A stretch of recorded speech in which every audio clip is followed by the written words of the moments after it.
Assuming that's way too difficult. It's the hex again. Really? Okay. Oh, it was bugged. I want you to ask. It was bugged. It wasn't. It was stuck in the corner. Playing a hard level seems to Hey, be you. buggy. Yeah, you. Friend, you like deals? I like these. I like these. That was buggy. Everything still. Please select destination.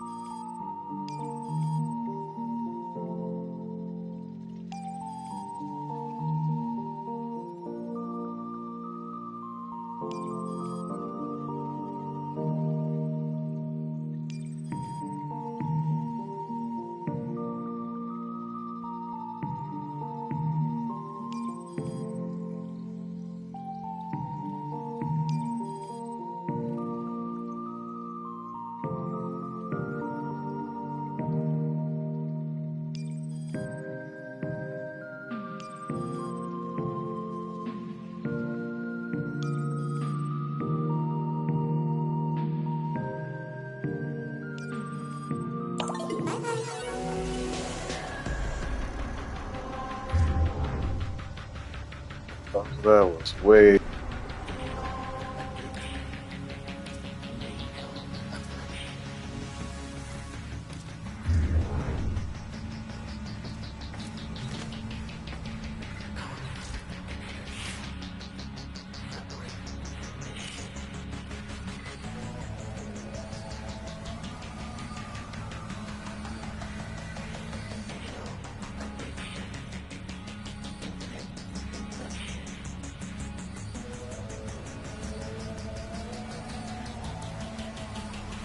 Otis went mad for 3 milliseconds when he realized that each time he cleans something, he makes something else dirty.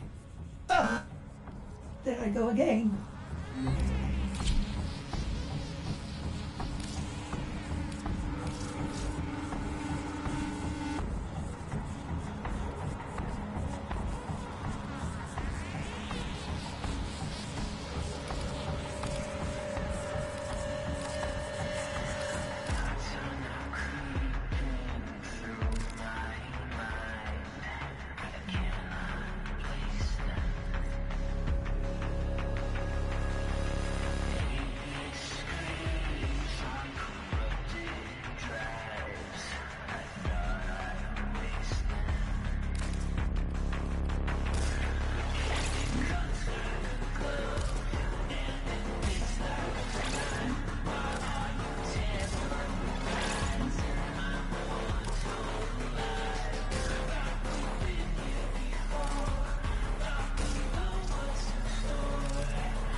set.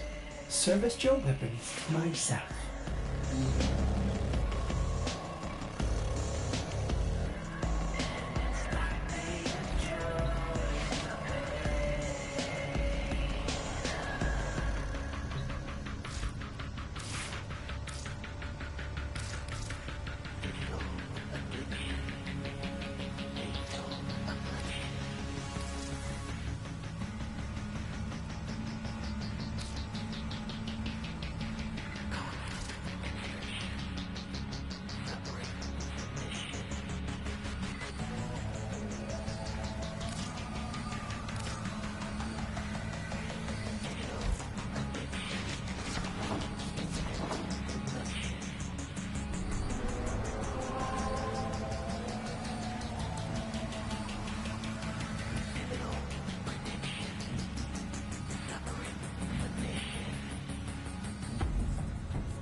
This tower is ours now.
Must recapture it.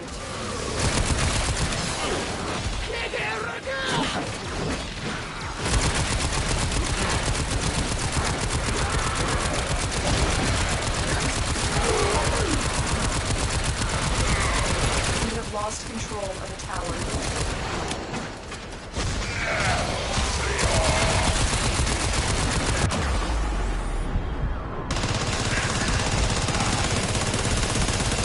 Lost.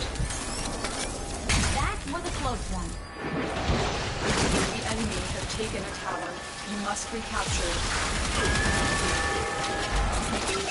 You have captured a radio tower. They're so hot. No, they're so hot.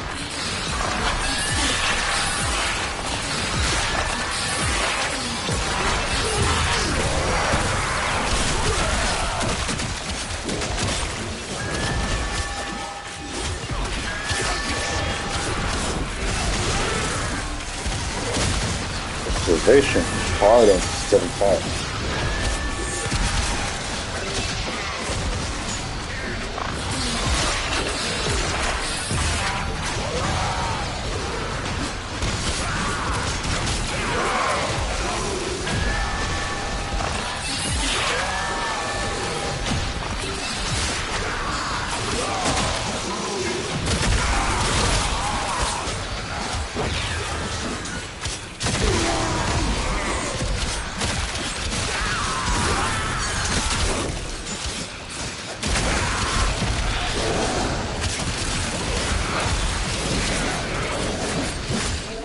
of all 4 towers. Oh, that was quick.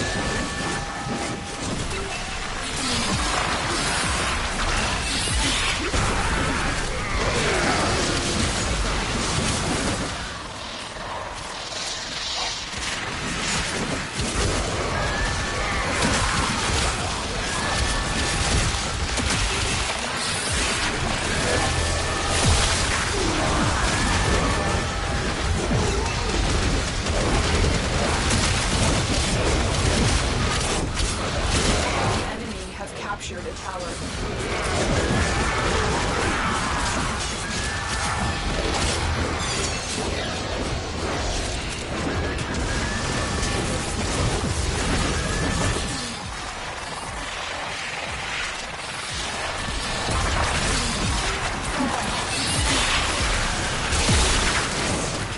We have lost control of a tower.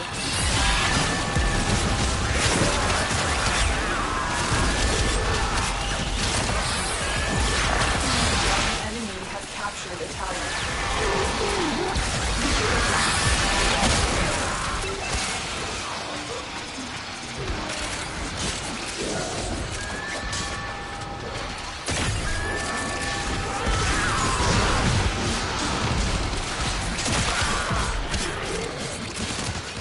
Tower lost.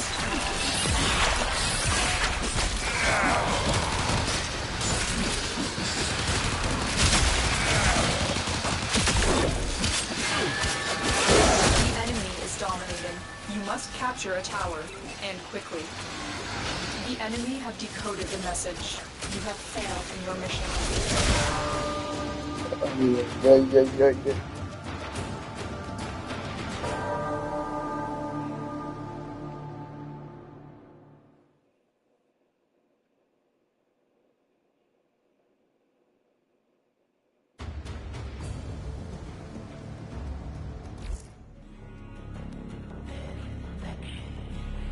Oh, it's gotta be so hard.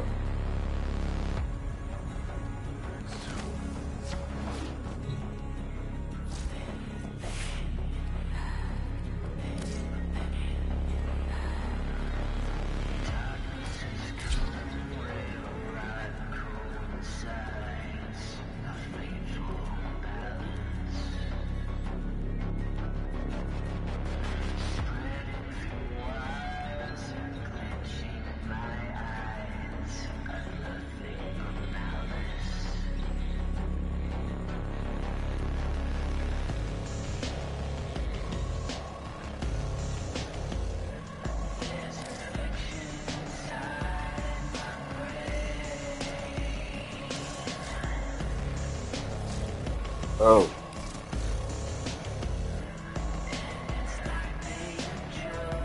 What on? What?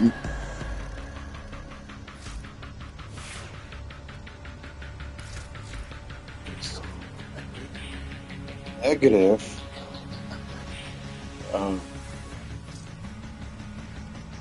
Q, Q.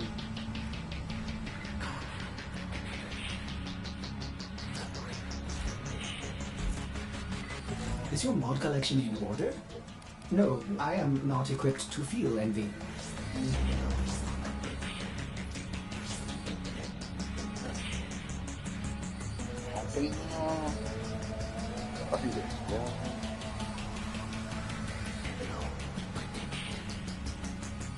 Wait.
Operator, do you know which finger the culprits use to count their money? The index.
Operator, Ordis is sorry Happy! to report that all my good jokes are gone.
Surely future crimes are heading this way.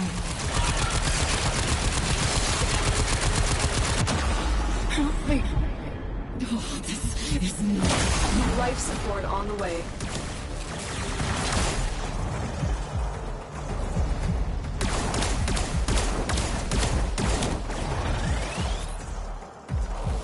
I fucked it.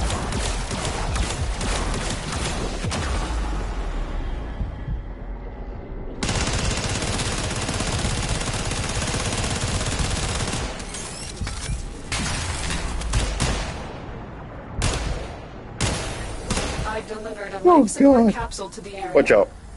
Activating it will buy you more time. That's my fault.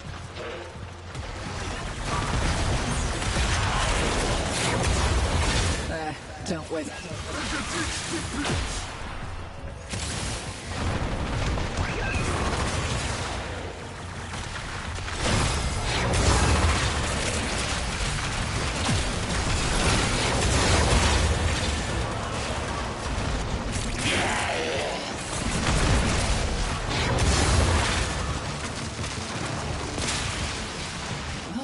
Somebody likes the rough stuff.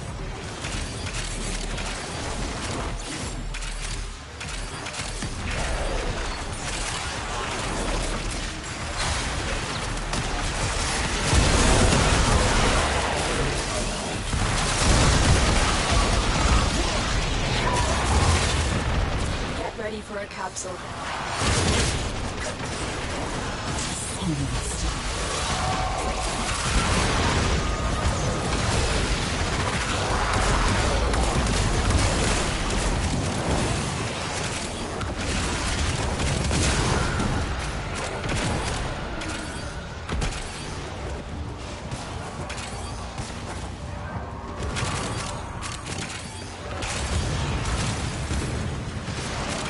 I've delivered another life support capsule.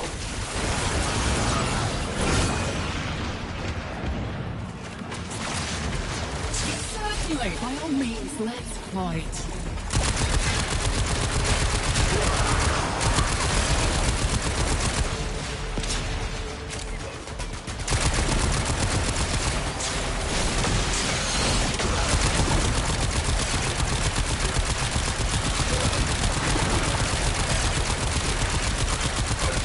Death is just a journey, friend.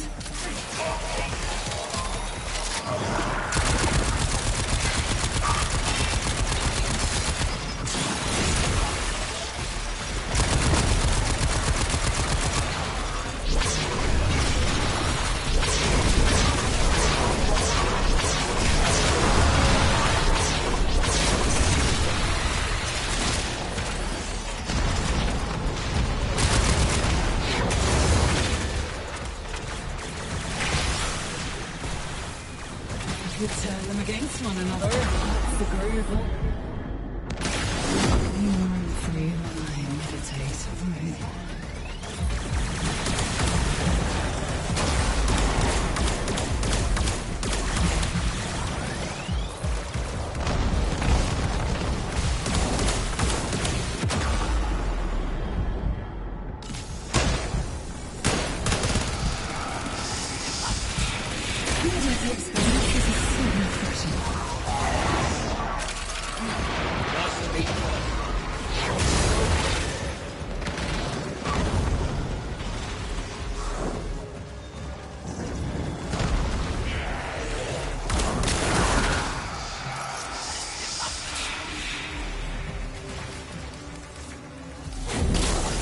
Now for phase 2. I assume there's a phase 2?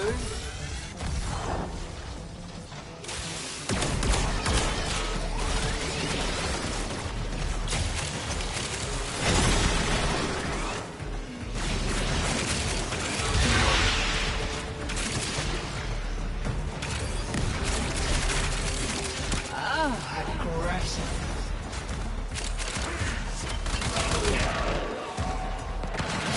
Enjoy your antibody.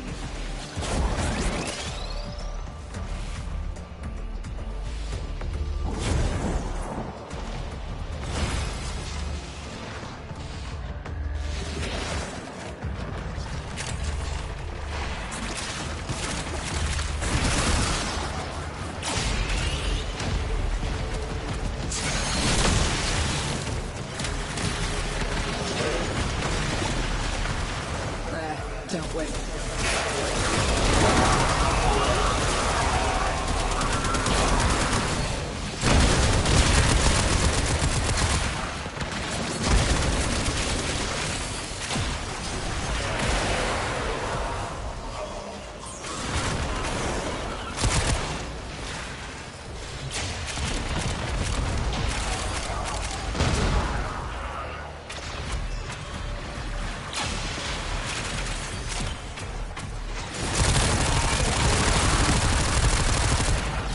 Reading a lot of anger and not much intelligence.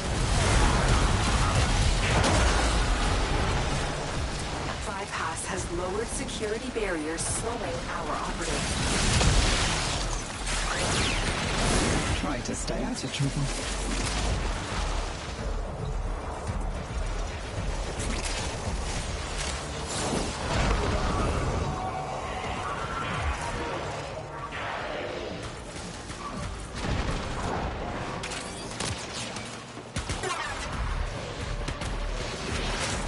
You should let me drive you someday.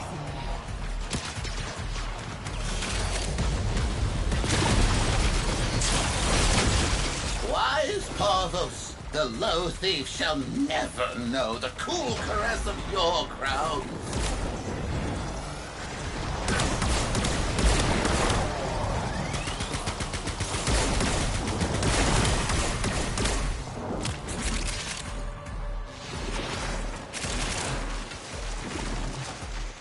Should we all pick a target and get creative?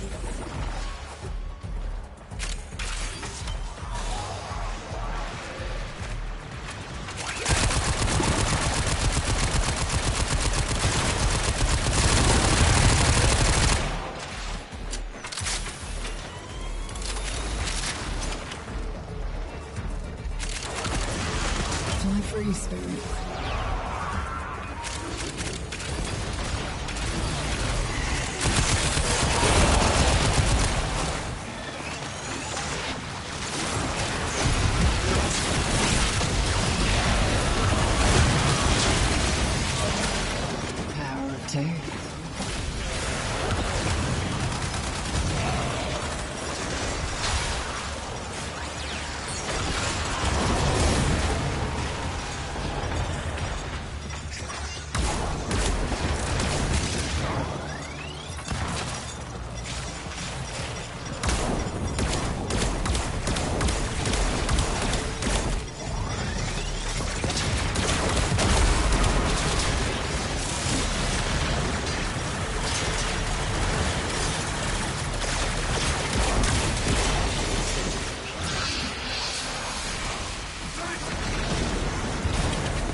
Extraction. Life support activated.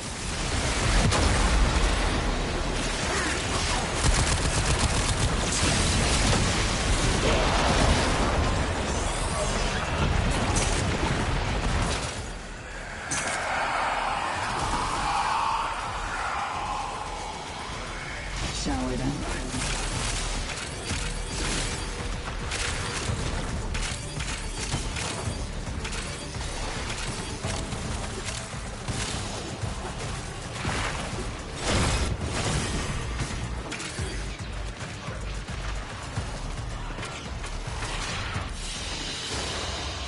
Mission complete. Excellent work, Tenno.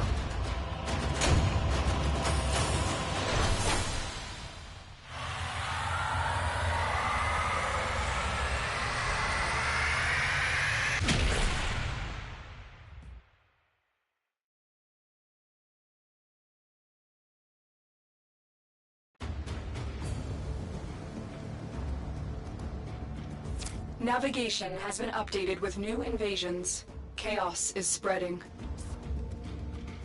You ever wonder who speaks for the dirt? For the untold millions of organisms living beneath your feet. Mushrooms, fungus, microbiome. The creatures that keep the circle of life. My phone is dying. I was editing on the side. That's where I'm hearing from. A voice. Multiple things I could talk regarding this. Well, this was actually mostly at the second place where I actually worked between 3 different Domino stores. Just to give you a little bit of a heads up. I worked between one that was 50 miles, that was like 50 to 60 miles away. I then worked at one that was close to home. I then worked at another one that was like 20 to 25 minutes away, roughly. Okay. So I was working 3 different stores where I was assistant manager in training for all 3 of them. At the same time? Yeah. Okay. At the same time. Now, this is where it gets confusing. I did well at the one that was 50 miles away, and then the one that was closer to home for me. The other one, when I talked about bad GMs, this is what I mean by bad GMs. Imagine a general manager who is passing rumors about you behind your back to not only other assistant managers in training, but also the drivers and the Fortis has workers. determined the secrets to happiness. A combination Okay. of heightened dopamine levels basically, and a terrible memory. and this is not the reason why I lost my job. It was the fact that I was actually becoming great friends with everyone there. Like, that was my shtick. Mm-hmm. Is that if I'm great friends with everybody, I shouldn't have any problems, right? There was another assistant manager in training who I still talk with to this day. She actually ended up quitting. Not to name any names, but she and we got to be like really good friends, and she actually even knows my current girlfriend now as like a result of us talking and like sharing our experiences and stuff. And my GM tried to pass it off as, oh, we're having intimate sexual conversation, so to speak. And I was like, excuse me? I kind of tilted my head at her and I was like, this is not what I'm doing. I'm sorry. And I ended up putting in my 2 weeks notice as soon as she started doing that. That's weird. Very. Was she, like, jealous? Maybe. I don't know. Like, she never gave me any signs at all that she was jealous or anything at all whatsoever. Well, I mean, you say that, but then again, like, all of us dudes are, like, a lot of the time super clueless on, like, when there's signs. Like, when we're supposed to be getting signals. Or, like... Yeah, I mean, granted, I don't notice signals barely at all. So, it's like, do I know the signs? Maybe. Do I know the signs? Sometimes. It's like about a 50-50, give or take. And what it comes down to is that I actually found out that the assistant manager in training, who I think was going to probably end up replacing me, she also ended up quitting as well. And I was the one who trained her. Okay. So not only was I an assistant manager in training, I was also training other assistant managers on how to do stuff. Because I was good at it. And I was smart. So that's how they, like, divert their resources. What are some, like, can you get into any specifics or details about, like, maybe, like, specific instances or whatever where, like, things just kind of went sideways or, like, they just didn't go right between you and this like, GM? Okay. Okay. I'm going to give you the short version. There are actually multiple instances. Okay. Imagine you working alone on about an 8-hour shift, and then you get 100 pizzas on your screen. Oh my god. That you have to do all by yourself. All by yourself, yeah. Oh, no, thank you. That's just the tip of the iceberg. When it gets to that, I literally have to call the GM and be like, hey, can you come here and help? Because how long does it take to make 100 pizzas?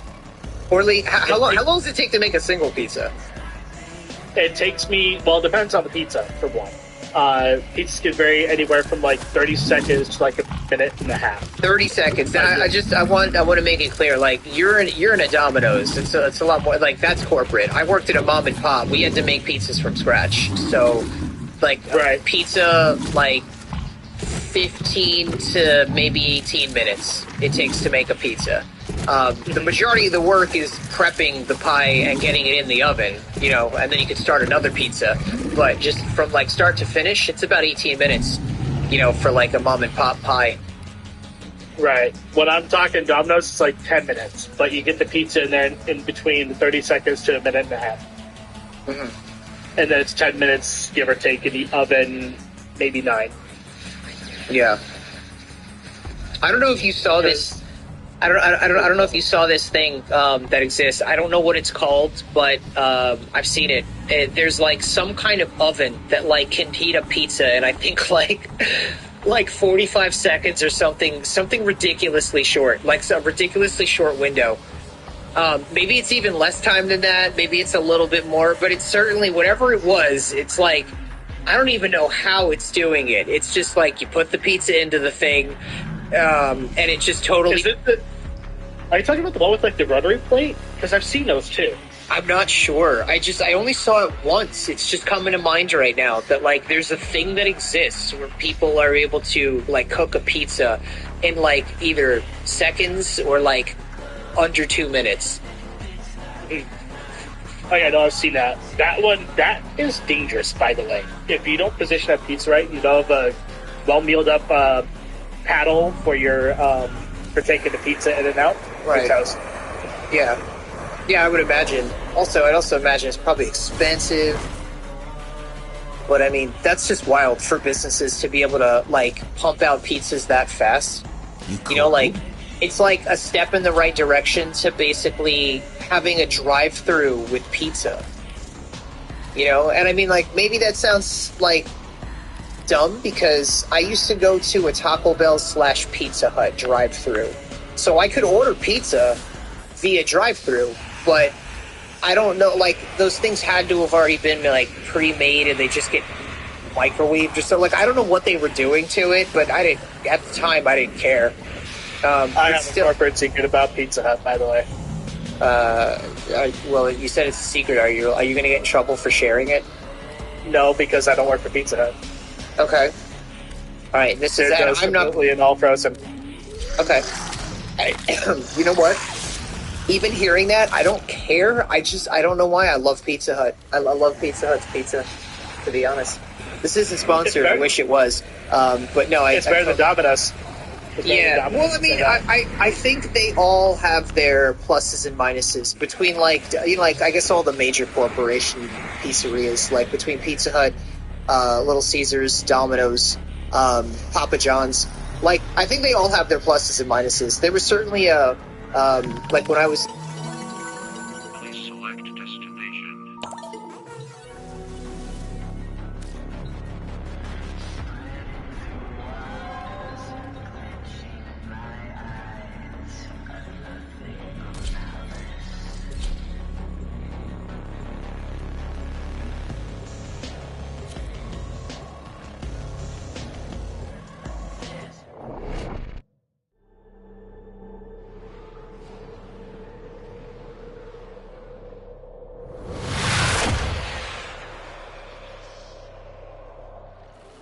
Each enemy is more powerful than before. Only with true mastery of the Tenno arsenal will you succeed.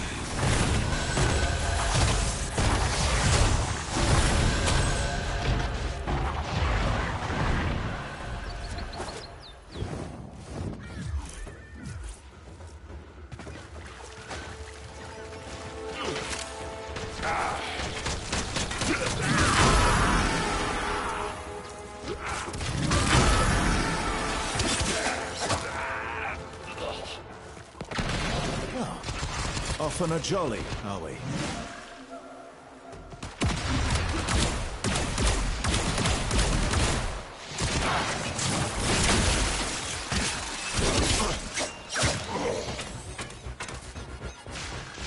Let's get to business.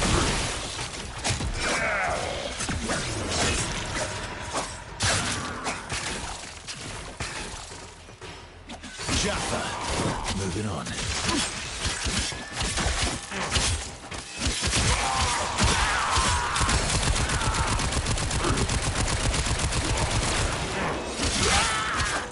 Tower lost.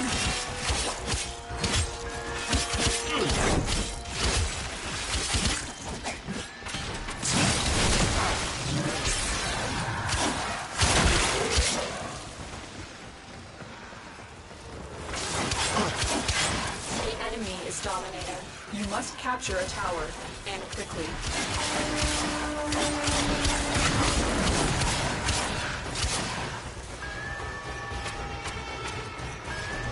You pranit.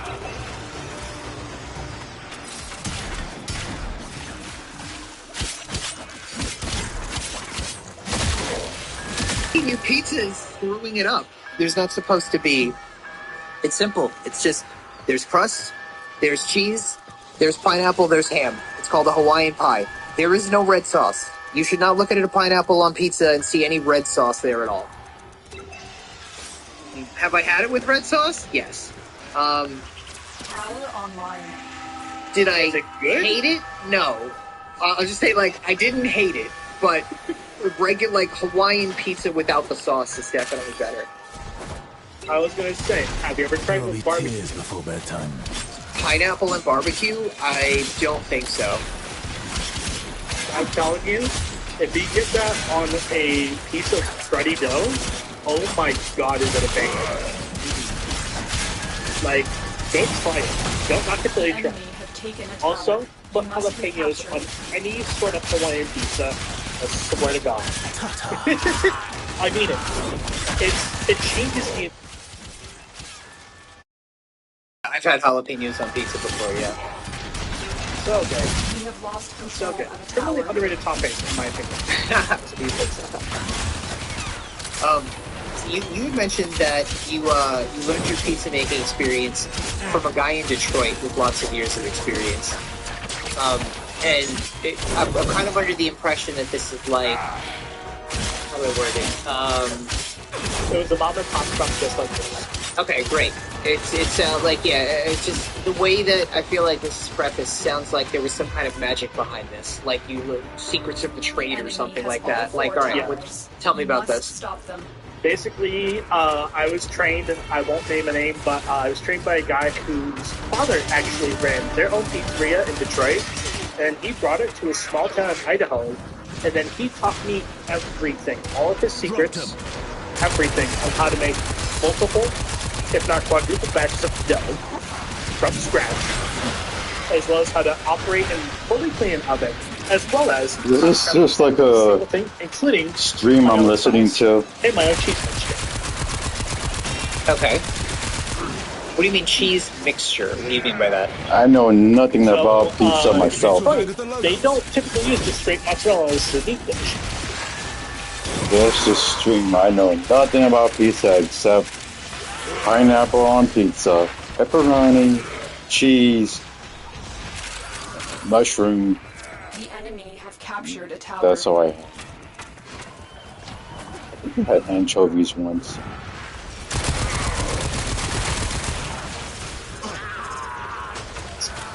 Chicago and New York are commonly referred to as the two We're gonna lose around the world, bar none. So I think that's kind of interesting. The thought that I had is maybe I don't mean this in a I mean this as a jestful banter, but you know, if Chicago pizza is supposed to be better than New York pizza, which I'm coming from learning how to make pizza in New York, then why do you got to throw two cheeses on it to make it? GG. You have failed in your mission. Oh no! To make amazing pizza and world-class pizza.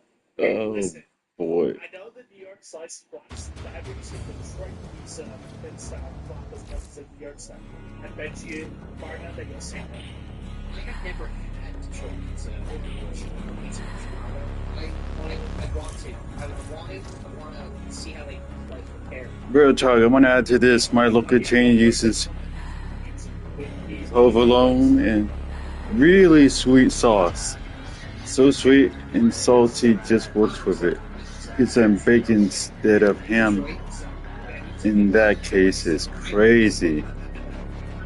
Oh wow! Yeah, but like, okay, are you still living there? No. Okay. Pizza. There's something about it. People are guessing maybe it's just the water. Maybe it's just where the water is. Maybe it's just the water. You know, I get Like, yeah, it's just not the same. So even though you know how to do it in steps, like many times I've heard about people moving their knowledge of making pizza, just having great successful pizza businesses from New York to somewhere else in the country, and it never hits the same way. So.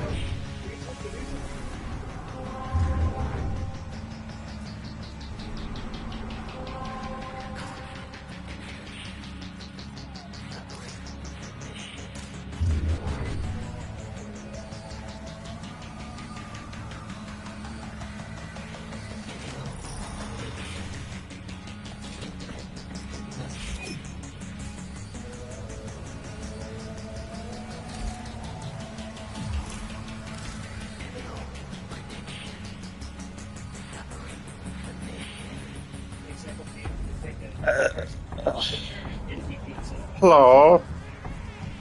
How you doing? Whenever you think about like an Italian pizza, what do you think? Do you think like a Sicilian style, like with all the squares, or do you think like a typical New York like circle pie?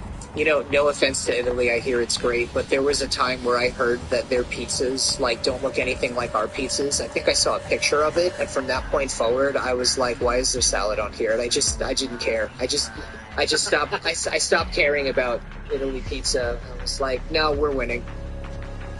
So, I actually got to try. I've actually tried New York, Detroit, and Italian pizza. Italian pizza is absolutely the best I've ever tried.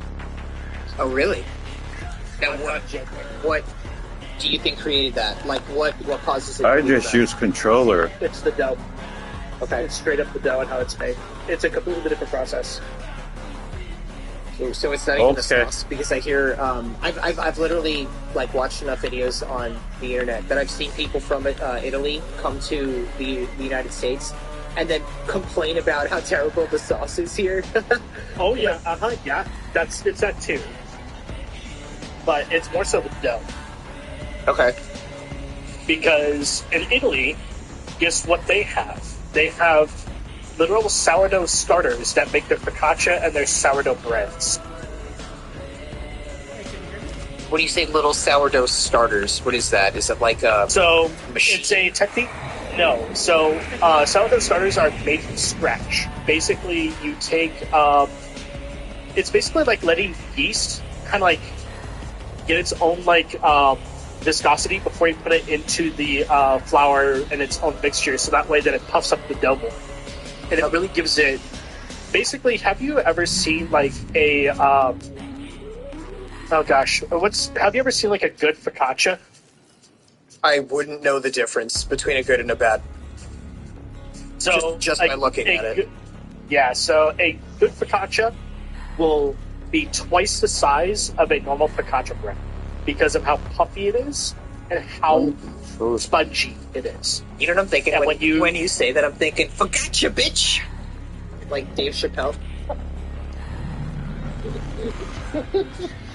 That's too funny.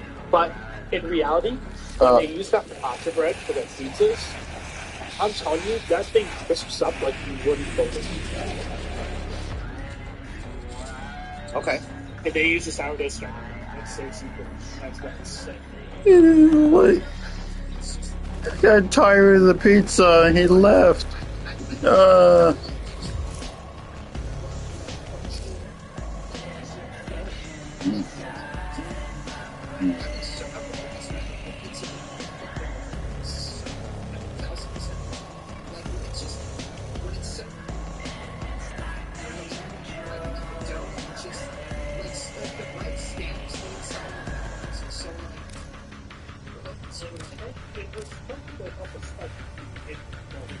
Listen.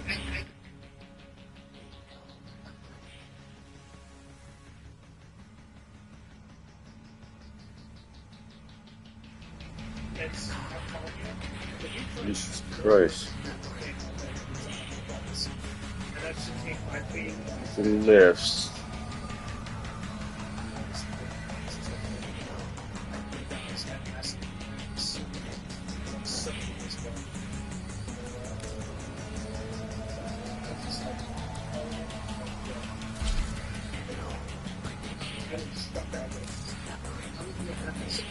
trying this.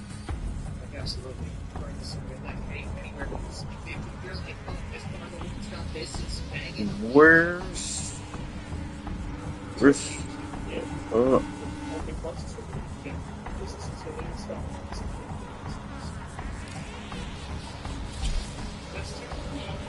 I need to know what the hell that thing is saying down there.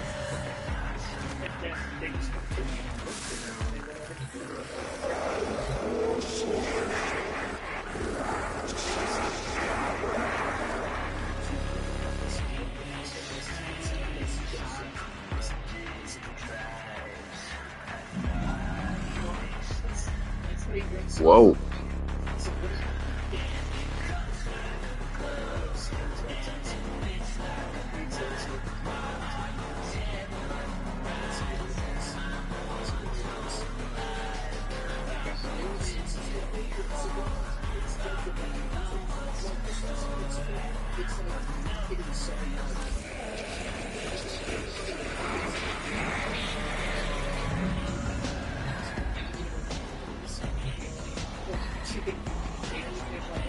Melpomene?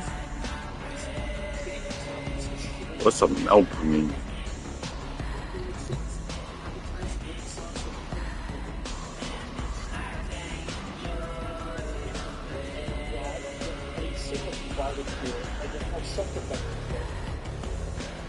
What's a melpomene? Sweet, like it's almost like taking two fruits and blending them together for a smoothie. You're just taking pineapple and you're taking barbecue sauce. Now has me thinking of like, what if you actually made a smoothie? Well, let's say you throw in some pineapple, you throw in some almond juice. Okay, melpomene is a moose of tragedy. That's dark. Yeah, that sounds like that reminds me of. I'm gonna change your name actually. Protein. Like here's protein. You know, so we're like, I would make potato salad, I'd eat that, I would create that and eat that if someone already preemptively tipped me enough free to come to a doctor's visit that I'm inevitably going to have after having that. Excuse me. Yeah, no.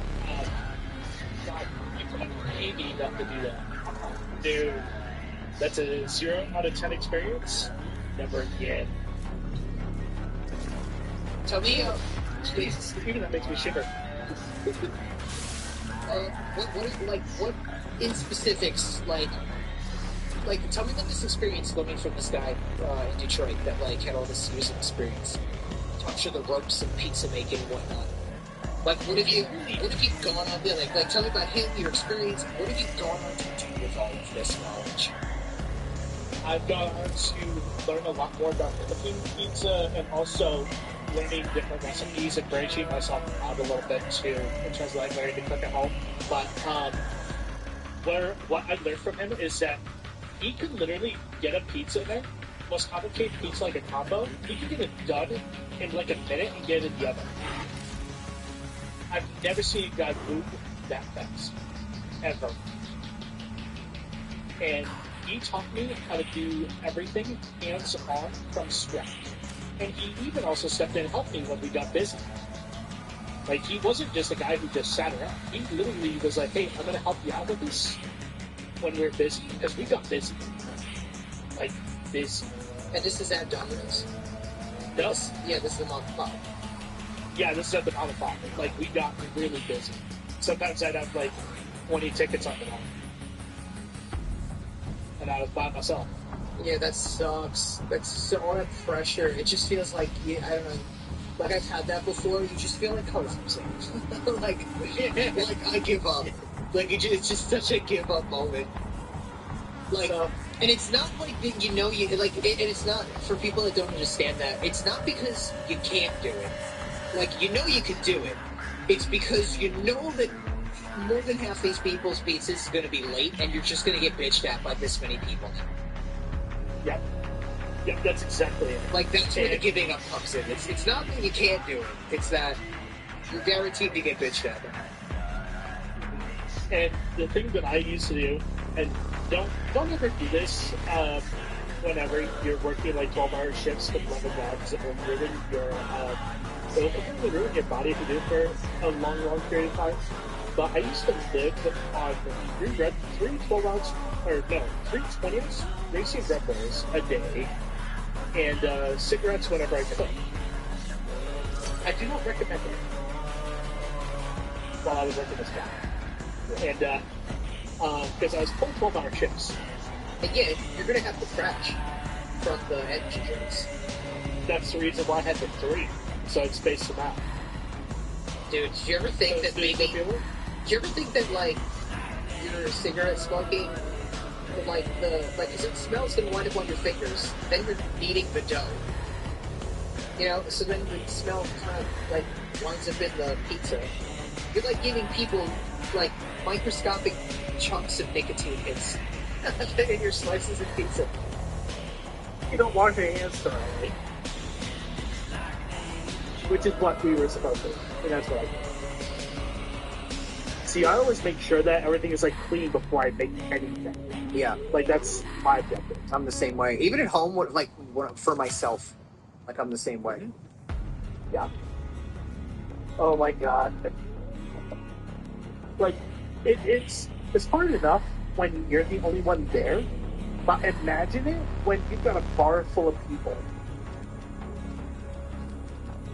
Like, every I don't know what I'm full. doing. I remember in one night, I made about 400 pizzas. Oh my god. And everyone from the bar literally ordered pizza. How long was that shift? That was a 14-hour shift. Oh, okay.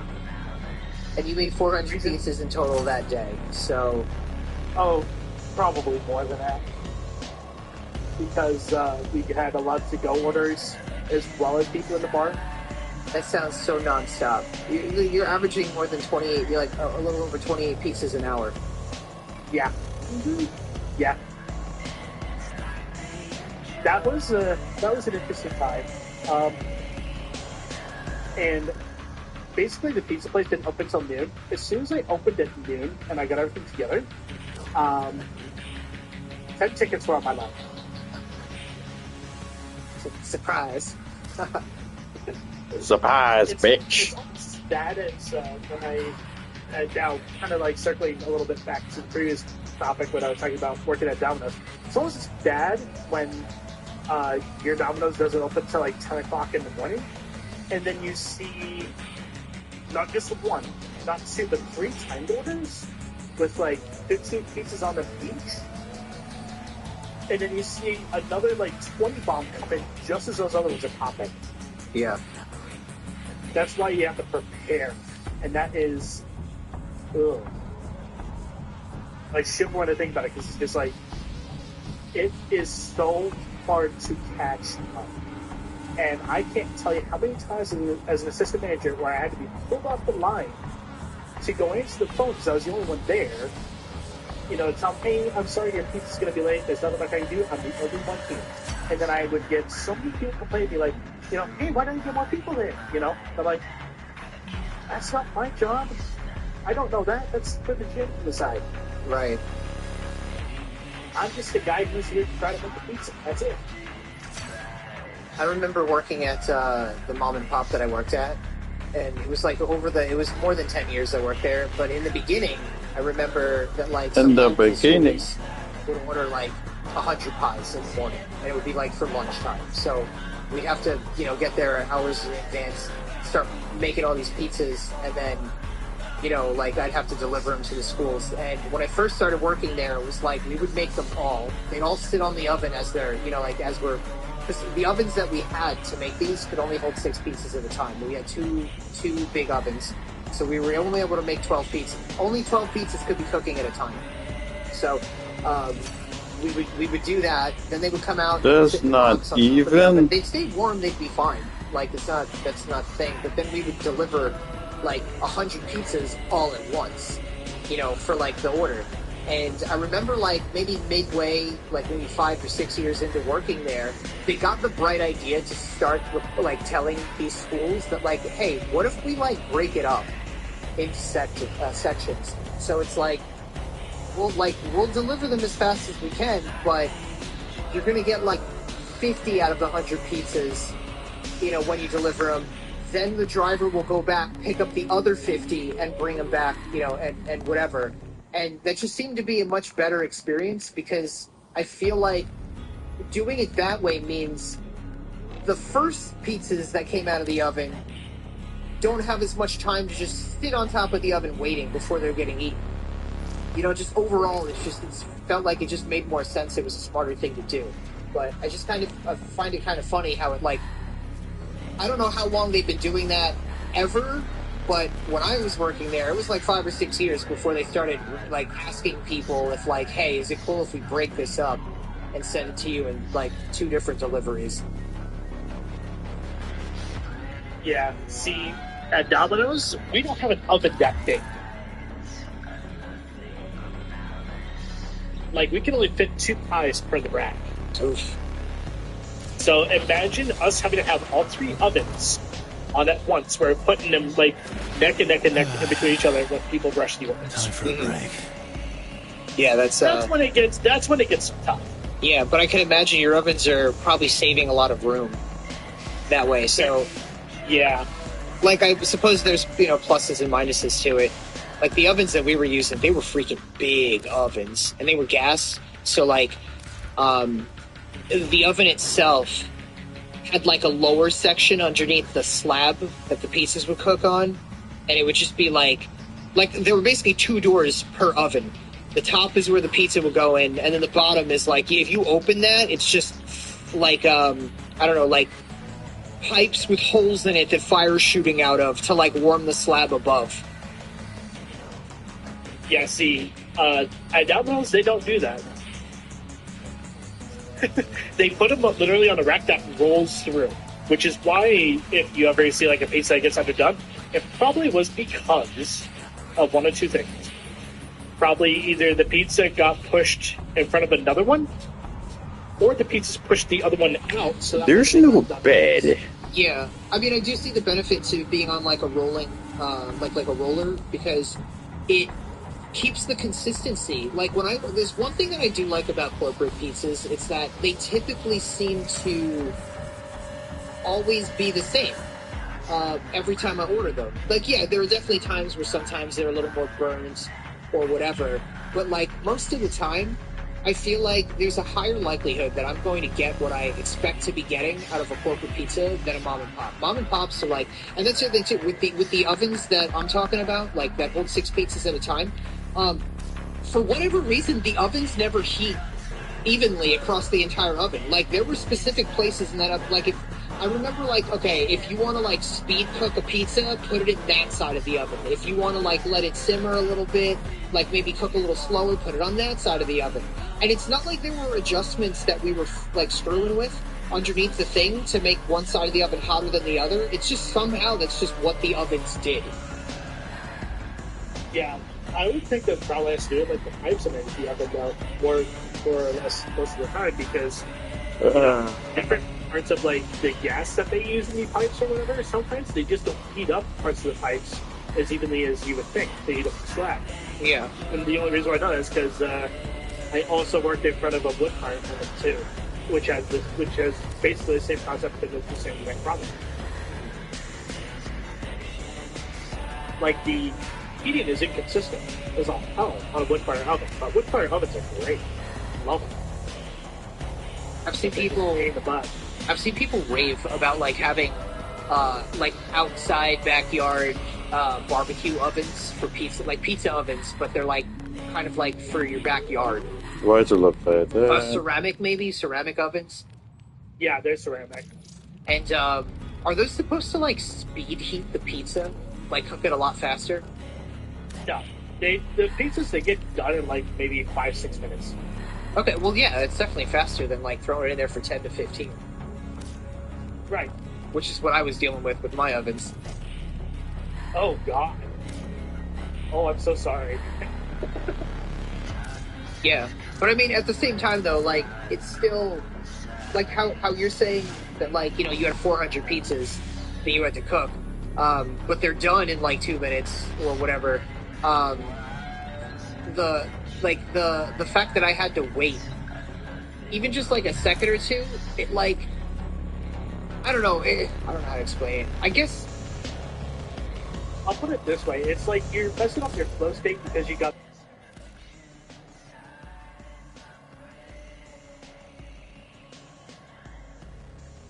It allows you to adjust your speed to a little bit more, like a little closer to comfortable than to just running like rampant, like rushing like crazy. You know, like it allows you to turn the rush down a little bit. But then at the same time, though, too, like, maybe it doesn't. Okay, so here's another thought too. You're putting a pizza on a thing that's sliding through and being heated up.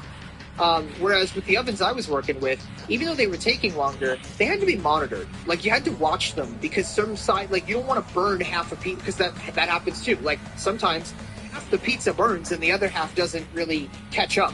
So, you have to now not only monitor 12 different pizzas, but you got to be, like, rotating them too. So you got to be shoving the spatula in there, got to lift the pizza up.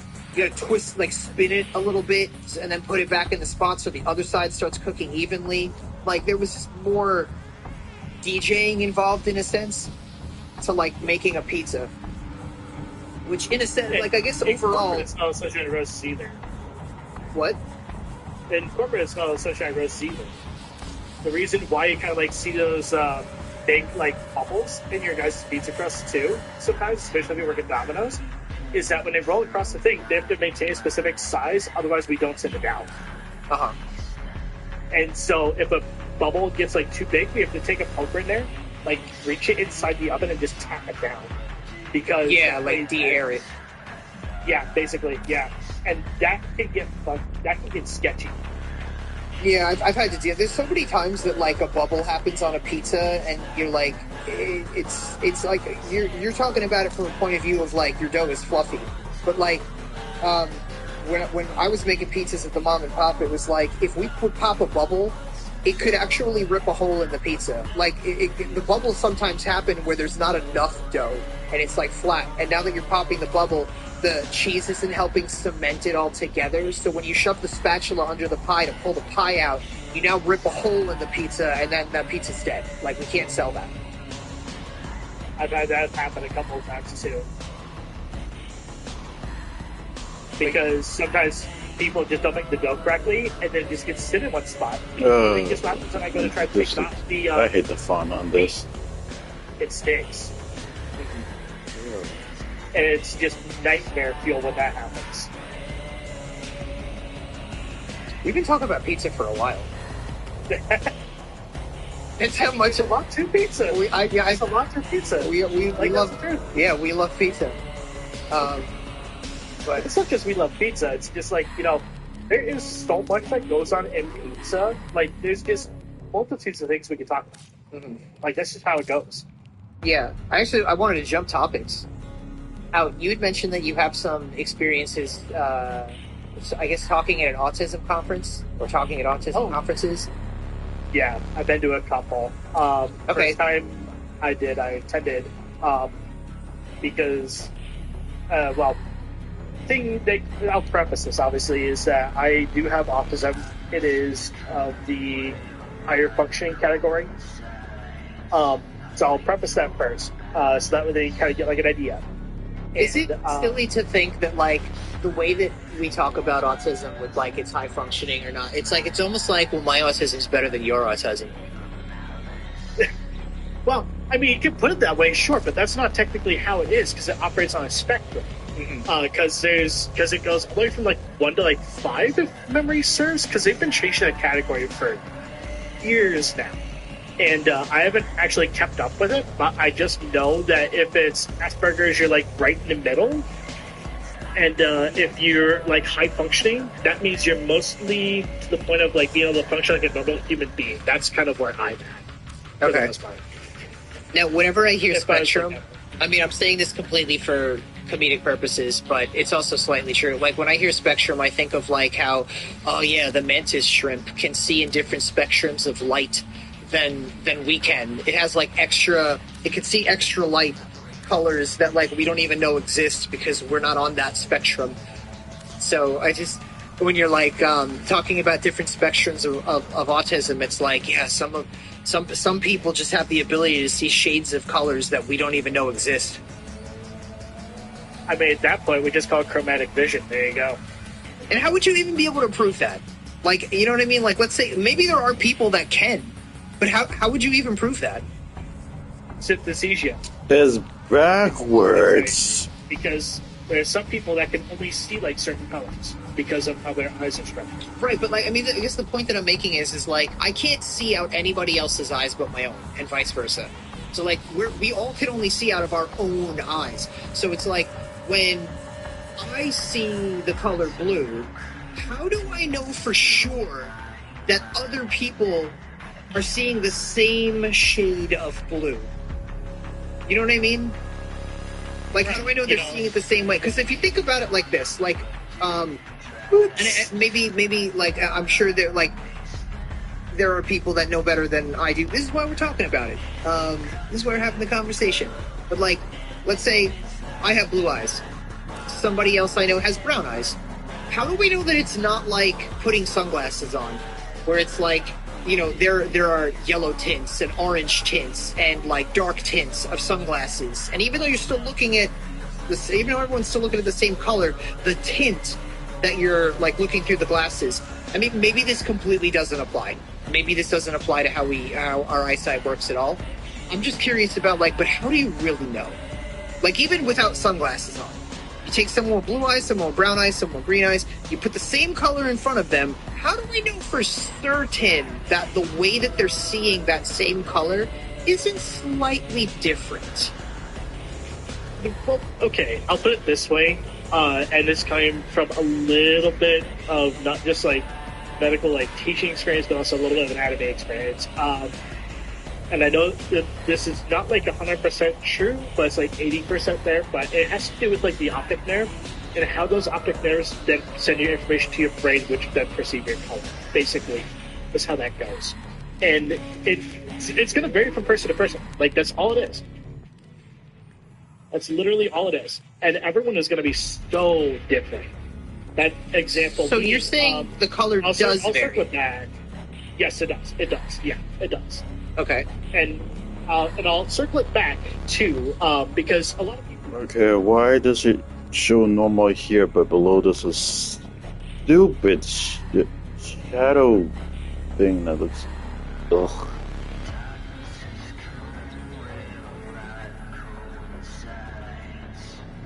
It's it for comedic effect because I'm terrible at math, but I'm great at art. All right, what's 19 plus 1? That's just how my brain perceives it. What's 19 plus 1? 20. Okay. Got him. But no, in all seriousness, like, not everyone who's autistic is going to be like perceived as like, oh, he must be brilliant at math. Heck no. Are you kidding? I gotta double check all my numbers to make sure I'm counting right. You got another Goodwill Hunting over here. See, listen, I'm not Goodwill Hunting. Oh gosh, no. I wish. God, if I could be that good at math. I wouldn't have to worry about taking menial jobs. I could be an accountant. But I just can't. My brain does not process numbers very well. Same with coding, unfortunately, as a result. So, hey, wait, back to the conferences. Yes. Okay, so what happened there? So, this is a bit of an interesting one. I'll lead into this prefacing that I had no idea who this was beforehand. So it completely blindsided me when my mom told me who it was. But basically, we walked into a Burger King because I was like starving, and then my mom recognizes this lady, and I ended up recognizing their kids, but I was like, who is this? Like, in the back of my head, I was like, these kids are somewhat important. And the neat thing is that my mom talked with her for like a good half an hour, 45 minutes. And it ended up just being me, my mom, and like a couple other people in this Burger King.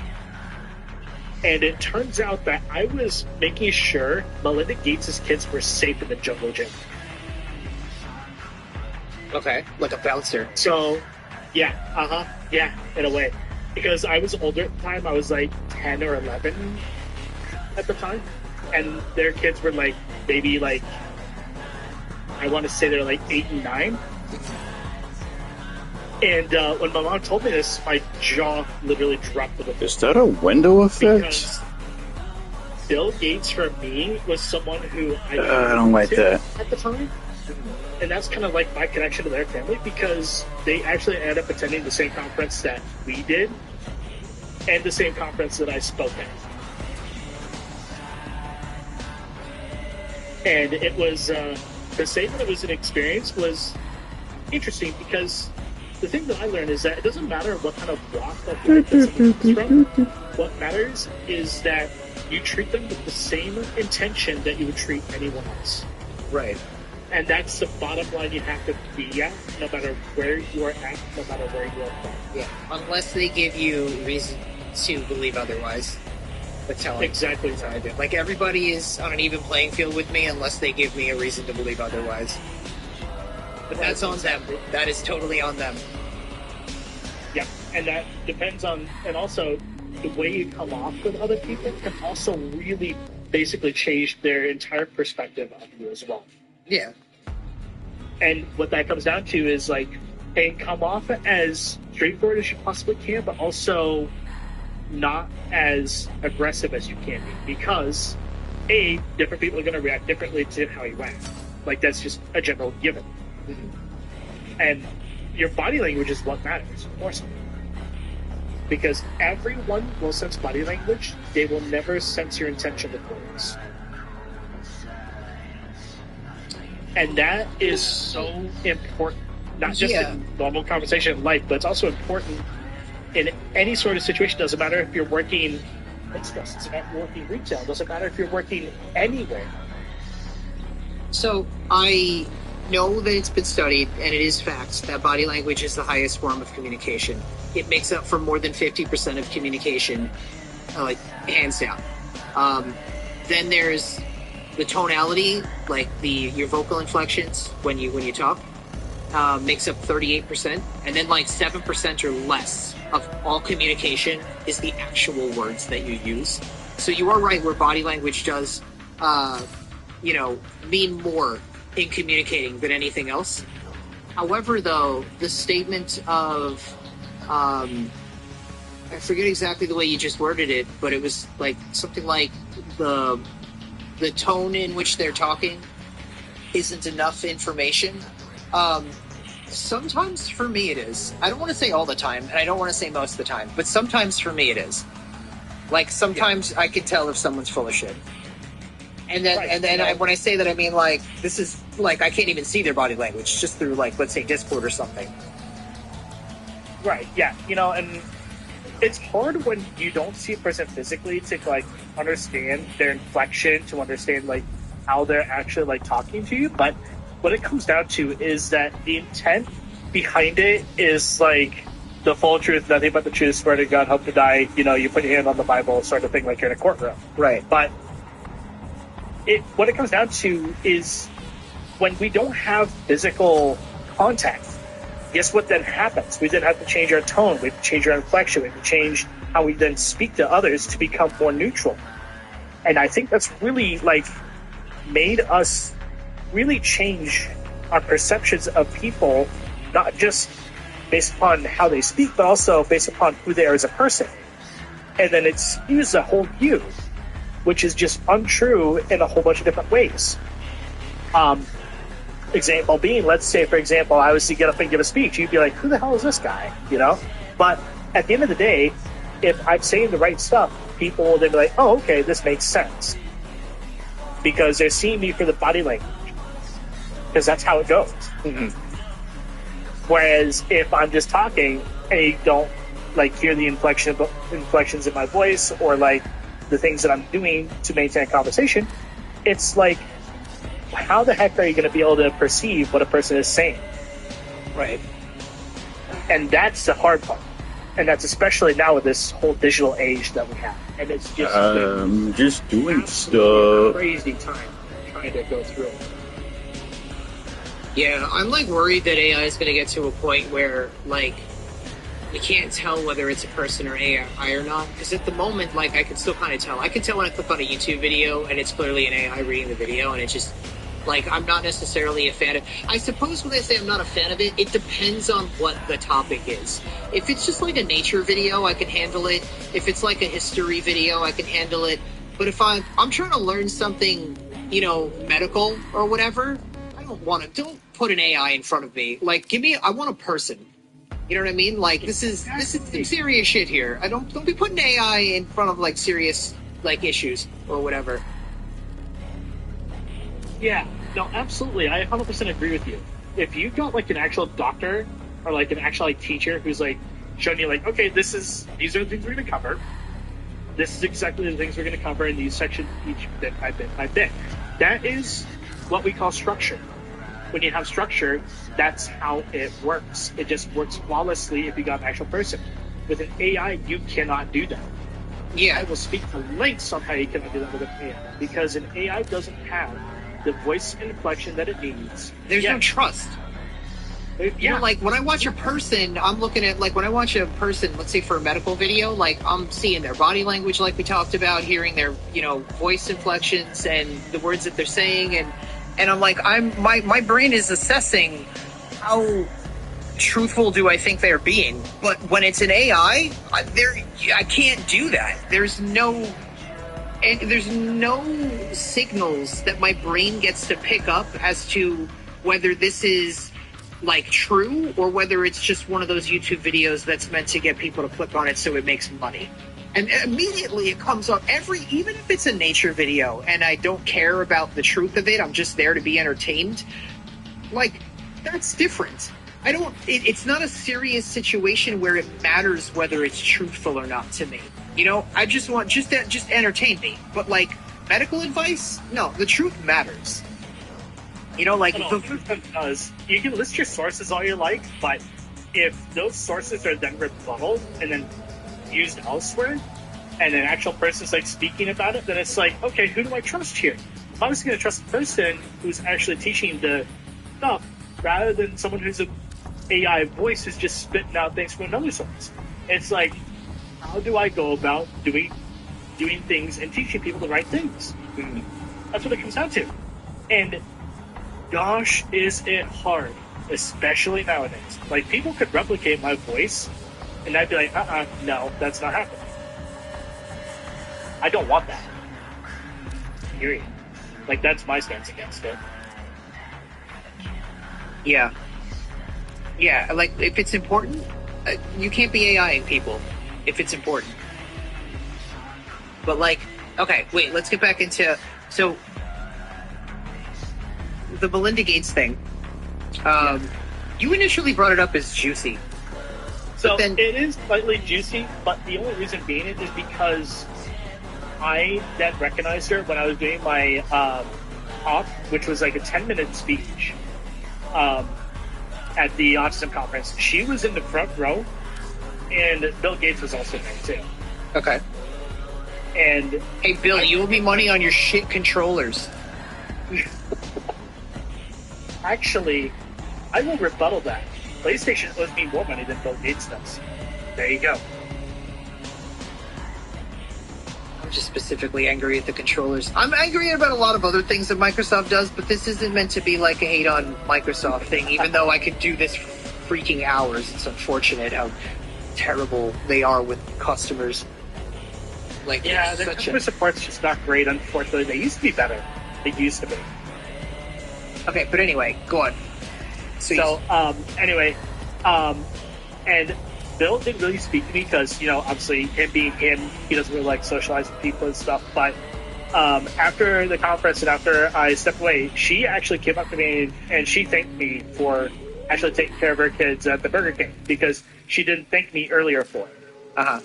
And that was probably the extent of that because, you know, Belinda's the talker of the family and she's very, very, like, straightforward with people, and she's also very like calm in her demeanor, which is what was needed.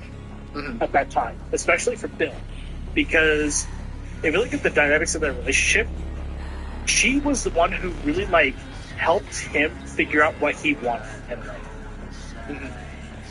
And that's kind of like the story of that, because at the end of the day, if you're not able to help out your partner with anything, then what the heck are you doing in that relationship?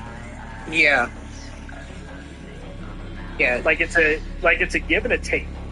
Like you either have to figure out how to work with your partner and to be the best for them, but at the same time you have to maintain your own humanity at the same time. Yeah. You can't lose either. So much truth to that. Yes. So, this how many people were at this conference? We spoke. Oh gosh, it was about 1,100 in that one room. So 1,100, and you were 10 years old. Were you like nervous? Yeah. Are you kidding?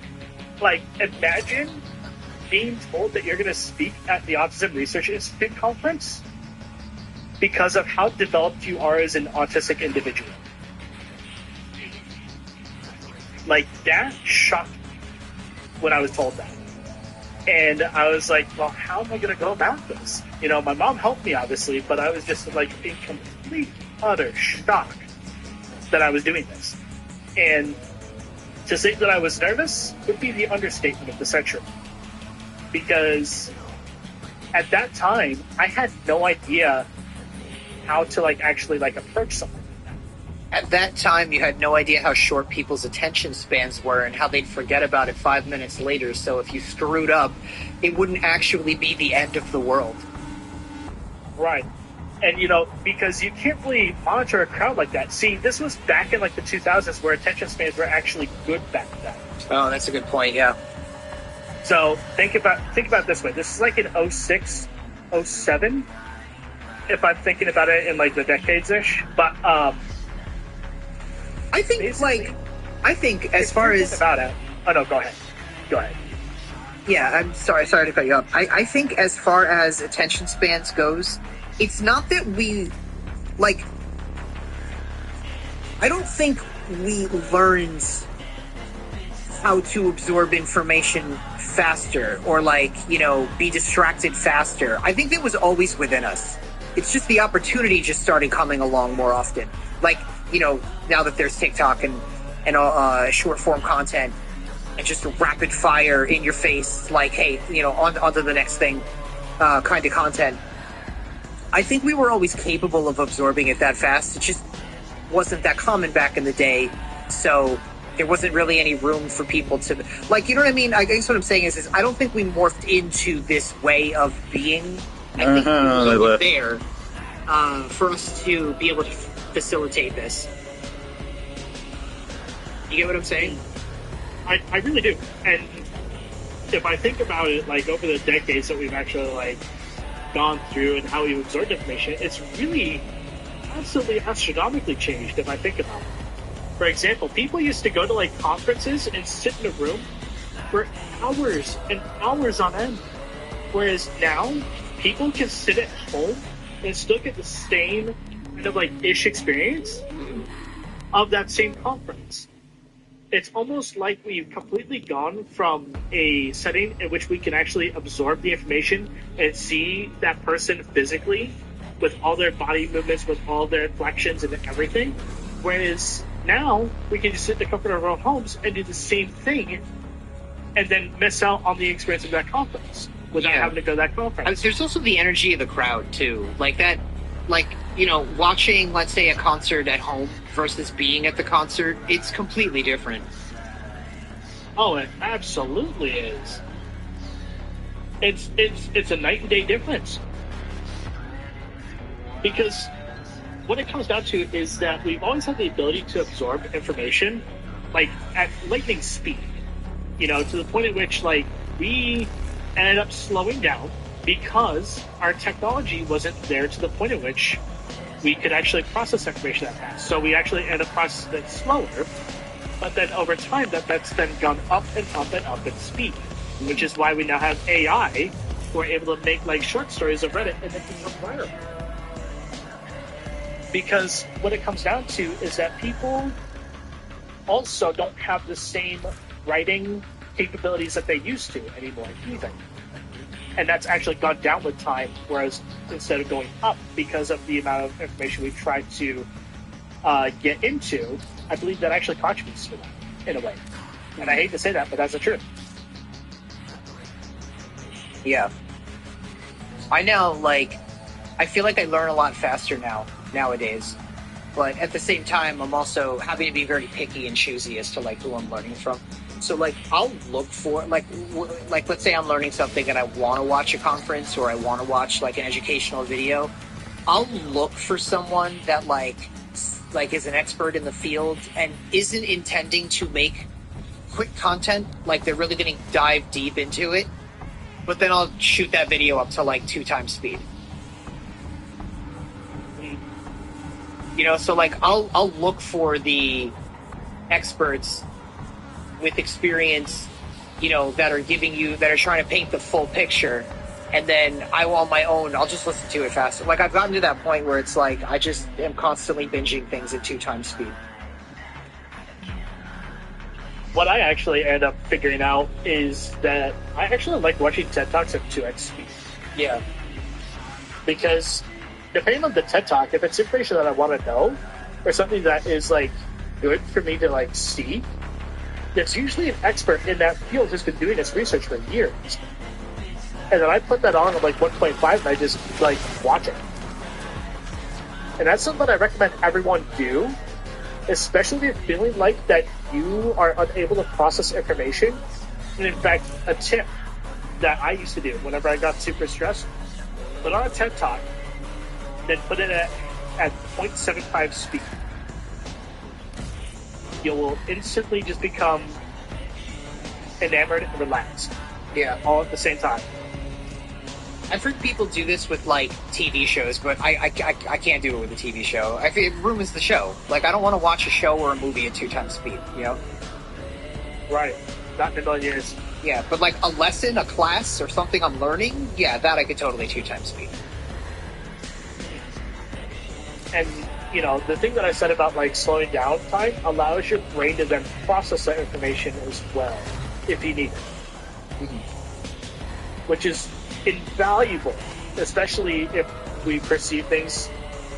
Do you know how we actually perceive, like, most information? Maybe, maybe not. What? How?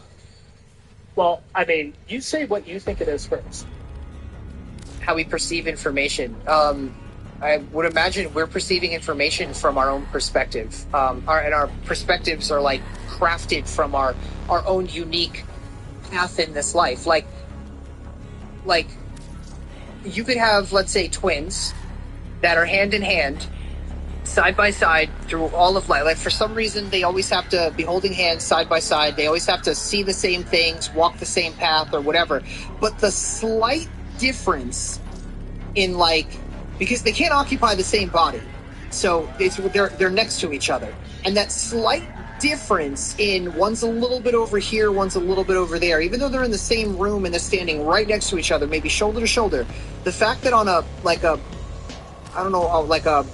micro level, like, their eyes are not occupying the same exact space in existence allows for their perspectives to fork. Now, like, I guess that's kind of what I'm saying, is, like, I think everybody, as much as they may be like, oh, well, I went through school, right, but nobody walked the exact same path, the exact same time, and saw the exact same placement of everything from that perspective that you uniquely did as you were going through school, or you were going through work, or you were going through whatever in life. So that little difference created a fork in you, whereas your perception will never be exactly someone else's perception. Like, it will never be the same. Right. So I'm going to break it down for you, because that is absolutely correct when you're talking about her perspective. But if I'm looking about how we gather information, we basically, what it comes down to is what we see first, and then what our brain then interprets, which then creates that perspective as a result. Mm-hmm. And it's very interesting when you think about that, when you don't have the, I mean, I'll put it this way, imagine a blind man trying to, listen to a conference. They won't get the same experiences if you actually saw it with your own open eyes. Yeah. Okay, so I guess what I was trying to explain in what you're saying now, and thank you for saying that, is the perception is just one piece of it. Now, the way that your brain is designed to interpret that particular perspective that you've, seen life through, or whatever, is a multiplier effect. Exactly. Yeah.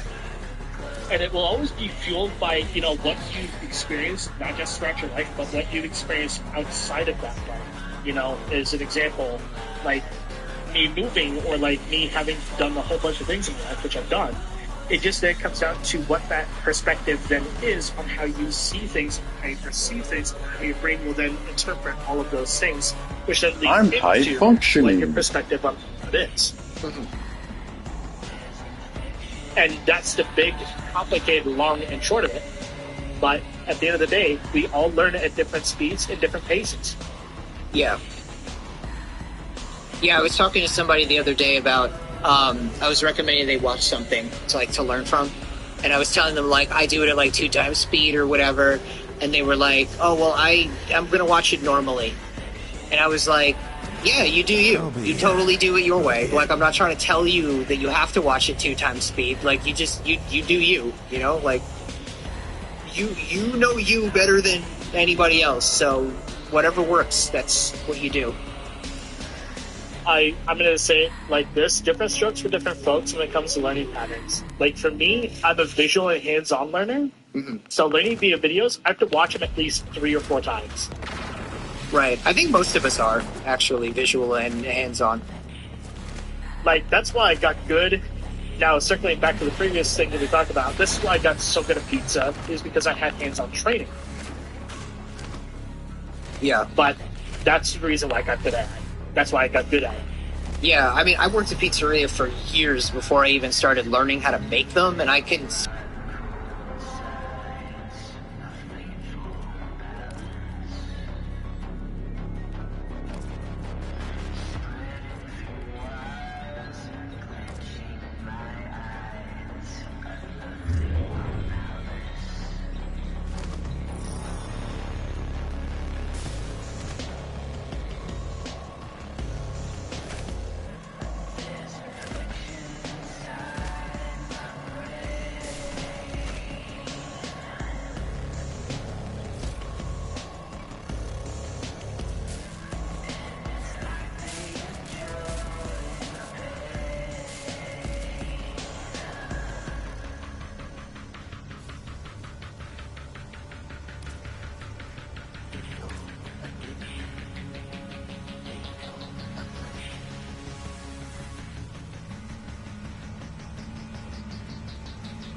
talking in front of 1,000 people. I got it. Not worrying about the entire this is going to change my life because everyone's going to remember till the end of time how my talk just went. Yeah, I think about that. I'm just like, as I get older, I get sentimental, and it's like, how am I going to leave this world behind with the information that I have? And I don't know that. And I'm saying that as someone who's 32. Like, why am I thinking this way? Yo, I'm old. Like, where's the sentiment? I feel like a lot of people lose that.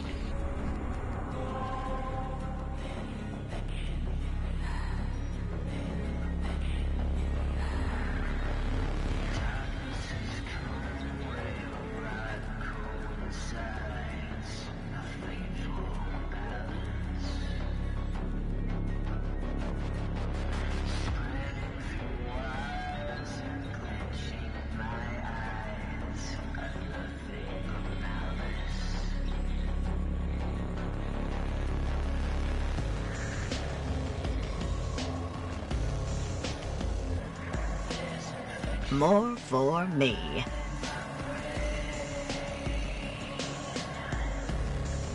Dog. Hello. Yeah, paint the day, because I'm sure this wasn't on your list of things to experience when you woke up that day. No. So, I actually was managing, and then they had me go out on some deliveries. Like, this is Double do circuit. This is while I was working for Domino's. Basically, the way that this lady abused her dog is because it was like 70 degrees out, and she. The reason why I could tell. Okay, let me preface this that I could tell that this dog had been abused multiple times by the way it curled up to me in the defensive posture on my leg. Okay. And where were you when the dog did this? You were just standing at the front door? Yeah, I was standing at the front door. And the dog leaned up against me. Like, it was like secret production. And I didn't know what the heck to do at that point. But what I said to her is, like, lady, back up for a second. This dog is very, being very, like, scared of you. I can either do one of two things. I can just deliver the pizza to you, and then you put your dog back inside, or I can take the pizza away and you can talk to my manager. Either one of the two.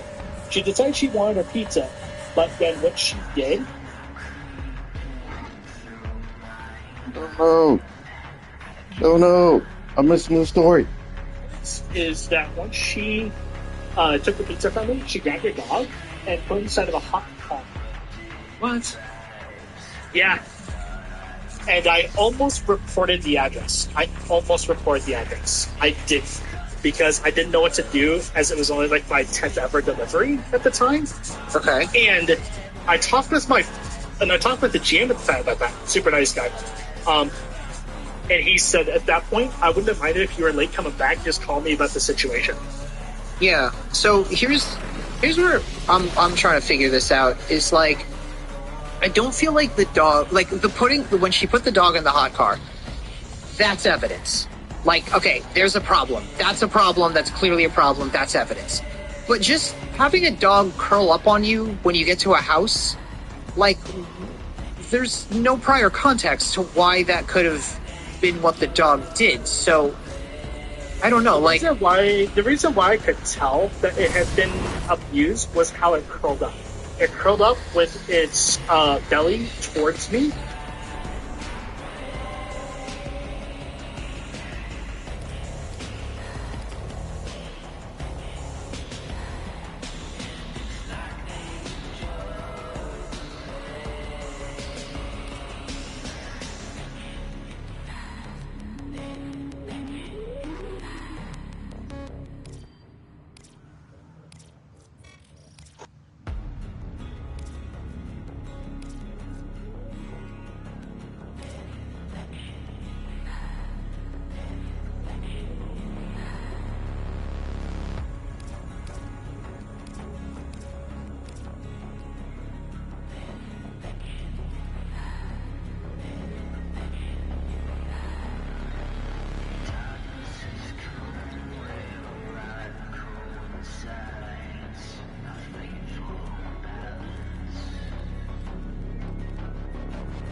I see you.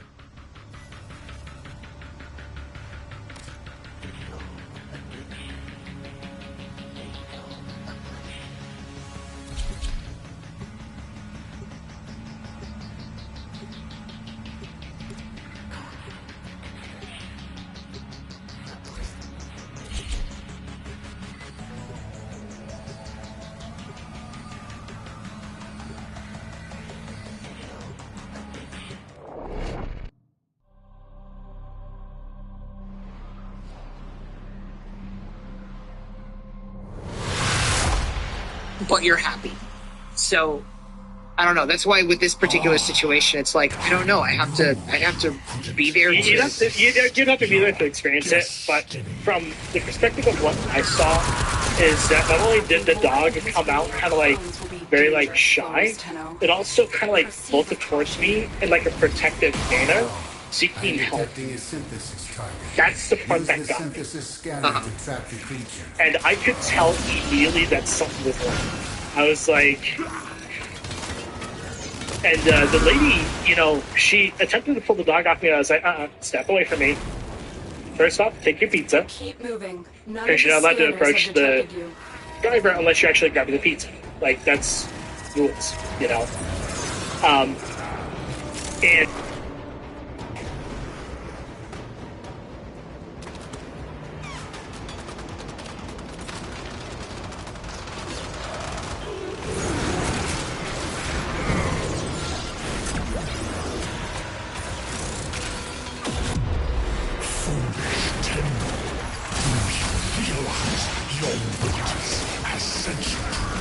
when it comes, basically think of it this way.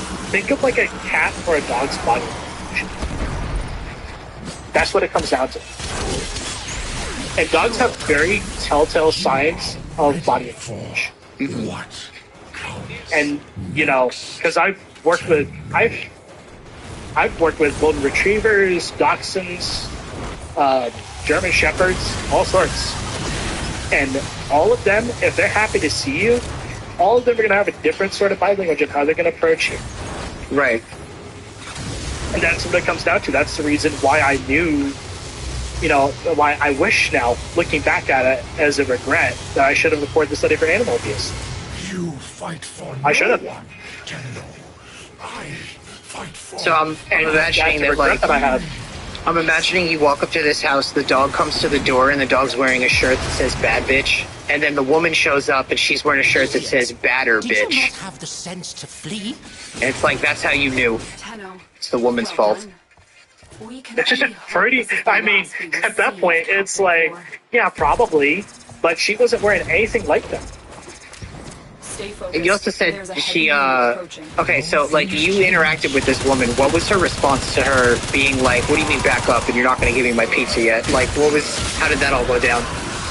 She was visibly pissed, but she was also, like, angry at her dog more so than me. What did the dog do? No clue. Like, literally, the dog just went up to me and kind of, like, curled up against my leg, and that's when she got aggressively pissed. Yeah. And I said, hey, take the pizza, put it down, and then you can handle your dog. Because obviously I knew that something was going on. Like, I could sense it from her body language and from the dog's body language. Like, I could tell immediately. Yeah. That she's just not a good person. That's what it sounds like to me. Yeah, pretty much. Not a good person at all. And one of the regrets that I have is not reporting her for animal abuse. I wonder what even happens with that. Like, if somebody gets their animal taken away, like, the animal just winds up in, like, a shelter or something. And then does the animal eventually wind up with... Yes, they do eventually get adopted, and they eventually get taken in by the Humane Society or into an animal rescue. Wait, but, like, okay, but, like, you say that, but what confuses me is, then why are we putting any animals down? Like, you know, animals wind up at shelters, and then if nobody adopts them after so long, they get put down. But we're not going to put down the animals that were abused. So it's like, I don't know. It seems like there's a gap in my understanding of how this all works. Because maybe you take the dog away from the... Works either. Like, I don't know. I wish I did. Because I'm in the same boat as you. I wish I knew more, but the only thing that I know is, like, if they don't get adopted after, like, a certain amount of time, then they have to, free up space, which is unfortunate. That's one of the worst things about, like, rescues and shelters, unfortunately. And it sucks, especially in, like, underprivileged communities, too. Yeah, that is rough. So, I don't know. At the end of the day, I feel like you're having regret, but you don't have enough, like, you didn't have enough context built up behind it to really know the situation. So for all you know, the better thing was actually not calling somebody. Now, I don't know if that actually was. I'm just saying in this scenario, you're having regret over something that could have used more context. Right. And it being a hot day, that's clear evidence, right? Because it was a car that wasn't running with no AC. Right. And obviously, when I saw her pick up the dog, it was paddling its legs. It was a little dachshund, for context. Okay. And it was paddling its legs trying to get away. Like, I knew that something was wrong. Right. So I probably should have, but I regret not doing it because now it's like, oh, crud. Do I call the cops here? What do I do? And that's unfortunate. That's the part. That's the part that I regret, because had I called the cops, at least they could have discerned the situation. That's when they then call animal control, and then that's when they put in the charges of animal abuse. And that's the reason. That's one of my only regrets, actually, having worked at Domino's, is not reporting that lady for animal abuse. So the regret had absolutely nothing to do with Domino's itself. Correct, yeah. Funny enough. Well then. Chat, thank you for the support. Alright, we have Crow up in the Discord now. Crow, how are you today? I'm good, how are you? I'm doing pretty good. What are you up to today? I'm just sitting here playing games. Yeah. You big Warframe gamer? You've been playing Warframe for, what did you say it was? Like since 2000, since it came out? Since it's the dawn 2012. Yeah, the dawn of its existence. Yeah, that's crazy. How many accounts did you say you had? 14. 14 accounts. And what was crazy is when you told me, I was like, you sound like you still remember the password to all of those accounts. Then you said you do. Yeah. That is something. I've had multiple accounts, but I don't remember any of them. I still just main one for the most part. Yeah, I have one account that I basically have, I'm doing MR0, so I'm staying at MR0 and going through the entire star chart, doing all the mainline quests. Yeah, just keeping it up to date and healthy. Yeah. You had mentioned that you had a story about the worst teacher ever, and how it snowballs into even crazier and crazier things that happen to you in your life. And although it might be a very unique situation, I feel there may still be some people out there that, on some level relate to this. But from what I gather so far, this sounds like it's really, I guess, crappy things that happened and really crazy things that happened. But I guess the start of it all, as you mentioned, was the worst teacher ever.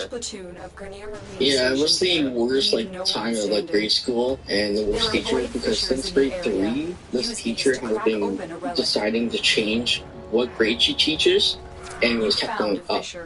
So since grade 3 all the way to grade 7. Yeah, Teachers everyone tenure where they get to decide, they get to make the rules, I am the law kind of teacher. Basically, kind of like that. Oh, there's a heavy unit approaching. What is it? Power corrupts, absolute power corrupts absolutely, or something like that. Well, she had it seemed like she also had the principal wrap around her finger, and the vice principal too, and they had something going against me, out for me or whatever. It was crazy. Okay. To the point, like, you know, like, back then, I don't know if you had it at the time, but, like, we had to bring, like, we had agendas that we had to bring back to school. Yeah. And we had to bring home, and our parents had to sign for it. Even though there's nothing written in it, teachers didn't write anything in it, your parents had to sign it still. And my mom never cared to. I didn't care. It was pointless. Yeah, I just had to get my agenda signed. Oh, I had to every single day. If it wasn't, then you get in trouble. And I got to the point that I didn't care about this agenda because I didn't write in it, teacher didn't write in it, and we had to keep having it signed every single time. So one year I just decided not to bring it, and yeah, I didn't bring it to school, and I got in trouble, and yet I had to go to the office. That's how serious they've gotten. And yet, because I didn't bring my agenda, my principal decided to drive me all the way home with the vice principal to pick up the agenda. You are surrounded by Marines. That? You know, is that even allowed? Are they allowed? No. What? They're not. And it gets even more crazy too, because while we're on our way there, my principal and vice principal were holding hands. Okay, were they like together? No, they weren't together, because while I went inside my house to go get my gun, making people misery, or giving people misery. They shared that in life. They shared that in life, that they would hold hands together. Yeah, it seemed like it, but it's like, I was in my kitchen, I looked out the window, and I saw them kissing in the front seat. Wait, so I'm like... But you said they weren't together? Because that sounds like a together thing. Yeah, but it gets crazy. I then, was like, okay, I was like, this is kind of weird. So then I didn't think about it too much, and then I grabbed my agenda, got back into the car, and we went back to school. I had basically a week detention, and if I didn't bring my agenda again, I would get even longer detention and just sit in the office. My classroom was basically in... Oh shit, where is everybody? Oh, the tunnel. Oh shit, where am I going? What's up?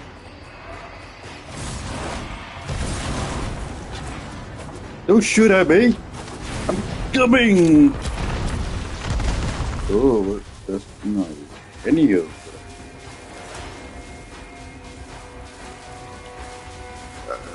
Any of those. I want to freaking outlast crime. A little treat from my little meat.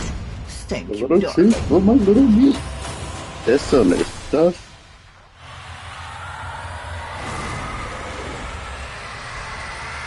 Which is interesting, because Mr. D'Ambrosio drives me to work. Uh-oh. My mom knew her husband and works with her husband. Oh, that's, yeah. Take that. Yes. Take that. So I was like, huh, interesting. Yeah. So next day, I decided to play evil games. Yeah. Forgot my agenda again. So then I had to stay in the office. Yes. The principal and the vice principal were sitting in the office talking to me, asking, said, we have to go back. And I said, well, I don't think your husband will like to hear the fact that you two are holding hands and kissing. Yeah, they both just shut up. They didn't say anything.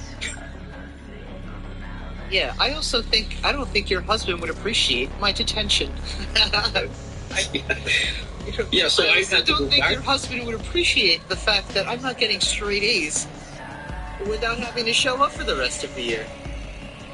Yeah, I had to go back. Basically, just sat there and just went back to class, and they couldn't really do much about it because or else they both get in shit, really. Well then, that's interesting. This is okay. Don't forget your place in this story. This is a side tangent. I saw this. I saw somebody make a crazy or a good point. It's about how they got a call from the principal one day about their kid is not eating in school. Like the kid is not eating lunch at school because they owe money. And he's all like, what do you mean they owe money? He's like, well, they have to pay for lunch. And if they can't pay for lunch, somehow they, like, could set up I don't know, like, I guess, like, a debt system or something. So it's like, well, now we can't feed them anymore because the debts hit a certain threshold.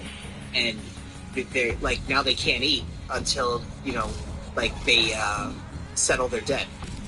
And the point he makes is like, wait a second.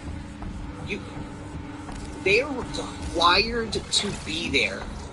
Like, through either the state or the government, whatever the technical law thing is, they are required to be there, and you don't feed them for free? And I'm thinking about it, I'm like, that is actually an excellent point. If they're required to be there, especially for more than 6 hours, feed them. You know what I mean? Like, if the government or the states or whatever are going to require these kids to be there, feed them. Like, yeah, I never understood that part. I totally. Okay, anyway, tangent over. So, like, basically with the teacher having whatever against me, but, like, she then lies and calls, like, I don't know, one day I forgot I didn't have a lunch, and my mom was off, and she decided to bring me lunch. People, like, I thought I was already at school. Yeah. For some reason, I was, like, kind of like we were talking, people in the class were talking about their dads, and my real dad wasn't there, and my stepdad was, and I thought, hey, I miss my stepdad, I wanted to go see him. He was basically my dad. And so at the point that my mom was standing there, and I asked my mom where my dad was, like, where my stepdad was, and she says that she has no idea. And I said, well, I miss him, I want to see him. And she was like, okay, well, I can't get a hold of him, I don't know where he is, basically. So the teacher was standing right in front of me, well, in front of us, listening, and my mom says, okay, well, let's go home. And I said, no, I want to see my dad. I was pretty upset. Yeah. Figuring teacher thought I didn't want to go home whatsoever, and there's something going on at home. Yeah, so I decided to, okay, agree, go get my stuff, and my mom started walking to the office. I went to go grab my stuff to go home, so we can go and try to locate where my dad is. Yeah. At some point, the teacher grabs my arm, pulls me into an empty classroom, and immediately gets on the phone and calls CAS, Child Aid Society. Ooh, my playground expands. Then she had a teacher go to the office and tell my mom that I changed my mind. So then my mom, okay, walked home. And then out of nowhere, yeah, at the end of school came by, at the end of the school day, I'm still in this classroom, I'm locked in this classroom, can't go anywhere. I was just sitting there at an empty desk, not doing anything, with just, like, locked against basically against my will. And CAS showed up. That was the last time, well, one of the last times I saw my mom for a good 3 years, because they drove me to a whole other city that I didn't know. I was going to one foster house that I didn't want to be at, and I was pretty upset. And all I did was smack a brick wall. CAS put me into the car, went to the hospital, and I was on suicide watch. When you smack a brick wall, I think smack is open palm. Just open palm to brick wall. You didn't fist it, you didn't punch the wall. I guess confused as I was at first. CAS is like the Child Protective Services in the United States, only it's just what they call it in Canada. Yeah. So what did your mom do for work? She works at Costco. Okay. So your mom works at Costco. Didn't have a car. You have a stepfather. In the area. right? Yeah.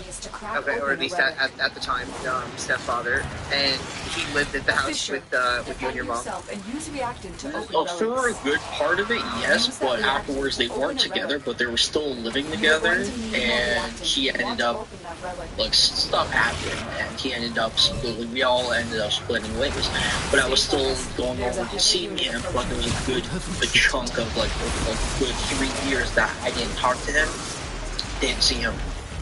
It wasn't because we hated him. It wasn't because my mom and him were mad at each other. They were good friends. We just stopped talking. Okay. Okay. So like nothing was going on at home. Nothing was wrong. I was not being abused or anything like that. It's just the fact that this teacher had it against me and hated me to the point that she called Say Yes because I stupidly said that I didn't want to go home. Making her think, yes, there's something going on at home. There wasn't. That's horrible. That's horrible that it's that easy for you to separate a kid from a parent.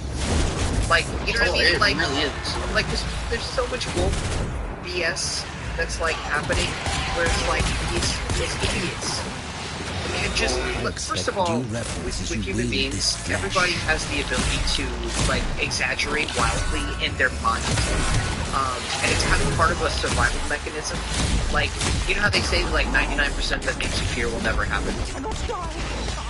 Yeah, like 99% of those fears are wildly exaggerated fears, and it's a survival mechanism. It's meant to like just make you take the safer route, you know, just in case, because the brain's not aware of what's going on. Could happen, so it exaggerates all these scenarios, and it's like that's what woke is. It's just all these exaggerated scenarios playing out in people's heads, and they just it's garbage. It's stupid, and when people get to like play out that imaginary scenario that I was just about to die.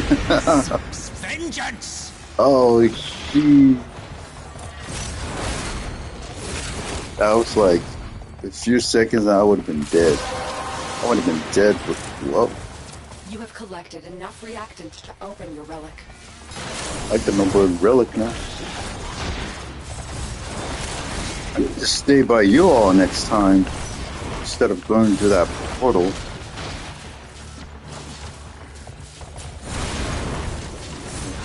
Whichever group I end up joining.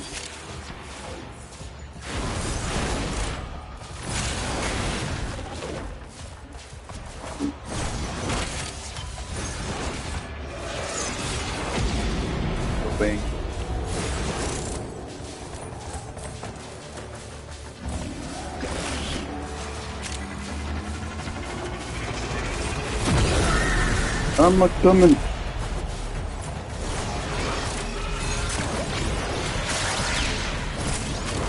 I'm very slow. Maybe I won't get there by the time I get. Oh, there you are.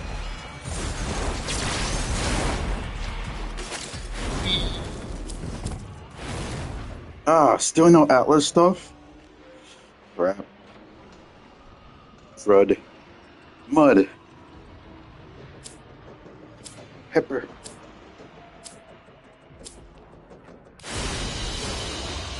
Mission complete. Excellent work, Tenno. What are those?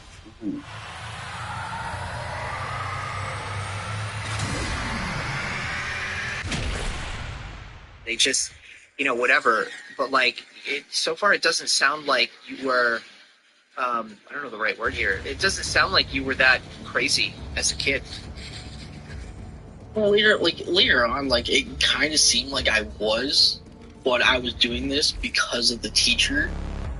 But I was when I was taken away for a good 3 years, I was still going to the same school, sitting in the same classroom with a teacher who called Say Yes and got me taken away. Do you think that was a good idea? Well, how was that? How, if they moved you around? The teacher followed you to the next state? Yes? What is it? No. They had a driver basically drive me from a 2 hour away. Like, I was 2 hours away at that point. So, 4 hours every day for 3 years. This driver. Yep. Well, maybe not every day, but still 4 hours. That is such a waste of time. That's what that's part of the CAS drivers. They were hired to do that. So dumb. Like, your mom didn't know that she could sneak to school and see you, or what? It was like she tried. She tried. I even got to the point that I had enough. First day, like, I wasn't even at school for a good chunk of like maybe a month, and then I was going back to school for like a month, whatever. Like, after the month, I was going back to school, same classroom, same teacher. Yeah, so I was like, okay, we had like an extra activity, whatever. So we had everything done. We were allowed to sit outside close to the end of the day. Yeah. My backpack, whatever, was up against the wall, and as soon as the bell went, I saw the fence, walked over there, climbed the fence, jumped over, walked home, walked back to my mom's house. And for that whole month of being away, knocked on the doors, and they're trying to figure out if she was home. Yeah, she then opened up the door to see me. She didn't know why I was back. I had to leave because, or else my mom would have gotten arrested for me being there. So I decided to basically walk down to a Native Friendship Center that was basically down the street. Yeah, I went there, and they basically had to find me, and I had to get a call and say yes, and yeah, they had to pick me up, and I had to go back to the foster house. And then I didn't stay there for too long, and I was being moved to a different foster house in a different city. This guy, I can't remember his name, but he was blind in one eye, and his entire basement was all old arcade systems. He went for an eye surgery, and they made him permanently blind in one eye. So he sued the company, and with the money that he had, he just bought a bunch of old arcade systems and had them on the basement. Oh my god, you gotta buy assets. You gotta take that money and make more money with it, you dumbasses. Oh my god, this is why they say 3 or 2/3 of all lotto winners go broke in 10 years. Don't buy the stupid shit first. Buy assets, and then let your assets buy the stupid shit. Yeah, he wasn't really smart about that. There was the old Pac-Man, the old fighting games, shooting games, or whatever down there. All the doors were open, so you could just hit that little metal wire that the coin hits to get more lives. So everything was free. Yeah, you could look. You could have the arcade basement. That's.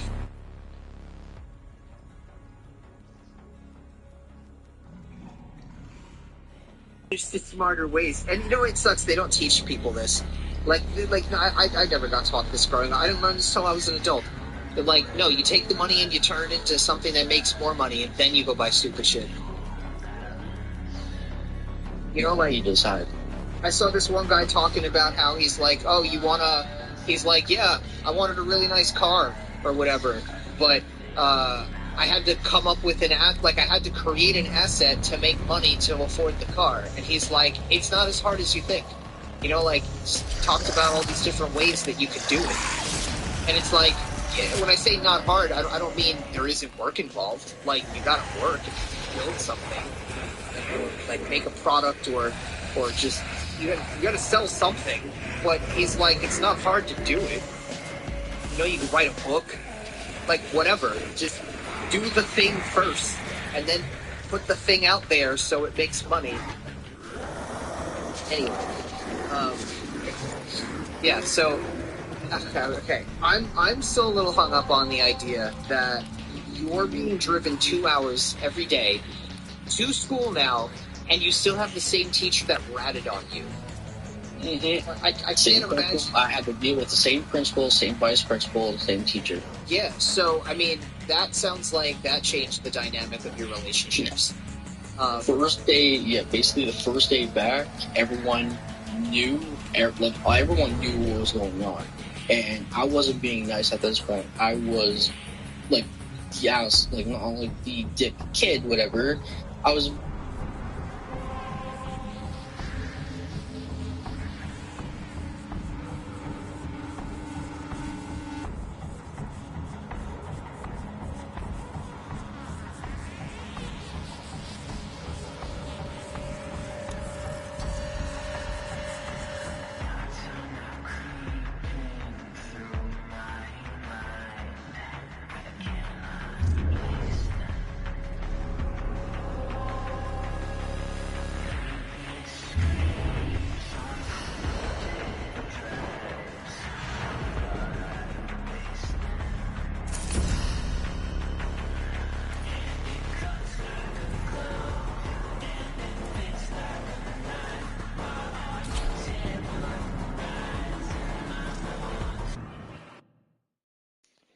Yeah, I totally get that. I think what a lot of people don't understand is, and this is just something I've noticed, like, just, I don't know, I've always had an affinity for, like, just wondering why people behave the way they do, and paying attention to, like, how people behave, and why they behave that way. And one thing I've noticed is through, like, various relationships in the past, is that, like, you know, like, you see certain couples, and it's like, it's all good in the beginning, and then they just start fighting.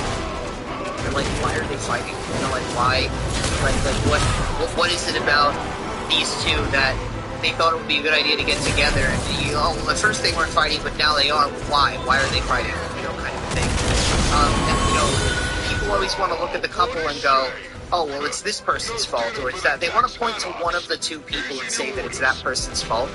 But what I've noticed is like, there have been times in my life where I've had growth on purpose. I've been like, no, I'm doing something wrong. I need to change. I need to learn how to be better. I need to figure out what I'm doing. So I would go on like a self-improvement movement, and I would like change my behaviors just as like tests and see like, all right, well, how do people respond to this or that, whatever. What I've noticed is that like during the points of like when I think back to certain like points where I wasn't improving anything, but I wound up dating different people, I've realized that like, no, it's not always you, like, or it's not always me. It's always like some people just behave in a way that pushes your buttons, and other people behave in a way where they don't push your buttons. And it's not always you in like these scenarios, you know? Like, everybody has buttons that can be pushed. Like, I still have buttons. It doesn't matter how much improving anybody does. Like, you're always going to have buttons that can be pushed. But I've just noticed that, like, some people just behave in a way that just naturally pushes your buttons. And there's nothing you can do about that. Like, you can like, maybe try to learn from it. Maybe you can get better at handling it. But the button never doesn't get pushed if that's just a trigger for you, kind of a thing. And when I say that, I mean, like, it really could be anything, you know? And it sounds like this is just one of those scenarios where the student-teacher relationship that you had was, your teacher was just the kind of asshole that just lived their life in a way where they push buttons. And you just happen to be, like, I guess, more affected by the button pushing that they were doing. Because I'm sure that they didn't just, like, I'm sure that if you thought hard enough about it, you would remember that, like, oh, well, they didn't just act this way to me, or they didn't just talk this way to me. Like, it's just the way that they were, you know? And in that scenario, what I think is most messed up is, they got you separated from your mom for 3 years, and if we really try to figure out what triggered the nuke in the first place, it was them. You know, like, it was just, like, because, I don't know, like, I've had teachers that, like, even teacher examples, like, I've had teachers that, like, I've had multiple teachers, let's say, ask me to do the same thing. You know, please be quiet, change desks, stay after class, like whatever the request could possibly be. But the way the teachers all ask might be different.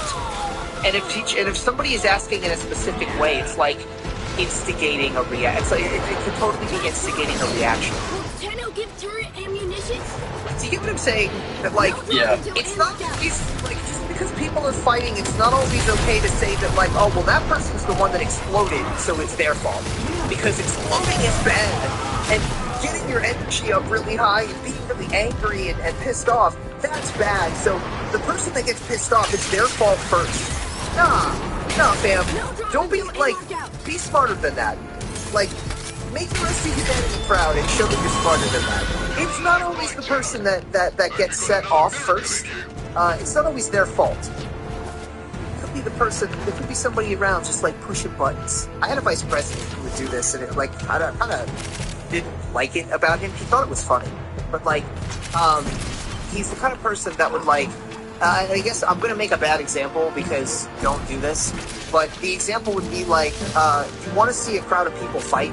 So, you hide in the crowd, and then you chuck a drink at someone in the crowd, and nobody sees you.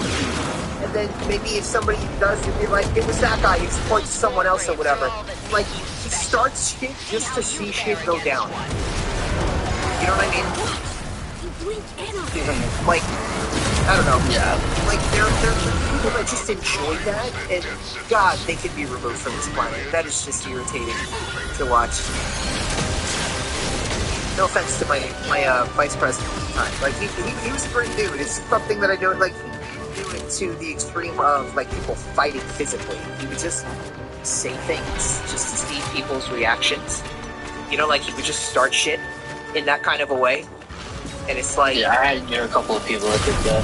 Whatever this is that you have in your brain, that you enjoy this, it's a bad dog. It's a very bad dog. You need to get the hell out of here. I had a buddy who was bored one day and told me that he texted a random number saying that I'm pregnant and see what would happen. He didn't know who the person was. He just wanted to start some shit. Yeah. Control God. Yeah, so I feel like everybody's got some kind of example of this. But okay, so back to this horrible teacher and some of the stories of the experiences you've had. Well, this was a good grade 5, grade 6, grade 7. Basically around the time of grade 6, I was okay, my mom was going to court with her boyfriend, and everyone was trying to fight to get me back. They got to the point that I never understood why or how this was a good idea, but the CES assigned me a lawyer to talk to. I only talked to that lawyer once, and my foster mom or dad, whatever, they were talking to the lawyer a lot more than I had. They were supposed to be talking to me more. So then he goes to court. I wasn't even in court, so I don't know what happened in court until what my mom told me in all the papers I read. So basically, I was told, this lawyer asked me if I want to go back home, if I like being home with my mom. And I said yes. I want to go home. I don't want to be here. And so he took that. He went to court. He lied and said that he told the judge and my mom basically saying that I like where I am. I don't want to go back to my mom. What the fuck? Okay, you weren't there at this courtroom? Nope, I wasn't. Yeah, I would imagine I would have erupted in the courtroom. I would have been like, he's lying, or whatever. Yeah. So, this lawyer that was signed by me, to me, from Say Yes. Of course, he's going to listen to the Say Yes. He's going to get paid because Say Yes is paid me. Yes. So we're going to follow and basically do what CAS wants him to say, not what I say. Yeah, this certainly sounds like corruption. It is. And it got to the point that it's so bad that That kid needs energy core for years, CAS wasn't supposed to take me away from family members. Any family member. Cousins, aunt, uncle, doesn't matter. They were supposed to call, like call and contact any of my family members. That's my biological father, my stepdad. That could be my aunt, my uncle, any of my cousins. Nope. CS never called them. Never put me there first. Because when you're not supposed to be taken away into an alternate right away. You're supposed to go to family first, and you're supposed to contact families first. They never did. So that's another thing that they messed up on, and that the judge didn't like. So the lawyer, after the judge found out the lawyer was lying, and that the two CAS workers never contacted any of my family members, and they took me by my will, locked me in a classroom against my will, and basically kidnapped me. Yeah, the lawyer who was assigned to me lost his job, lost his license to be a lawyer. And the two CAS workers also lost their job and no longer can be a CAS worker anymore because of that. Okay, please tell me the school, high school, or whatever, teacher, plumbing. Like, I want them to lose their jobs for this too. The principal did lose his job. Vice principal went to a different school. Which one was the cheater? Like, which one was married? The principal or vice principal? Vice principal was the cheater. So the cheater got to keep the job. Yeah. Justice has not been served. Why she's no longer married to her husband. Hopefully he found out gently and came down with the wrath of God. My mom ended up telling them. What about the teacher? Well, the teacher still was being a teacher to teach school. And basically at the time for me to go from grade 7 to grade 8, in grade 7, whatever, I was basically still at the house. One night, at 3 o'clock in the morning. What grade? What was that grade? I was, so grade 5 I was taking, grade 6, grade 5 I was taking, grade 6 I was also gone, and grade 7 was kind of the area I was going back. Okay, but I thought it was 3 years. It was 3 years, 5, 6, and 7. Oh, 5, 6, and 7, okay. Alright. So then, around the time, they just had enough, and I just had enough of everything. So at 3 o'clock in the morning, I decided to put my shoes on. I walked from one city to another city, well, back to my hometown. In 8th grade, at 3 o'clock in the morning. Not 8th grade, 7th grade. At 3 o'clock in the morning. Yeah, I walked. Okay. And that's basically how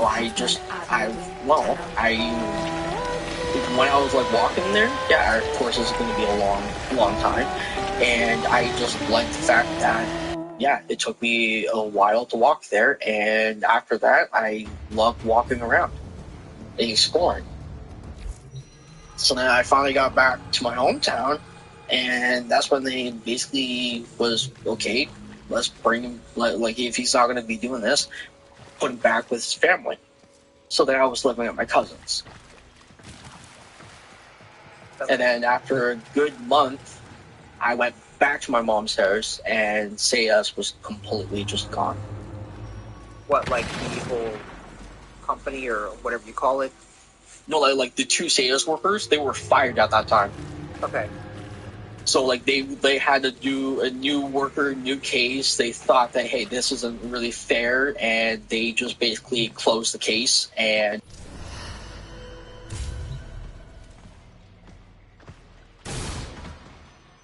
I know I ask much of you, yet you rise to the challenge, always. What sustains me? It is you.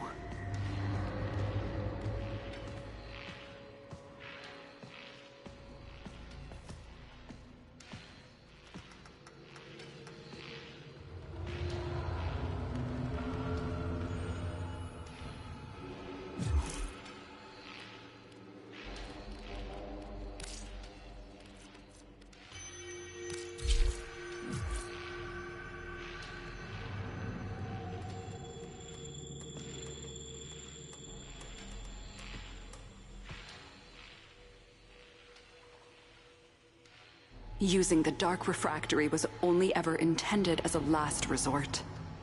If there had been some other way...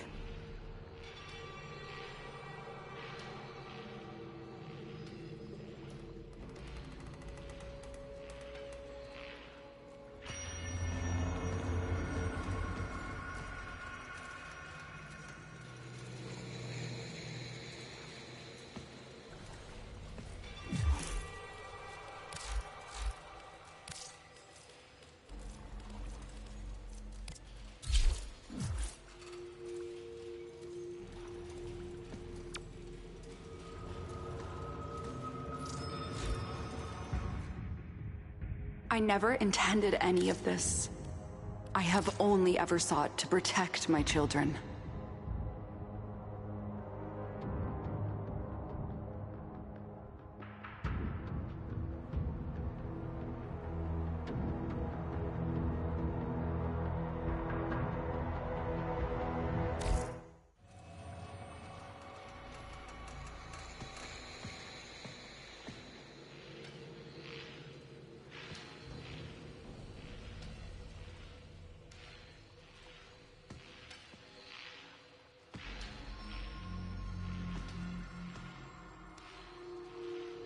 When we find him, it will all be worth it. It cannot be otherwise.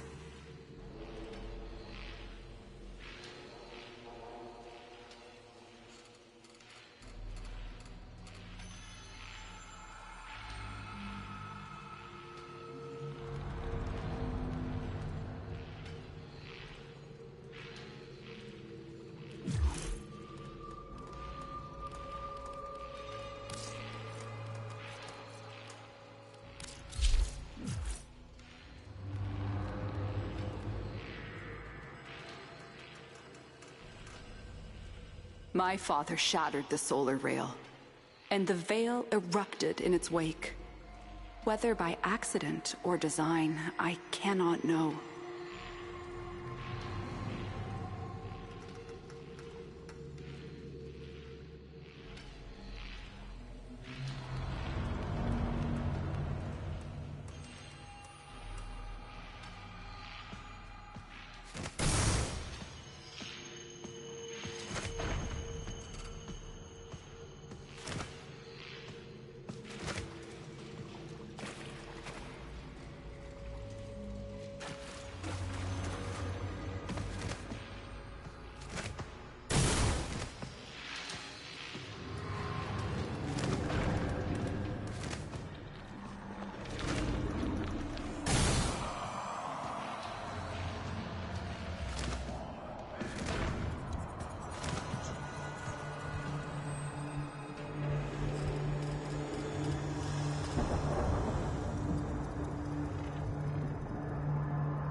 I feel like kids are losing their childhood because they don't understand what it means to go outside and not, like, to go outside and have to drink from the hose. They don't understand what it's like to not be allowed back in the house until the streetlights come back on. You know, like, they don't understand what it's like to, I guess, like, ride your bike around town and explore. And they don't understand what it's like to, like, I'm sure you grew up with them saying things like, oh, just be careful of suspicious vans and strangers offering you candy. Like, that shit was a lot more real when I was growing up. Like, it was just, there was a lot, like, that was on your mind a lot more. Like, well, I'm this far away from home. a van could definitely outrun me on my bike. You know, like, I mean, really, the best chance you have, like, or the best chance you had when I was growing up was to be a fat kid, because then maybe because the thought that was in like our minds was like, well, I mean, if we're not attractive, they're not gonna want us, you know, like, like that was the thought growing up. But yeah, a lot of people think about that too and say that. Yeah, like, well, I mean, if I'm really fat, they won't be able to pick me up and put me in the van. Like, it won't be easy. Like, I won't be a primary target. I'll be like, well, we're having a slow day and I gotta meet a quota kind of target. You know, like, I'll be I guess I have to get this one kind of target. But anyway, so, like, now that you're in this new school, do you feel like, okay, so, like, I don't know why, I'm getting the vibe based off previous, like, you know...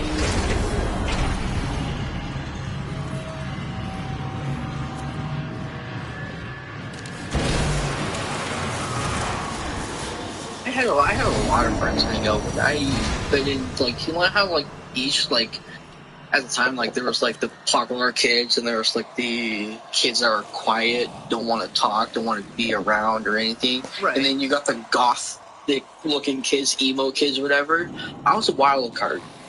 Okay. I fit in on every single group. Yeah, hashtag relatable. Yeah, I did not have just one group of friends. If you want to find out what Albrecht was up to in that Necrocell, you'll like, need I couldn't be labeled into like a certain group of kids. But the reason why I said that was because you seem like very, oh my god, it's like, it's a stupid word.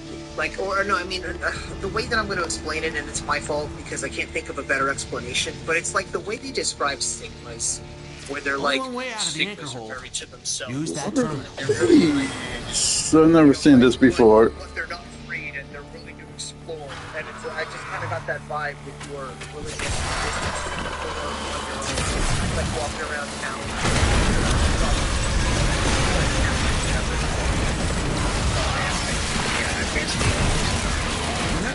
After the whole CS stuff and me walking back terminals, my hometown, being like after like a couple of cities away, yeah, I love walking around and exploring.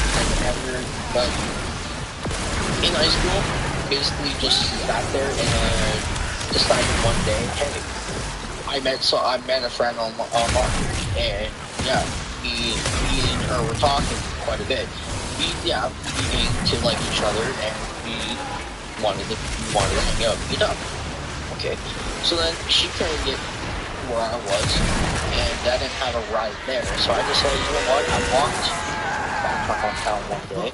I can make the day, I can walk the one day in 5 hours, whatever, to her town. So I did that.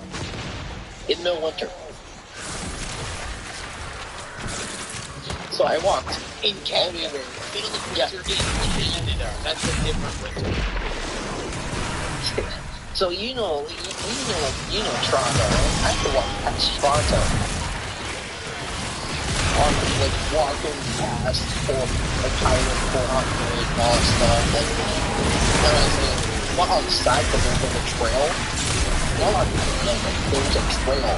It used to be an old train track that goes from Toronto all the way out to Atlas and down to London.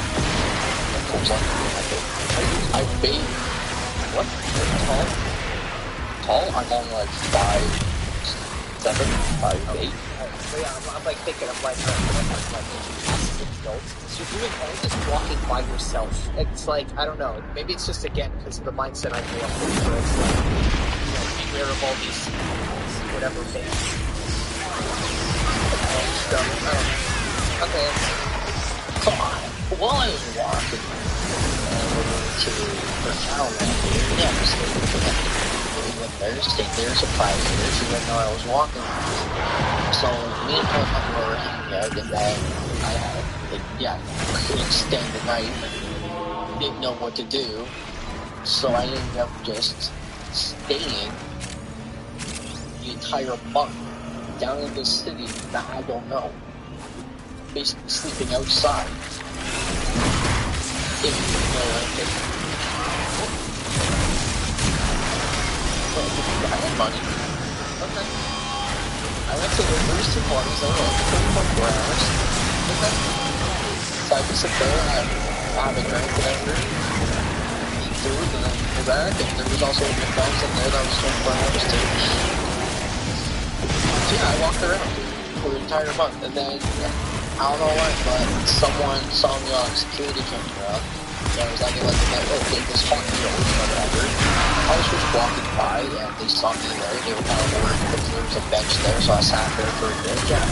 They ended up calling the cops. I didn't sleep there. I was sleeping on property. They ended up calling the cops. They showed up, and I was just sitting there, not doing anything, not vandalizing. So yeah, so the police showed up. They asked me for my ID. I wasn't at the age of 18. What are they? Okay, so I didn't have ID. So they was like, hey, do you have a health card? So, yes, He died. He did. He asked me where I said I live, I told them where I live. And they said, why are you way out here? I was like, oh, I walked here. They didn't believe me. I'm like, yeah, I walked here. Did we fail? Hanging out with a friend. I was like, well, how long have you been here? I was like, for a month. Yeah, they didn't like the fact that I was there. One must make the best of it. They looked at me, they said, well, you seem very cold. I was like, no, I'm fine. They drove me to the hospital to make sure I was okay.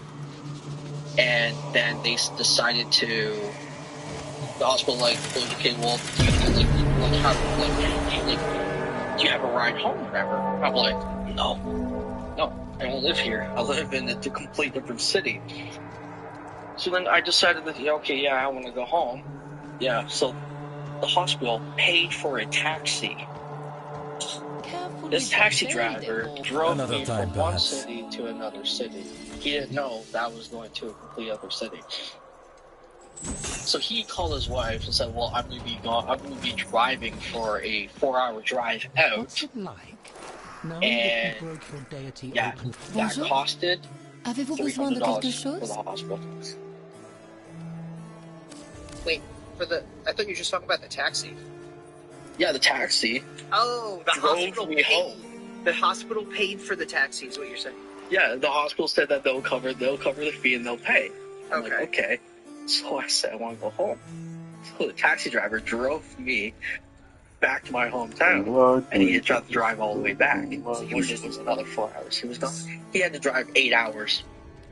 Were you hanging out with this girl every day for a month that you were there? Yeah. Okay. Yeah, I didn't just hang out with her once and then just stayed there. Yeah, I hung out with her for the entire month. Sat there, got to know her parents, and they were kind of chill. It's just the fact that I couldn't stay the night there. Okay. I was able to have a shower there. All that stuff. Yeah, I had clean clothes. I had shower there and stuff. So, I mean, respectfully, if you had gotten to know the parents, like if one of my kids brought, if I were the parents, I would be like, all right, we'll sleep on the couch. You know what I mean? How are you safe outside in public? Anything can happen to you. Just sleep on the couch. I don't know why they would let you. Did they not know that you escaped? Did they not know you escaped your house? They didn't know that I didn't live in the city. Oh, okay. They didn't know I was They didn't know how far I lived. Okay, they didn't know I walked there. They thought I lived. What have you been doing down here? Just in the same area as them. Okay, then fair enough. Because if I knew the situation, I would be like, you're not going to sleep outside like that. I mean, this is after getting to know you. If some random person just showed up and were like, I don't have a place to sleep, I'd be like, not my problem. I don't care. Yeah, I got to know her mom pretty well. I got to know her dad pretty well. They had a bunch of family come over, and I got to know her whole family. She went horseback riding, and she had a horse that she owned, and she would just go I on can horseback upgrade it. every weekend, whatever. I would go with her and her dad. What a bore. Finally. We sat inside, we watched movies, we all sat there in the living room watching movies, stuff like that. It was like, yeah. We have nothing. Everything was fine. It was just the fact that wasn't allowed to stay the night there. She even asked, and her mom said no. How may I be So of service I was like, to you okay, this I'm day? not gonna argue. I was like, whatever. Oh, is it nice? Did your mom know? I like, where honestly you were? cannot tell in this place. Nope. So then what? You just drive your mom crazy with her thinking something happened to you? Like, what was...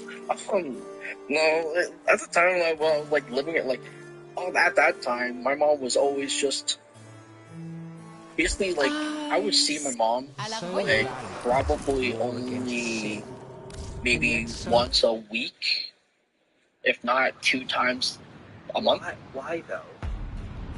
Because I will I would be sleeping all day, up all night, and she would get home, or she would be like, she would basically be sleeping like she would be living like she stayed at her boyfriend's house most of the time. Okay. He would drive her to work, pick her up from home, pick her up from work. Sounds whatever. like your mom is young. Or it sounds like she's young. She basically did. She was still in high school. Okay. Yeah, I mean this kind of lines up a lot more now. It's like, I know, like, yeah, like, you have a kid in high school, like, let's say your mom, like, at that point, she's in her late 20s, early 30s, like, she was doing stuff. this. Like, you're not old at that point. Yeah, she was going to adult school learning center that was in the mall, and she would take me with her as I was a baby, and everyone there apparently loved me. Of course. Yes. And babies. When I was like at the age of 5, I would go with my mom's friend, who was also my friend as well. He would drive me and basically watch me go pick my mom up from work, and I would go run from the front doors run straight all the way to the lunchroom where everyone sits, and everyone knew who exactly I was because my mom worked at Costco before I was even born, and she still works there. Well, by now it sounds like she's running the place. She was offered to be a manager, but she turned it down. So the next guy who was started with at the same time as her, he then was given the manager role. My mom didn't want it. Well, hopefully they're on good terms, because you know how crazy that would be to, you to pass They are. My mom he will tell my mom what to do, and she will just swear at him, says, nope, I'm not doing that, I'm doing my own thing. She drives forklift and drives whatever. I went there for bring your kid to work day for grade 9. I went there, and oh my god, it was crazy. Well, honestly, I've learned a lot of people who work there are scared of her. Yeah, she drives a forklift and swears. I'd probably be scared of her too. You can hear her yell from one side of the warehouse to the other.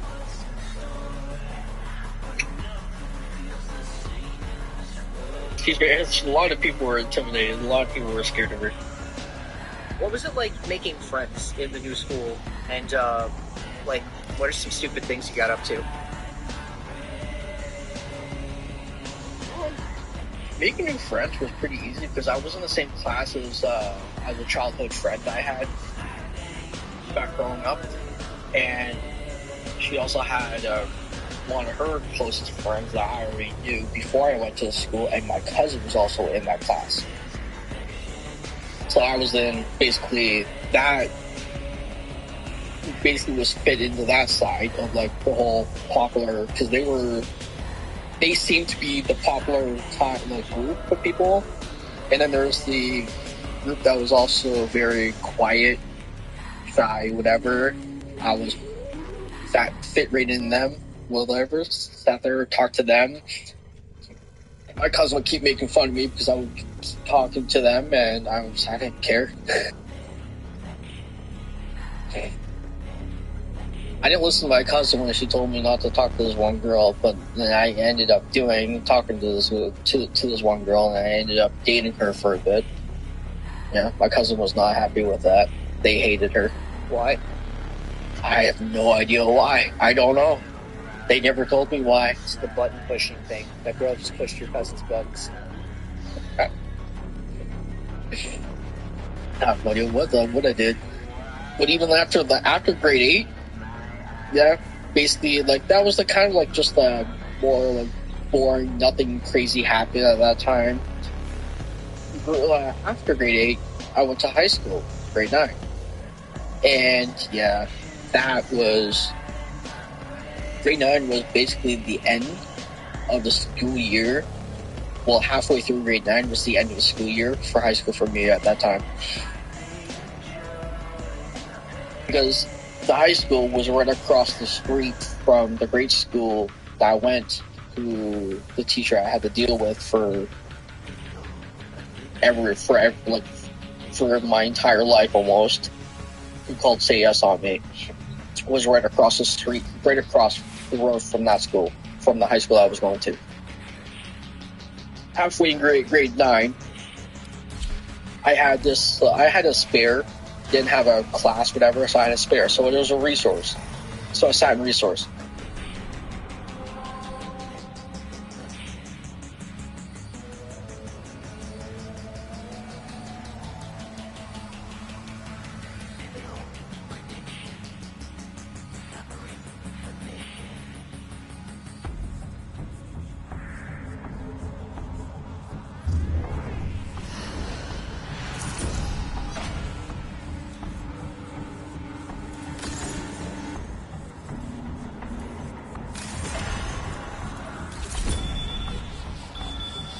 Box beside me, she was just sitting there, whatever.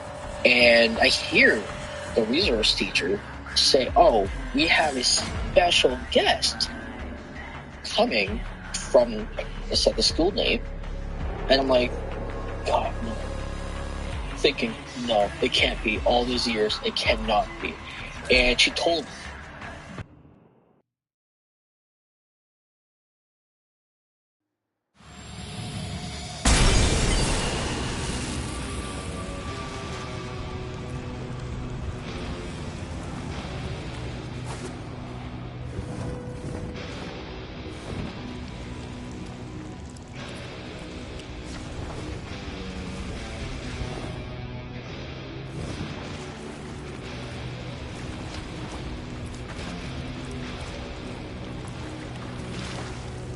to help out and teach resource while I was in resource. No.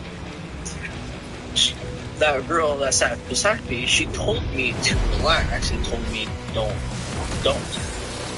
That teacher recognized her, walked over, said about me, and saw me, and she acted like nothing happened.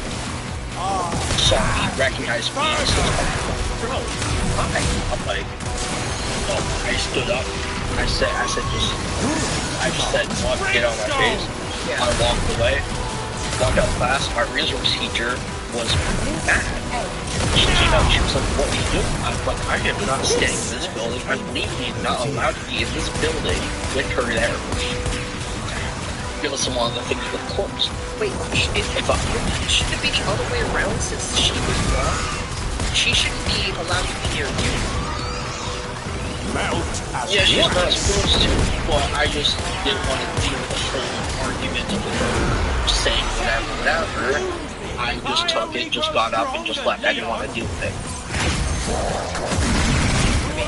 I feel like if I told my teacher that woman separated me from my family for years. Well, I told her that. I told my first teachers that said no, she's legally not allowed to be in the same. I'm not allowed to be in the same building with her to find court. And I got court papers by the judge saying I'm not allowed to be anywhere near her. She's not allowed to be anywhere near me. So I left. And that was it.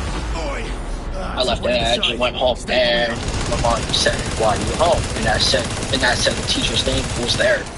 I just said, "Okay." She just left it alone. She left it alone, and that was the last time I went to high school because she found out. Yeah, she started switching, and she went now teaching high school. Yeah. Did you graduate high school? No. Okay. So, what are your plans at this point then?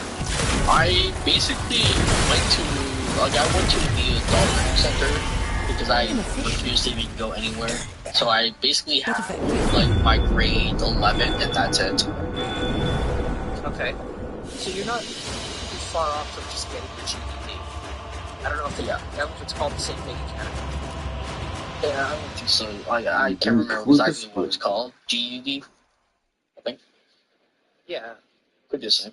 Yeah, I'm not that far off to getting it. I just have to basically do a couple more. I just have to get a couple more credits, so that's basically it.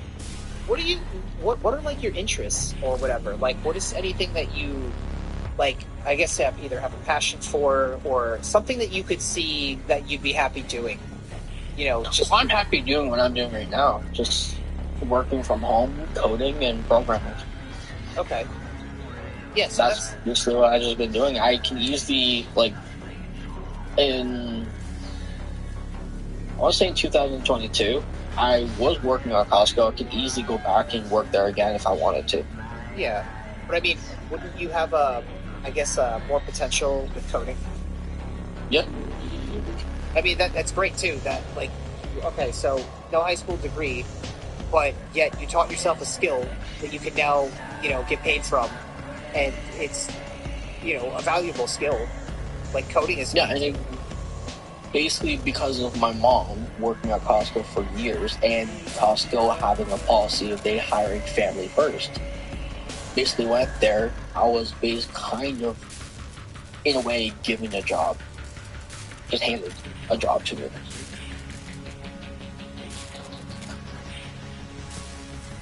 So I'm pretty good. I'm set. I'm not too worried. I don't think I need to go to college or anything like that. Great. Yeah, that's exciting to hear.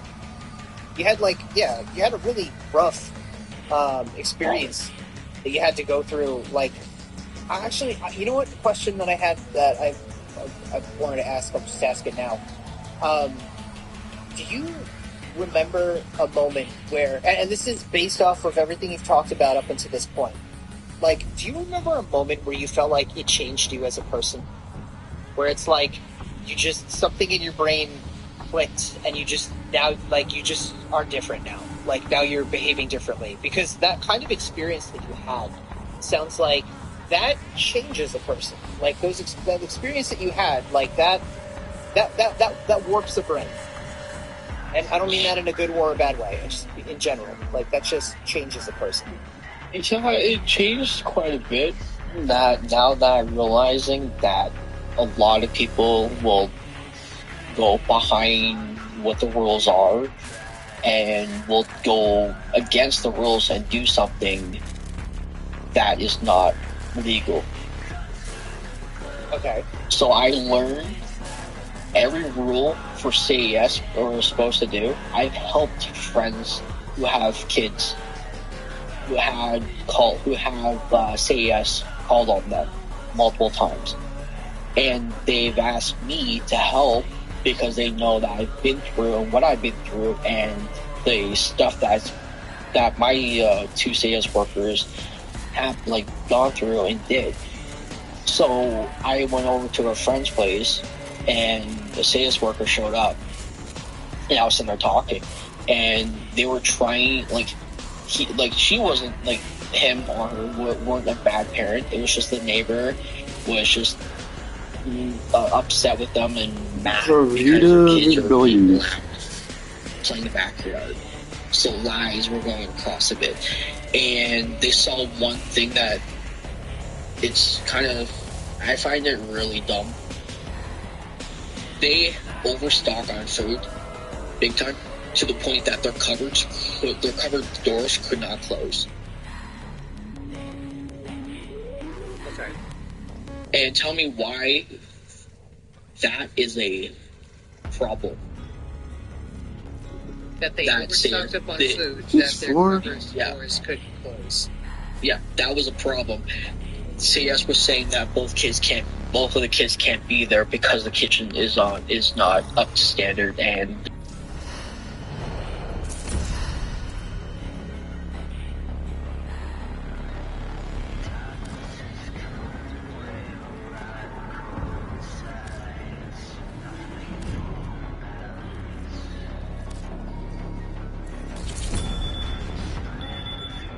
they can, until both of them gets that organized. And I stood there and I'm like, no, you're not. I was like, you're legally not allowed to take the 2 kids. The 2 kids are supposed to go with family first. And if any family are not supposed to take the kid, if any of their families physically cannot take their kid temporarily until something is fixed at home. Compassion began the recovery of your past. Like, if they can't take the kids, then CS will have to take them. That is my law. Dangerous. But forgetting That's what someday AI, like, is able to create a test for humans to take that test common sense. And I hope the AI can like look at different jobs and say, does this job require common sense? Because it sounds like the Say Yes protocol,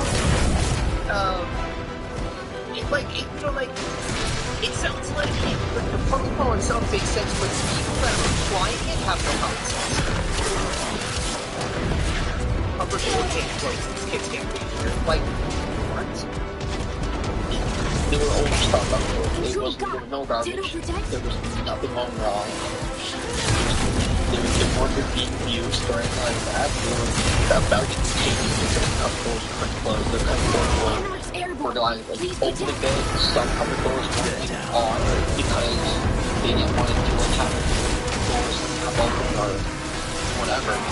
Some doors are made only. They were breaking, falling off.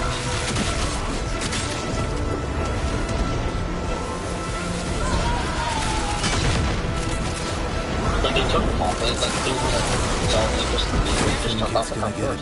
And CS were about to take both of their kids away to foster house because of that reason. Until I basically let them messed up, and her mom went and picked up both of her grandkids from the home. And since we're saying, oh, I have to go there and see his place and see his super.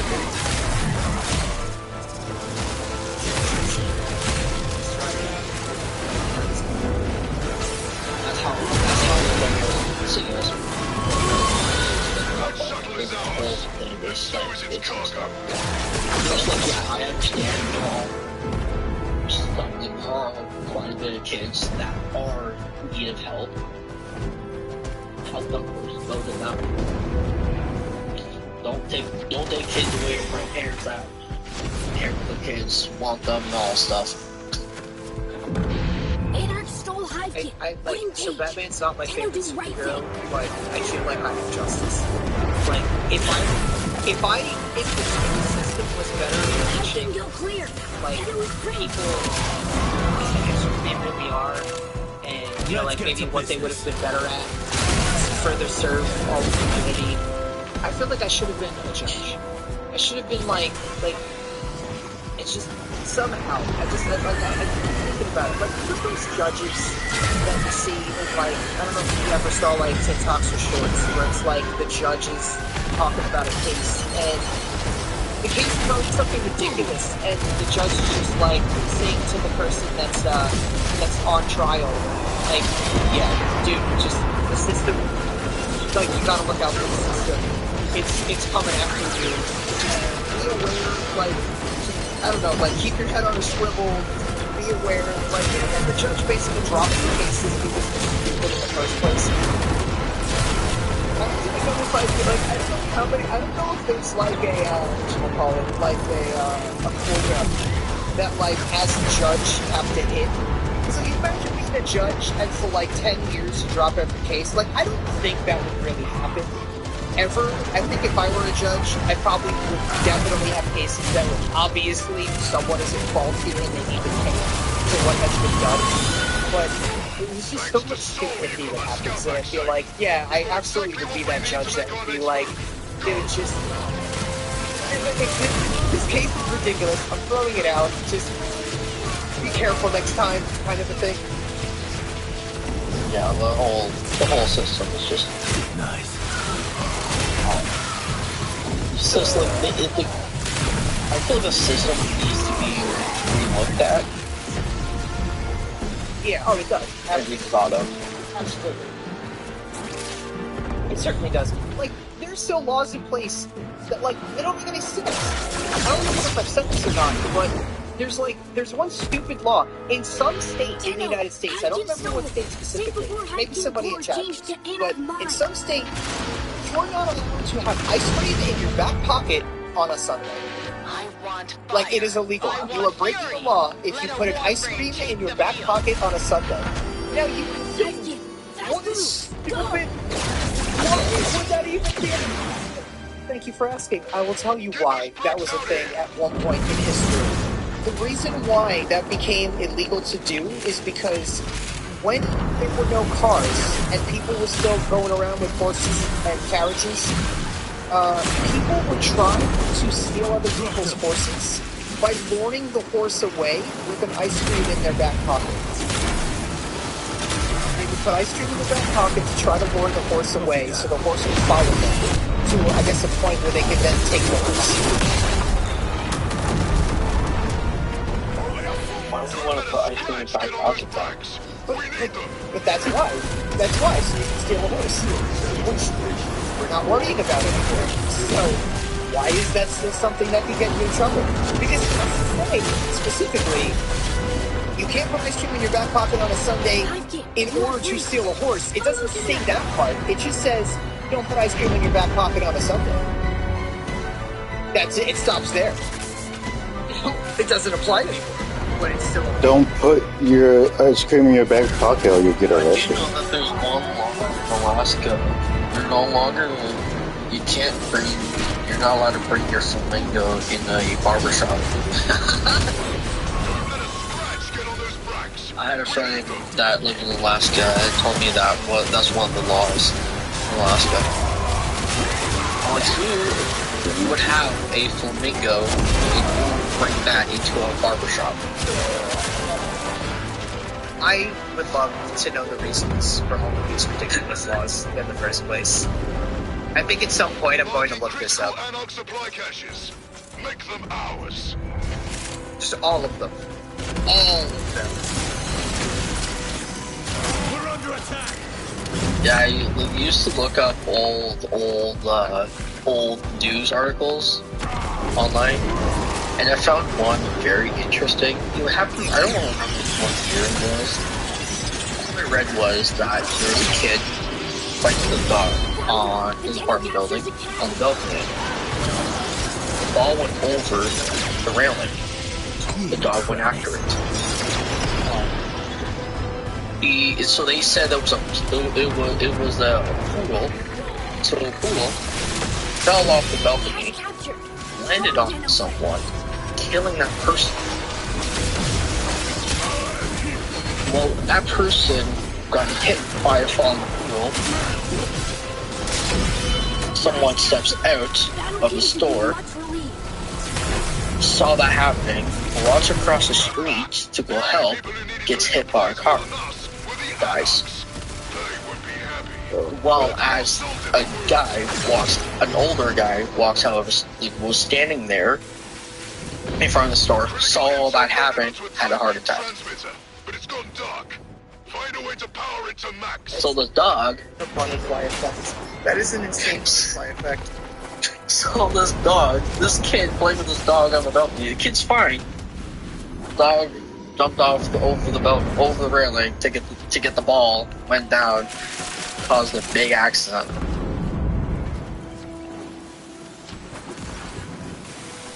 And with that, I'm going to say, chat, thank you for the support. Alright, bro, so you had an experience where you had this abusive ex, and having a kid, or she had a kid, and had a kid, and it wasn't yours, but you're like doing the right thing, being a good person, sticking it out anyway. That sounded like a pun. That's not how I meant that. You were sticking it through. Now that also sounds like a pun. You were giving it raw. That's not what I'm getting at. You were being a man and doing the right thing by staying with her. There, because I don't want to fully abandon her or the kid. How old was the kid? He was just newborn. Oh, okay, yeah. So she's just having a kid. No, you were there for her giving birth? Like, not physically in the room, but like... No, she was 2 months pregnant when me and her started dating. Okay, so you were around. Yeah, so when she had her kid, and I was mainly the one who was taking care of him.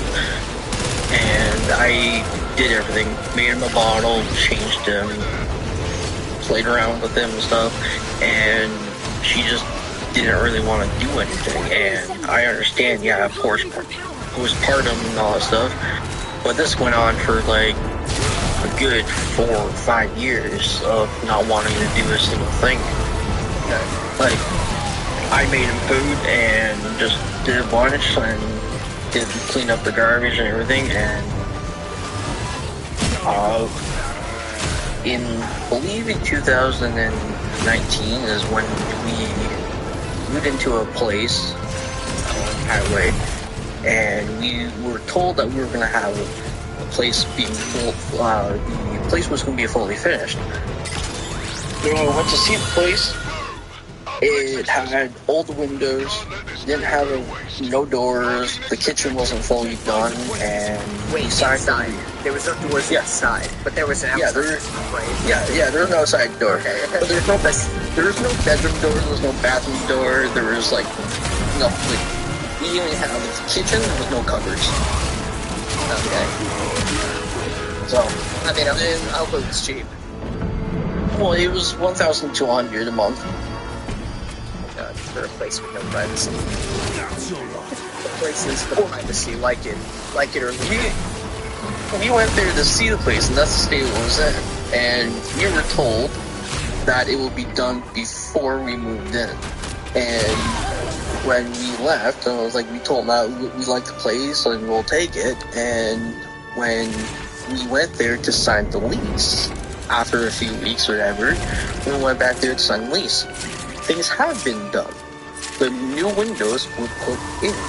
All the windows were brand new. But there was no trim. And he told us that he was going to still work on it, but he had another job that he had to do at a school to do some kind of doors that he had to install. Anarchs were cruel. And I was like, okay, well, we saw things were getting done. Here comes the move-in day.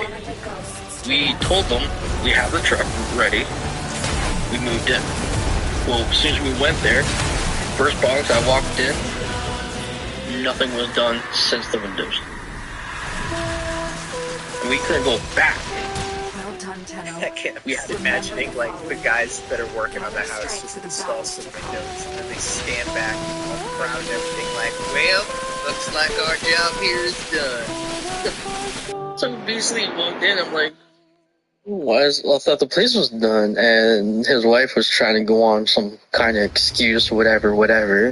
I'm like, okay, well, is he still, like, we can't, like, she was, like, asking if we could go to a hotel. I was like, no, we already gave their landlord, or our last landlord, whatever, notice. We moved out. We have the truck. We told them, we texted them, we have the truck booked. when are you gonna get the truck?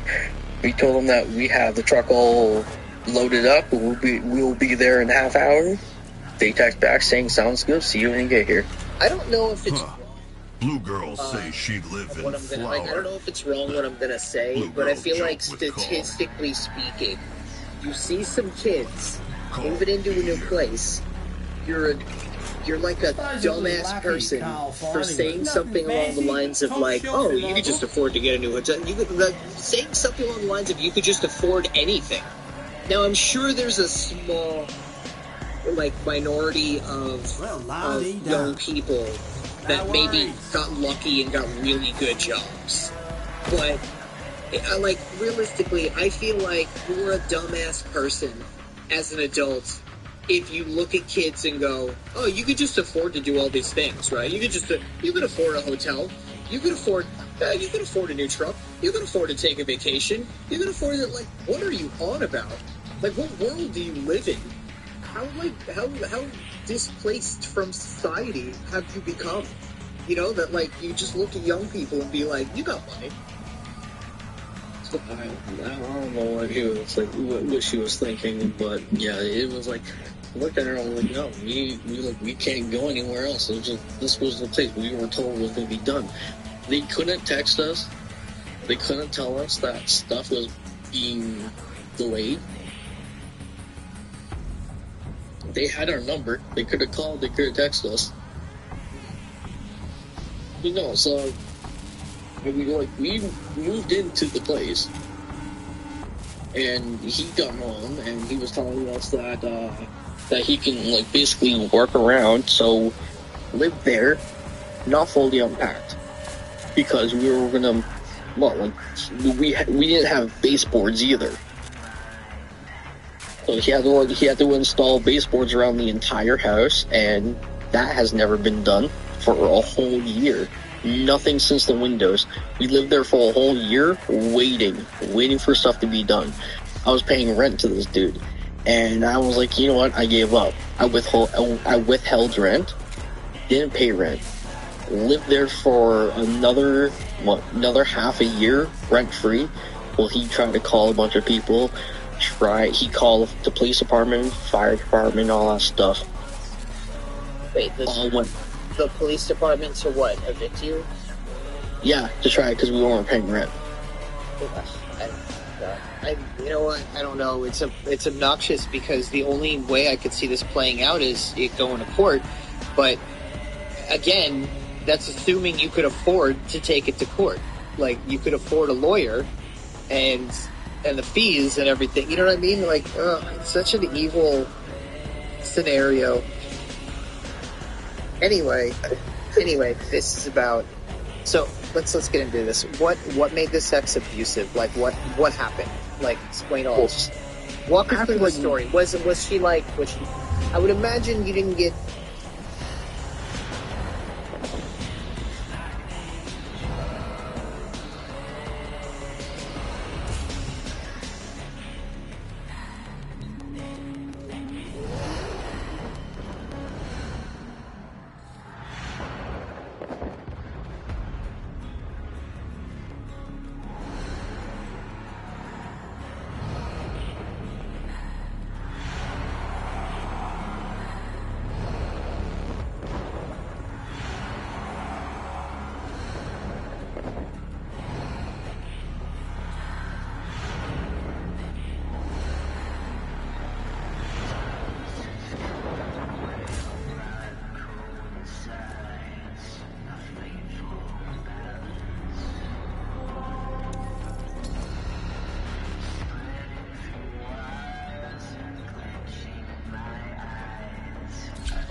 Made jokes around, said, "Oh, you can't smell this, whatever."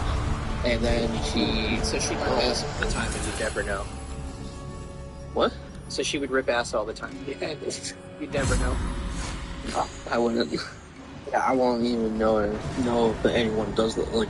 And if anyone does, but I don't know. Me and her got along really well over the start, and we went around, we did stuff, we did things. We went to the zoo, we went to Canada's Wonderland a couple of times. I don't know, there was like... Oh, poor little Rex. The Canada's monster Wonderland? from Albrecht's stories finally No, Canada's came Wonderland. Oh, okay. So what is that? Is that amusement park? Yeah, the roller coaster amusement park. Okay, sounds fun. Alright, yeah, so that's nice. But like, okay, aside from what you did, what were some nice things about her? I'm only saying this because here's why I'm saying this. I'm saying this because it's a really big red flag if you can't say anything nice about your exes. Like, just it's a red flag in a person. So is a corpse. We're gonna say something nice about her because it's going to prove that you're capable of being a good person. And it's also an important thing for everyone else to know about this. That if you go on a date, it doesn't matter if it's the first or 10th, if you only ever say negative things about your exes, that is a red flag. You gotta be able to say some good things. And in the beginning, there had to be good things, because why else would you have gotten with her? Yeah, her personality was great. Like, that's the part that I love, was her personality. And I don't go by the whole looks or anything like that, like, just her personality was, like, amazing.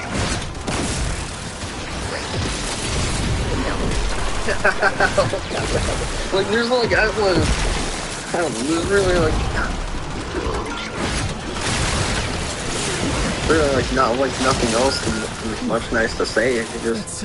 Call it a day, shall we? Well, I mean, there probably is, but I mean, like, from a male perspective, like, or from a female perspective, if they just hear a bunch of men talking about, like, you know, physical attributes, then it somehow makes them famous.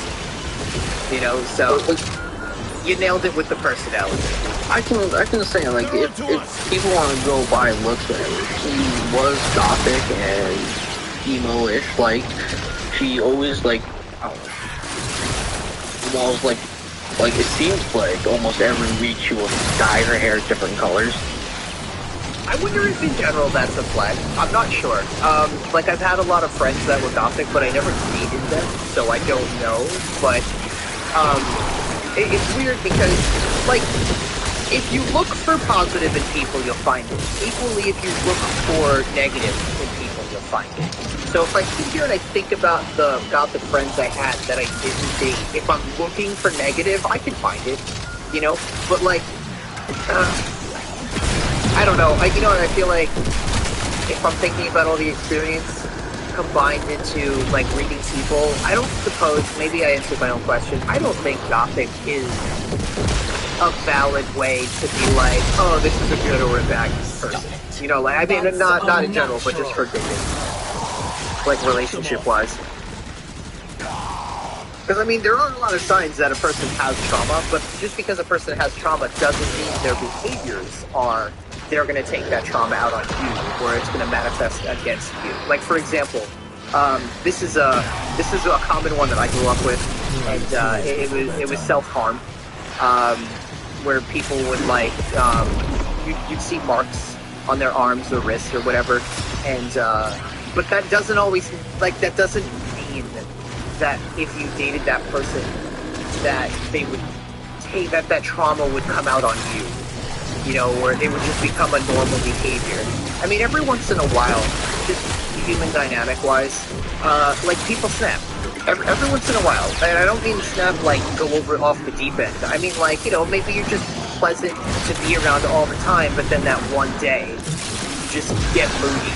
You know, like, and, like, it happens. You know, like, it's, I don't know. Like, people are an ever, like, we're energy that's always in motion. And that energy being always in motion doesn't always hang out in super happy fun time, you know, like, area of motion. Sometimes it moves over to, I'm pissed and I gotta yell at something about it. And sometimes, like, usually, when you're with somebody, you just happen to be the closest person to them. Like, it happens every once in a while. My experience has taught me that it's when it happens too much. Like when it starts to become common that it's happening, that's when it's a problem.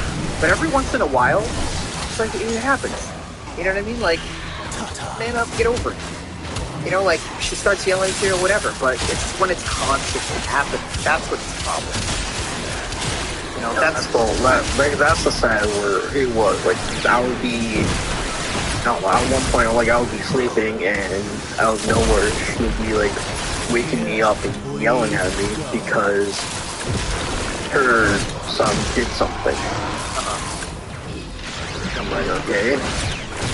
Because I remember, like, the one time when we first moved into the house that we never did do anything, I can't remember how old our kid was. I think he was like 3 or 4. He woke up and he was hungry. Me and her were both passed out. So he went into the kitchen. I don't know what he was thinking. He went into the kitchen. She wakes up first to finding white powder everywhere throughout the entire house. All over the couch. The floor was covered in white. We had black, nice-looking wood floors everywhere, which was covered in this white powder. We didn't know what it was. She didn't know what it was, so she came yelling at me like he got into something. Wait, but like, I mean, my mind goes straight to like flour or sugar. So I get up and I'm looking, trying to figure out what it is. I pick him up, put him in the kitchen. I'm like, what is this? He's pointing at the shelf. A box of pancake mix. Okay. He wanted pancakes, and he thought there was pancakes in the box. Now you're chasing me here? What is it you need? Okay, this is on a picture of pancakes. So I had to clean the entire thing while she sat there on the bed. And it was months of me cleaning the entire house of all the powder. Yeah, okay. Like, he ruined a lot of stuff, and tasty.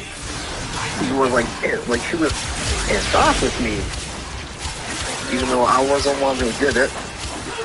It was her kid, right? But just because I wasn't up to watch him, when we were all asleep, and he woke up first. I'm sorry. That's yeah, I don't know what the hell. I don't know why some people just don't have like a logical side, a rational side of them. Just how I like that. it. Like, I mean, like clearly he's a 3-year-old. You know what I mean? At least at the time, he makes a mess, and then all of a sudden it's somebody other than his fault. Like, oh, you should have been watching him. Like, maybe that's true, but also, you know, you both should have been watching him. Like, I don't know. You know what? I'm gonna skip giving advice on this part. It was 6 o'clock in the morning. That's the part that got me, was that she was pissed off that it was a huge mess throughout the entire house. I was the one that cleaned it. I wasn't pissed off. I didn't yell at him. I picked him up, put him in the bathtub. He was calling for me, and I made a joke saying, "What, you're making pancakes?" She just sat there, and she didn't do anything. So I cleaned the couch, and told the landlord, sorry, there's pancake mix all over the place, because it went up in the vent into his place. Still can't believe I let you do this. Yeah, so part of his vents around all had white powder as well. It went up in the vent. And you should tell him, be like, well, you know, if there were floorboards and doors or whatever, it wouldn't be this messy. Just saying. Yeah.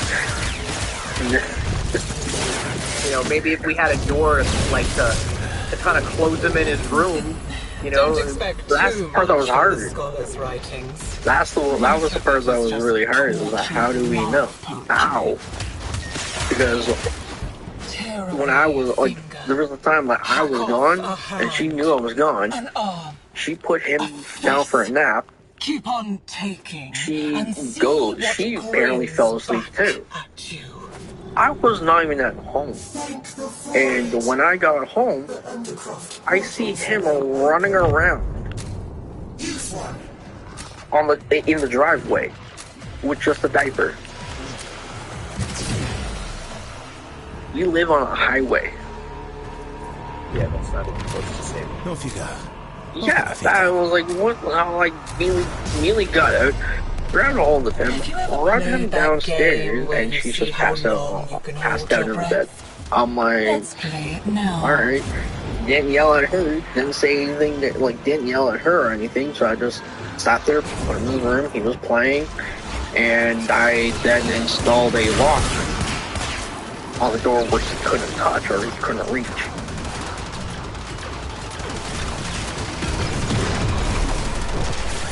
Then she ended up just going out, partying with her friends, while I just stayed home. How old was she at the time? Let's stretch our legs, shall we? Well, we were pretty, she was 19 and now, 21? Okay. Yeah, so that is kind of good. I go out and party with your friends, I get it. Yeah. I didn't care. I just sat there, did nothing. I just basically sat there and watched her kids and just live my life. Got him to play, funny part was I got him to play Warframe for a bit. And he could play a game really good at the age of 3.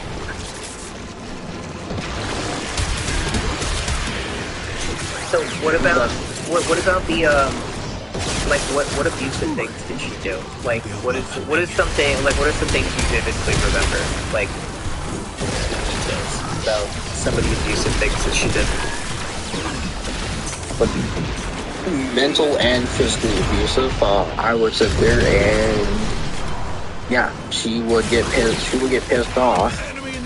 Not because I did something. She would be pissed off because he would be doing he did something. And I tried to tell her, I was like, he's only 3. He's just a kid. Kids are gonna do stuff, and she ended up hitting me, and I'm like, okay, whatever. I got to near the end, whatever. The whole, we had to basically move because the landlord, whatever. So we moved into a different house, and then she got really bad, and her just being completely abusive. She told her mom, and would text her mom constantly, and text her family saying that I was the one who did nothing, and her kid was at school, and apparently I was the one who forgot to pick him up from school and just stayed home and stayed asleep instead of going to pick him up. When she was already out, told me that she was going to pick him up because she was driving already. She forgot to pick him up. Did you two share a vehicle in the office? Oh. No. I didn't have a vehicle. I didn't drive. You just walked everywhere? Basically, yeah. 4 hour distance is walking distance for me. You mean it took you 4 hours to walk it? No, I'm saying a 4 hour walk for me is walking distance. Oh. I will walk 4 hours to go somewhere and back. That is some, what's the right word I'm looking for? That's just some old school, some old school man stuff right there. When I was, it was kind of funny because when I was 15, I feel like with you saying that, if we have boomers in chat, you made them blush. Okay. You're like the great-great-granddad of the boomers. Walking 4 hours. No, that's a walking distance. Years ago, when I was I don't know, I met this girl online and on PlayStation, whatever.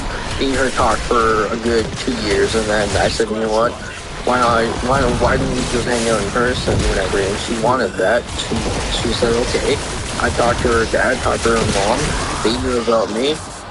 Yeah, so I decided to walk a full day and a half, 1.5 days to a complete different city. Wait, this is the girl you told us about already? Is this someone else? I'm just saying, like a 4 hour, like I'm just adding to it. It's like saying like the 4 hour walk distance. You die. Is walking distance to me. So me walking, like I'm just saying, like I'm just adding this thing in, like saying like me walking 4 hours, whatever. When I was 15, I walked a whole 1 day and a day and a half to go meet this one girl, and stayed in a whole city that I didn't know for a whole month in the winter. All those possibilities. And yet the story. You have a thing for walking. Yeah, you were a nomad. Did you know that? You were dying from the. Are you like super fit with all this walking, or is it just you don't do it all the time? I was like for the longest time. I only weighed 95 pounds. And how tall? How tall? 5. 5. I'm right now. I'm 5'10", but. And 95 pounds? Yeah. Dude, that's a skeleton. That is so incredibly unhealthy. Where's 5'10"? Where's your weight at now? I have no idea. I haven't weighed myself. I have no idea where I'm at right now. Gangly. Like, I don't even know what the right word is here. You're like paper thin at that point. 95 pounds at 5'10"? Bro. It's what do you mean? It's crazy. Good advice. I've had people being able to. Bro, I have a stream. There's a video on my phone. Yeah, I played soccer and that's not even me. One kid body checked me and I flew like upwards and I ended up breaking my arm when I landed. It is. You gotta build that bone density. They help you live longer too. Supposedly. There's so many things about science that they keep coming out with. They're like, well, if you do these things, then you live longer. And then years later, it turns out that, because the experiment they did was flawed. Now we're finding out. So it's like, I don't even know what to believe. When any new study comes out, it's like, you want to assume that, like, okay, well, we're further along in time. You want to assume that we got smarter, or at least we're learning from the past. But, like, I still don't know now. I don't know if we can still trust it. I think at the end of the day, as woo-woo as this might sound, I think the most powerful tool you have to achieving anything, even if it's things you think you can't achieve, like living longer, being healthier, whatever, I think it's all mental. Because we're finding out that, like, eating all this processed food is killing people, and it's giving them this, that, and the other thing. And remember how, like, smoking cigarettes was, like, definitely caused cancer? Now it turns out that, like, studies are now showing that processed food is, like, it's like 70 or something more. Okay, so I'm gonna screw the numbers up, but, like, something like it's 16 out of every 100 people that smoke cigarettes. Oh my god, so many spiders. Cancer. That's 16 out of 100. Every 16. No. Something. Like, my numbers may not be accurate, but they're damn close. I know they're close, because it's that end of the scale with getting lung cancer from cigarettes. And then processed foods, it's like 60 to 70 something percent. You're guaranteed to get some kind of disease from it, from just eating all the processed oils. Rest in peace. Making them far worse than smoking a pack of cigarettes every day. Like, so you know what I'm saying? Like, that's a new study that came out within the last, I don't even know how many, within this decade, I guess. Somewhere recent in time. But like, you see what I'm saying? It's like, how has that become a thing? When that's the result. At the end of the day, dude, I feel like it's all mental. Everything is mental. I think mental has a greater weight on anything then, like, I just, the greatest weight on anything is what I guess I'm trying to say here. Bad Oh. luck to kill a spider, kiddo. Yeah, Especially when I can just bring her with back. smoking and stuff. My stepdad, he would constantly just keep smoking up like multiple packs a day, and right around like constantly like, oh, he smoked way too much. And I believe in 2016, that's when he finally got cancer. He started smoking at the age of, I think, what he told me was he started smoking at the age of 10. Try not to scoff at paperwork. Look at the eyes of There's also his twin brother was also pushing him to do it as well. Oh my god, the eye is right Have there. you ever seen that? There's a video going around of like, I don't remember exactly how old the kid is, but he's definitely less than 10. It's some fat kid in some different part of the world. I don't even know if this kid's still alive anymore, but based off the brand new study about how the processed oils are worse than the cigarette smoking, and you're only 1 in 16, that maybe the kid's still alive at this point. I don't know. But how do you get there was like a video I saw years ago of like this fat kid from some other part of the world where like the Philip Morris just really heavily pushes cigarettes on that part of the world. And this kid, he's a kid. He's less than 10. He's not even double digits in life yet. And he's literally just smoking like 3 packs a day. And you see him on video just puffing away at the thing. Like this little fat kid. And it's like, I don't know. I can't even think of the word. It's beyond shocking. Whatever the word I'm trying to come up with is beyond shocking. To have witnessed that, but I'm sure the video still exists. Like, I bet if you go to Google and you type little fat kid smoking cigarette or whatever, like, it'll probably come up. You'll probably see what I'm talking about. There was like a whole documentary on it. And it's like, I think part of the documentary was like how the cigarette companies are able to, like, everybody knows they're bad, but they're still able to profit like massive amounts. And it's because they just keep pushing them into parts of the world where there isn't as much regulation for people. So like, you know, all these countries around the world have regulations about like keeping their citizens healthy and alive, but then there are other parts of the world where there's not so much regulation, so these cigarette companies just like post up there. It's crazy, man. Wait for me. Like retest stuff and see what's going on. Because everything, like, I feel like everything over the years, they change the ingredients on what the hell am I looking at? Yeah, but I mean, how much do you think they're changing in cigarettes? And then even if they are changing it, that still doesn't negate the fact, like, look, I have spent a lot of time looking into this myself, and it's not necessarily the nicotine that's the problem when it comes to smoking cigarettes. But the problem is that there is a lit fire on the end of a short stick that you are breathing in all those carcinogens. That, to me, seems to be primarily what the problem is. It's not the nicotine, or maybe even necessarily the tobacco itself. It's the carcinogens that you're inhaling by breathing in like a fire, just puffing on fire.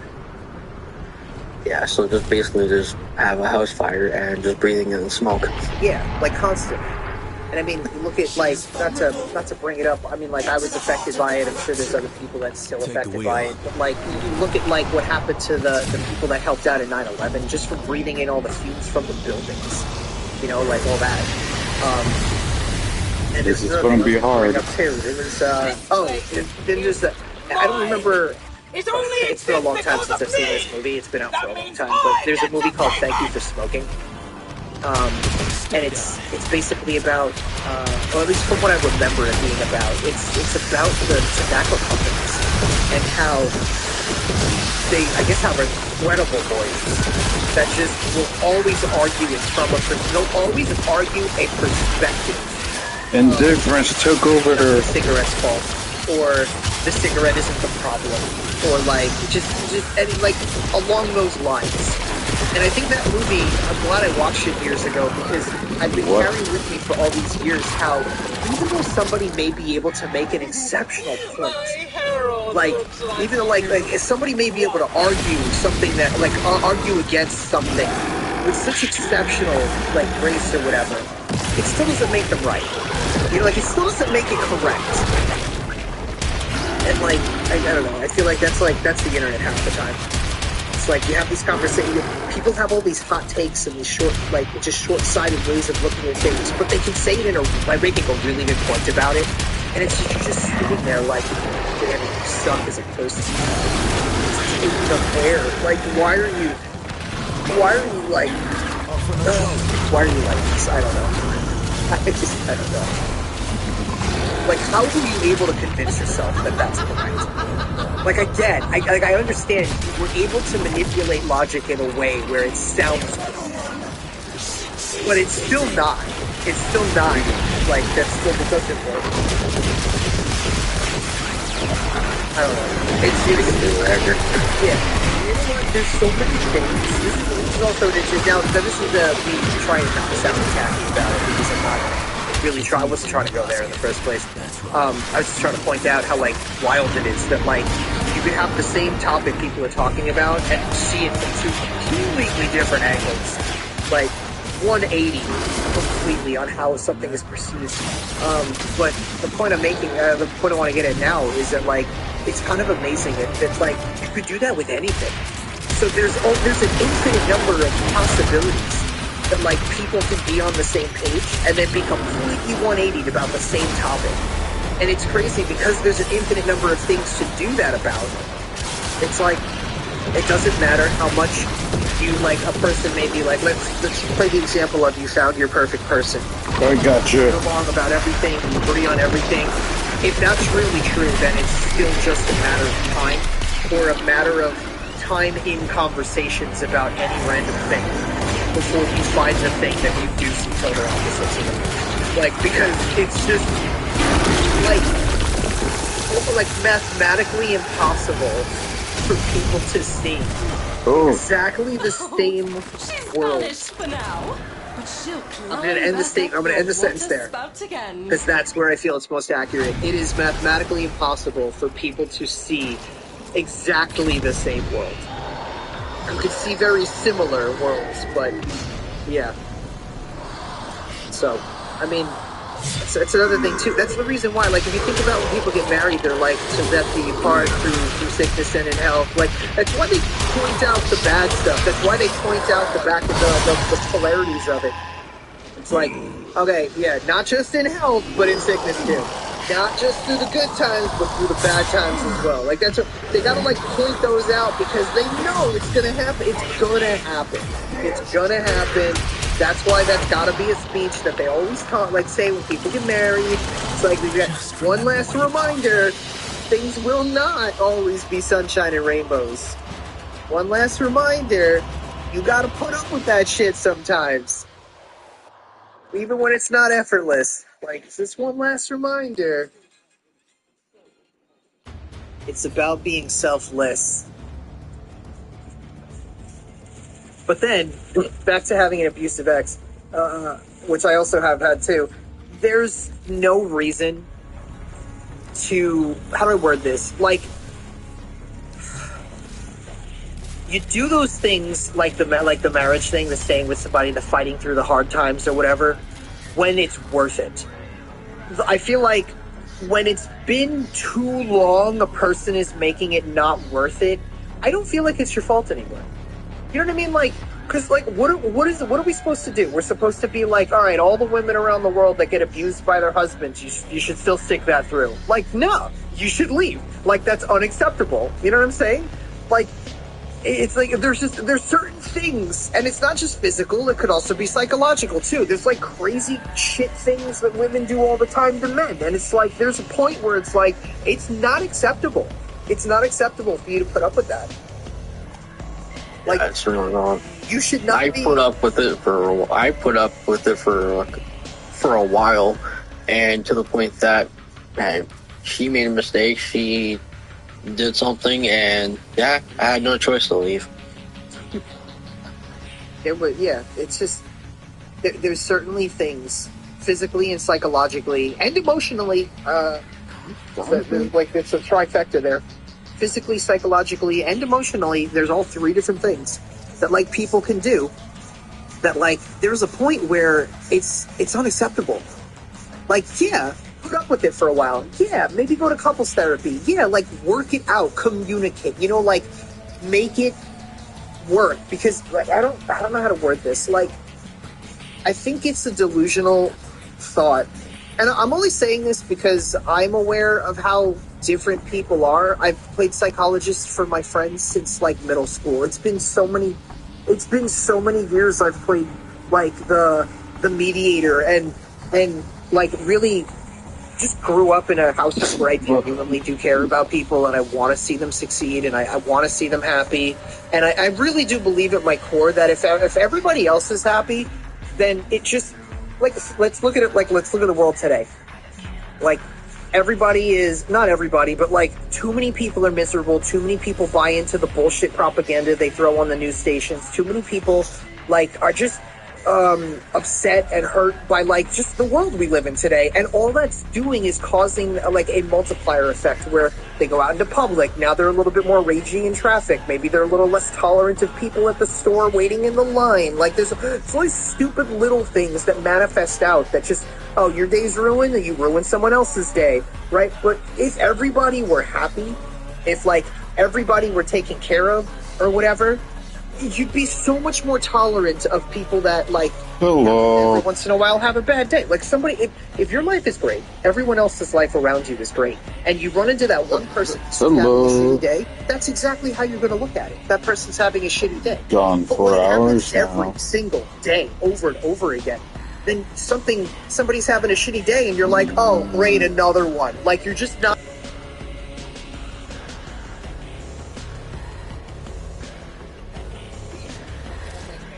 That if everybody took care of everybody, it really would magnify out. Everything would be better. So I've always, for my whole life, genuinely cared about the wellness of people, and that's always what I think the reason why the people came to me with a lot of my friends will come to me with, like, relationship challenges or whatever.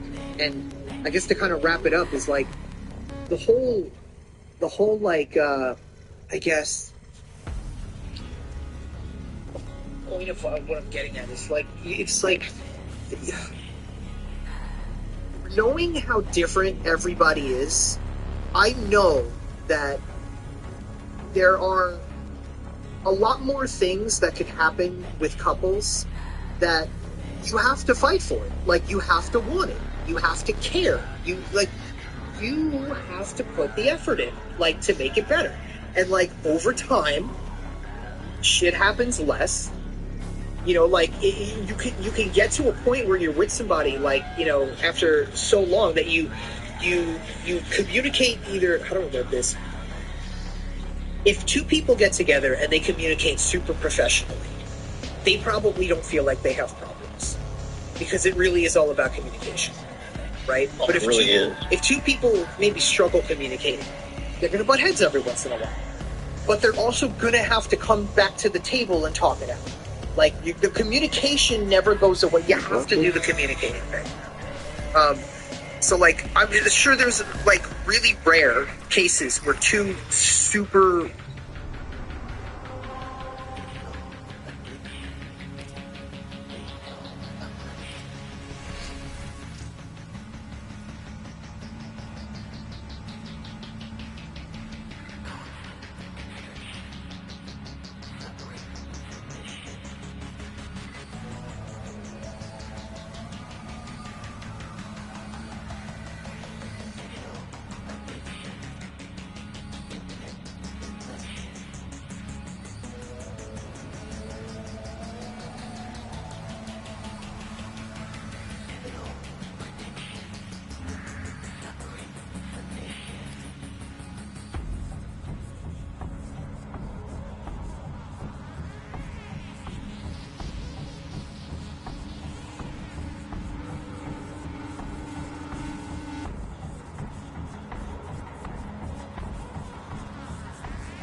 All right, tube mutts. Let's give our little rabbit a wee head start. And then off we go, hounds. The Royal Queen has no control over the learn or be taught or whatever. It's like, no, it's okay to put someone on a pedestal as long as you were already up there first. Like, you need to be up there too. It's not about, because I think the issue that I was doing when I was a kid was I was putting people above me versus being someone that was already above and then pulling them up to my level. Like, you can be above as long as your words and actions are pulling them up to your level. But if you are below and all you do is put them higher than you, that is an awkward ass situation to be in. And again, I went through that in my fourth relationship, and then the fourth one taught me like exactly why I was getting shit done in the first one. Yeah, but anyway, long story short, that, believe it or not, like the putting someone on a pedestal, treating them amazing, that's like that, like, obviously that's not physically abusive, but that's like emotionally and psychologically abusive. And like, and it wasn't until I went through it that like I could see it from that point of view. But like, no, actually, this is really uncomfortable. Like, it's really uncomfortable. Like, okay, I don't even know how to mention. You know what? My brain can come up with some crazy stuff to explain the level of uncomfortable to compare it to, but apparently you can't come up with it in a way where it's like safe to say here. So I have to skip it. Just know that whatever it basically what I be like with my ex, I did everything for her. She wanted me to go pick her up something from the store. Okay, I'll walk to the place. I walk there, go get it, and walk back. And even with her and my communication, yeah, it was not there. Her communication was texting me when she was one room away from me. Yeah, that's so like, you know what? She was always sitting in the bed. She was always sitting in the bedroom on the bed, watching whatever on her phone, scrolling through Instagram, going through TikTok, sitting there messaging her best friend. They would be talking, and I would be in the kitchen doing something. Be sitting in the living room with her kid, making sure he's okay, making sure he's having fun playing with toys. He wanted me to play with something with him, so I did, and yeah, she would be sitting in the bedroom, sending me a single text. Can you make food? Okay, what do you want? I would get up, walk to the room, and ask what she wants me to make.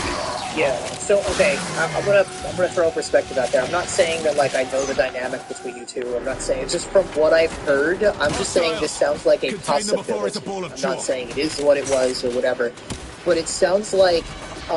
And again, the most control a person has is when, even if it's not their fault, they act like it is, and they take responsibility. Like, like, I'm not saying this was your fault. She sounds like kind of like just she was in a really bratty place in life, just within herself.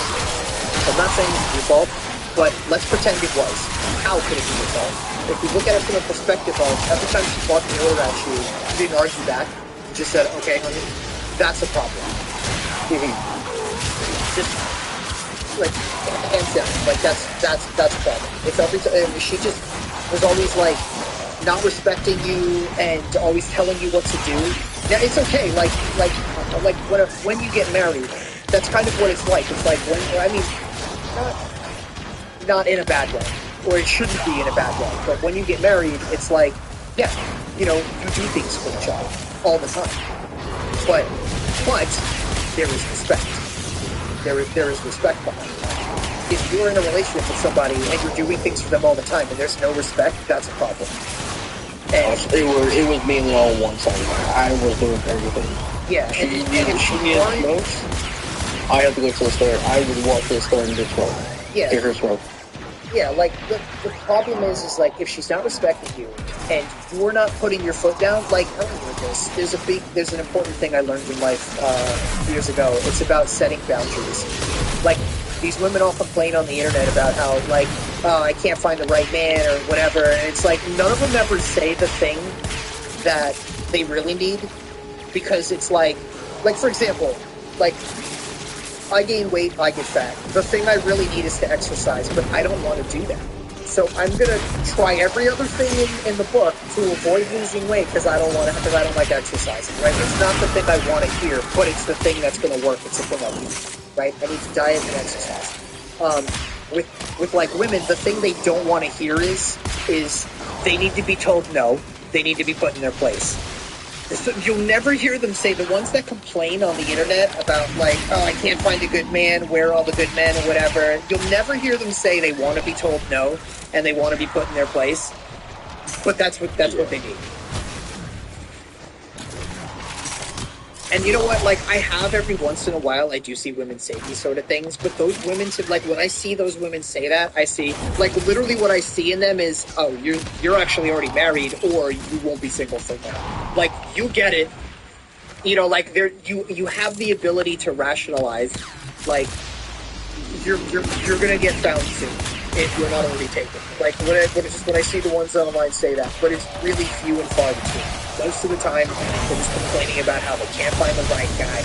It's because you don't, like, you need to be told no and put in your place. Ready and waiting. It's really that simple. And again, there's a way to do that with respect. You know, like, where you're doing it, but you still care about yourself. You know, like, you're not sounding like it, like, you're not sounding nasty when you say no. You know, like, you're not being mean when you say no, or whatever, but you're still saying no. I'm not going to do that, or whatever. Like, respectfully, not doing it. I just basically sat there and just did everything. Yeah, I basically just did everything I did. I was the one that said okay, and so roll fine. Yeah, it was a mistake, and to the point that I would constantly keep doing everything, and she always expected that. And the whole communication between her was basically her texting me constantly, waiting for me to reply back when we were in the same house, just a room away from each other, and she didn't make any effort to get up to talk or anything. The only time that she got up was to go outside, to step outside, to go for a swim. Watch yourself. Yeah. And then walk back inside, sat down in the room, and sat down on the bed. I would constantly make sure she was like everything was okay. No, you're good. Because she was taking medication for depressants and too far away. She said everything is okay, and she's not upset. And she's just sitting there talking to her friend on the phone. I'm like, okay. Yeah, there will be like a few times that she'll be sitting in the living room doing stuff, but that doesn't make sense. She'll just walk right back into the room and sit down and just watch videos on TikTok. And till this day, I recently found out Bill does that same stuff. And one thing that she also kept doing was basically, like, every single time, like, she wanted to go do something, that's the first thing that she would get up, and she spent all of the money that she got to go get her hair professionally done, get her nails professionally done, spending hundreds of that on it just because we weren't paying rent anymore. So she had money to play around with, and she would just constantly buy new clothes, never want to wear any of those.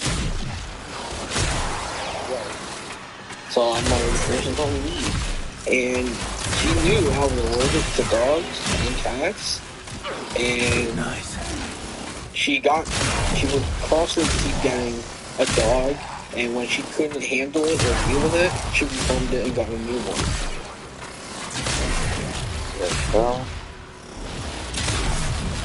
Like, what was this? Like, I kept telling her, it's like, so you can't have a pet if you're not going to take care of it. Like, I would try to do my best with it to deal with the dog. And then I just sat there and she asked if she should do the dog, and then I was like suggest on camera. She kept doing it, and then when I told her, like, okay, he's like, I tried to do my best to get the dog to stop. Would constantly go in the house. I would try to get the dog I would take the dog out. But then that's when I realized that when she stepped outside for a smoke, that dog's sitting there in the room, waiting to go out. Just how I like it. And she steps outside for a smoke, leaving the dog inside. That kind of like annoyed me. I put the dog on a leash, open up the door, threw a leash at her, and close the door and didn't say a word. I mean, communication. But I get where you're coming from. Yeah, but like, it's like you can't, like, you want a dog, but you're not gonna take the time. If you're gonna go step outside for a smoke, you don't want to take your own dog outside. Never once did that. I'm coming. Yeah, like I love dogs. I am smart enough though to know that, like, I don't want to put the time in to, like, how do I word this? I just, right now in life, I wouldn't be able to give the dog the attention it deserved. So, Damn. as much as I love dogs, Nobody went out with a Jeep. like, living here all the time, it wouldn't be right for me to do that to the animals, so I'm not getting involved. You know what? So if you're going through like 14, 16 dogs over the years that you've been together, and it's really bad. We were kicked out of one place because of her having a dog, and then it was brand new. Then she couldn't deal with it, and then the new dog showed up, and you were evicted from last place because you weren't supposed to have a dog any pets. So the last time that me and her were, the last time me and her were being killed, the landlord was strict. He was don't want it to him. And before, the only reason why we got the house is because he was work done, and I told him I do drywall and stuff, and he asked me if I can paint it. I was like, no, I don't touch it. I don't paint it. That's the one thing I hate doing. So, we only got that place because me able to do drywall work. And so, if it would have saved me more money, I would have been like, as much as I don't like painting, if it would have saved me more money, I'd be like, I'll paint the place too, sure.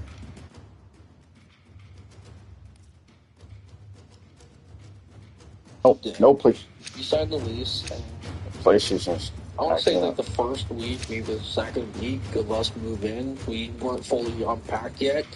He wanted me to tear out his kitchen completely.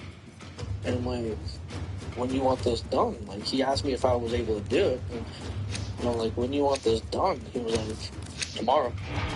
So, okay. So, yeah, I had to wake up really early. I ended up tearing out this entire kitchen. Life support is at I'm like, risk. this feels weird Destroy them. to me. Destroying my landlord's kitchen. Yeah. Well, I learned that they were doing dishes because they had the water shut off for a while. I found out that they were doing dishes in their, you know how you wash machines like the sink There was a wash machine. There would be like just a sink beside a wash machine. Okay. So that's how they were doing dishes inside that sink. In the laundry room. Yeah. So I tear out the kitchen. He wanted this box that box that was to lower down the cupboards. He he wanted that clear. And I told him, I said that they might do the ventilate or the vent right there to a room above it. And I asked him what room is above here. I go upstairs and watch it. Of course, the bathroom, and yeah, there's a vent right there. And I'm like, alright, so I punch a hole into the box over there. The vent didn't go all the way across, so in every case, they just had a filler to lower the cover space. So I ended up turning with the whole box, with the box down there, and there was a small vent that we ended up, he was so impressed, he wanted me to completely take it out, he left it upstairs.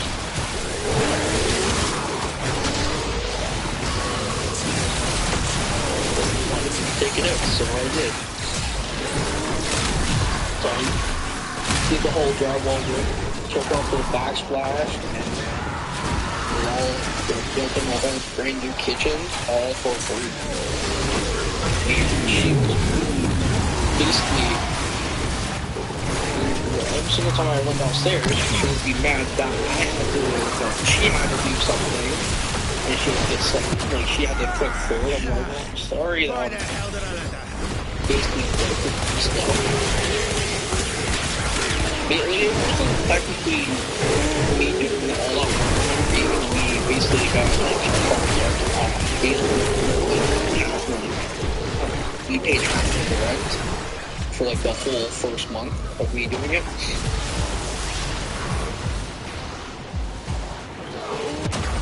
Try not to scuff. I only had to we need to live there for not even for a year until that's when she became really bad and really abusive, like physically abusive.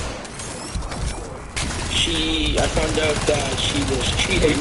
And I asked her if she was cheating. She got all upset, she got pissed off and basically hit me, punched me a couple of times when I found out who she was cheating with. She decided to I drive home to late, like 2 o'clock in the morning. I don't even give a shit. Didn't I? I think I did. Some random dude that she never saw in person, and until that first time. I'm like, that's risk. That was risky. You put your kid's life at risk doing that. You put yourself at risk for doing that. What's up? And yeah, I was pretty pissed off that she also did that, and she was cheating on, she was cheating on me, put her and her kid on that risk, whatever, for doing that. That morning, 3 o'clock, she got home at 4, and that's when everything kind of blew up. She told me to leave the house, even though my name was on the lease. I found my keys. When I found my keys, grabbed them, well, not my keys, my wallet. Move out! And I did. I grabbed my name it is on the and lease. went to I'm not moving the door until I had a phone chucked on my back. And she grabbed a hold of me, pulled me away from the door, and started punching me and hitting me. Basically took me onto the floor and started kicking me. What the fuck? And she grabbed her phone or her tablet, walked into the bathroom, locked it. I'm sitting there, and she calls her mom, or texts her mom.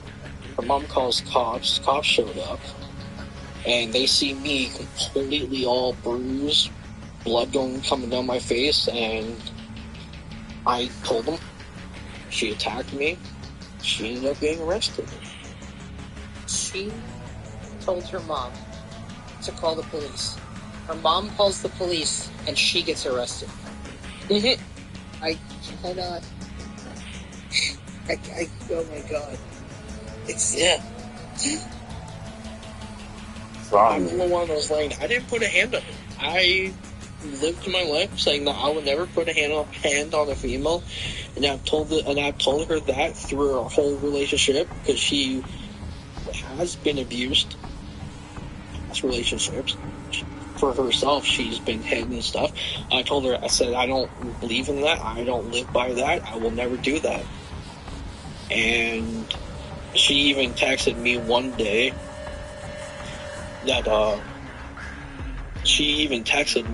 that that saved my, like, basically saved my ass in court. That I had to go to court with because of her too. She texted saying that it took her ex 3 years to hit her. It took her mom 1 year to hit her. It took her stepdad half a year to hit her. I'm like, okay, so, and I text back saying, never once in my life have I hit you. It doesn't, like, she was like, that doesn't matter. So, kind of does. So basically, they used that and showed that in the court. And, like, basically, yeah, her mom called the cops. They showed up, and she was arrested for assault. I wasn't arrested at all. I was just sitting there, and they told me, I said, okay, well, do you got anywhere to go? I'm like, no, this is my house. So I wasn't allowed to be there because, I don't know why, but just because it's not my kid, I can't stay there with him. Well, she gets taken away.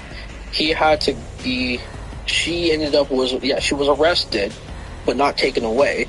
She stayed at the house to live there with him, so basically lived there. I had to leave. What? I wasn't allowed to be anywhere near her because of the whole situation. Even though I didn't want to be near her. I left that house with nothing. All my stuff was left behind. There's so much to unpack here, and I just can't. I can't. Wow. I went. I messaged, like, I didn't know who to message, so I messaged a friend that I haven't talked to since 2010. So I messaged him and said, "Hey." He was like, "What's up?" I was like, I don't know if you feel up for it, but I said something happened. I need a place to stay for a bit. He said, "Sure." So I had the cops drive me there to his house. Complete different city. Where the only those great moments. So basically sat there, basically stayed at his place for a bit until, stuff happened there with his dad. So I'm like, you know what, I'm done. So I just left, and I was sleeping. I was basically homeless for a good few. I was basically homeless for a good few, like 2 months. Where I was sleeping and staying was inside of my mom's truck. Did she know? Yeah, she knew. Why wouldn't she let you stay in the house? What? Why wouldn't she let you stay in the house? I wasn't allowed in her house because of her boyfriend or her husband. Me and him never got along. Oh my god. Look, there is such a different life that exists that I really, everything in me wants you to have that. Like, I want you to have that different life. I mean, it feels like you and your morals are in the right place, so you deserve it. But there's a funny thing about the word deserve I've been learning in life, and it's that nobody deserves anything. You have to, I don't know, I don't know what the right expression here is about it, but for you to get what I'm saying I believe you deserve, you actually aren't just going to be handed it, you have to go make it happen. Yeah.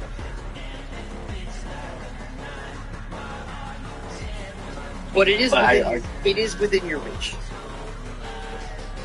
Just because of all that, basically happened, I texted my mom and I said to her, I'm like, hey, I need a place to stay. I don't know where to go. Don't know what to do at this point. Because I had no friends. All my friends were everyone across the world. that I met and knew on Warframe. That's the only thing. And I don't have a passport. There's no way. They offered me. I had one friend that says, hey, why don't you move here? And just live here, just live here. I'm like, I can't. Why don't you want me to get a passport? I got a passport now, but at the time, it would be a year for me for it to come in. You got it now. That's good. Yeah, it took a year and a half. I got it. For me to actually get it in the mail, it took a year and a half for it to come. I never thought I needed a passport ever. Never even thought about getting a passport until I did. But the time, I was staying in my mom's truck for 2 months.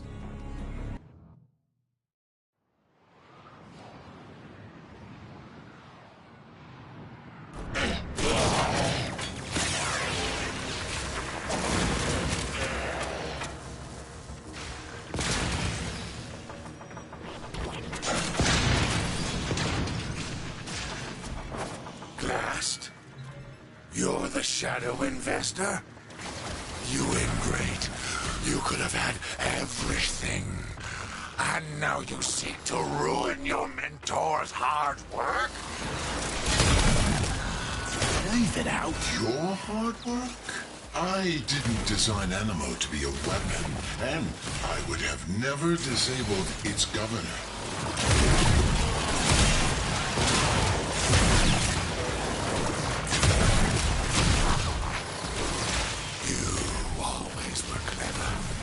But you never did have vision. On the contrary, I envisioned this whole venture will come crashing down around you. Each Tenno attack on my ambulance has been logged, analyzed, and refactored from our Animo project. You've brought these Tenno to their deaths. A terrible miscalculation. You've learned nothing from me. No, I've learned one thing back. Never underestimate the competition. Looks like heavy activity ahead.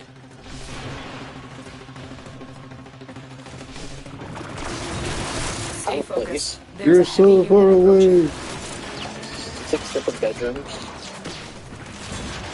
6 bedrooms. Yes. Leave me to 6 bedrooms. And you're living with her now? Yeah. Dude, you have like a content house. That's what that sounds like. 6 bedrooms. This house has 6 bedrooms. I'm coming. It was renovated quite a bit. Going. The room that I'm staying in now is basically the dining room. What the? It was a wall. Take a while for me to climb up. To divide the dining room.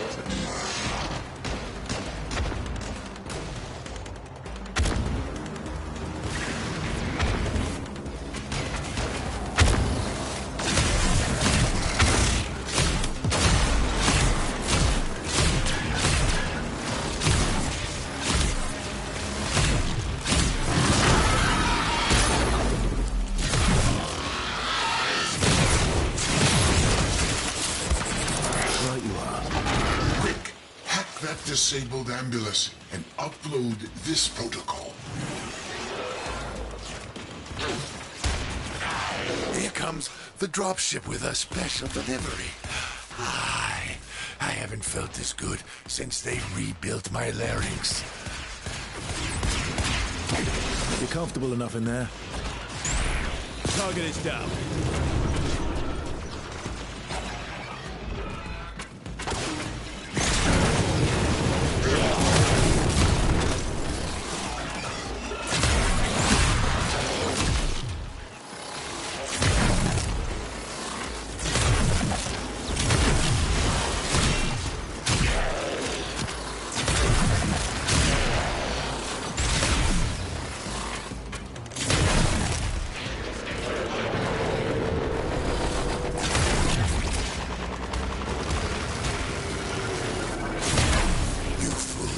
finish the job while you had the chance. That ambulance will live to fight another day.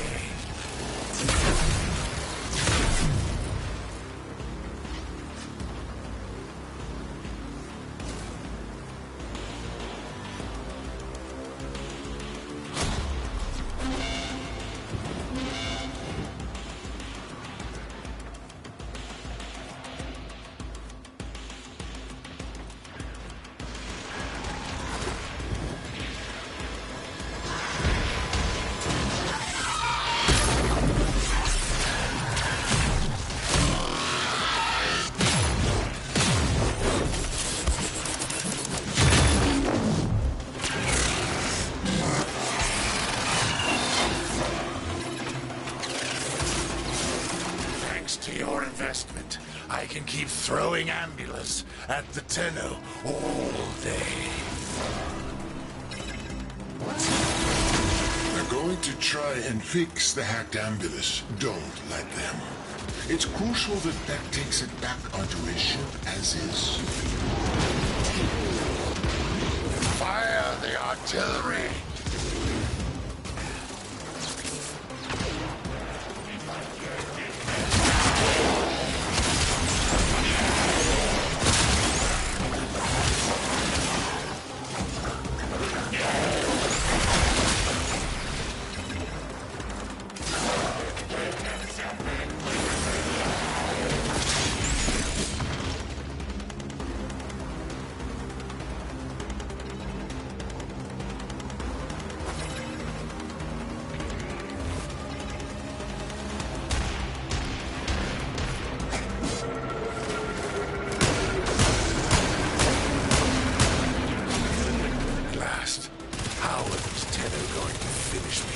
When they can't even end what they have begun.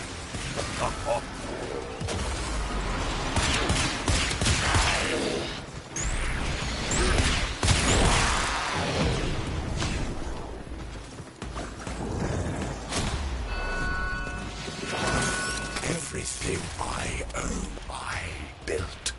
Worked my way to the top of the board from nothing. You create nothing. You earn nothing. You deserve nothing.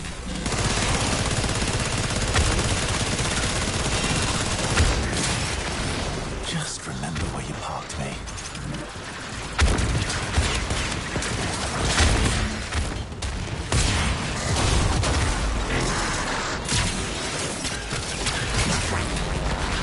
Watch yourself.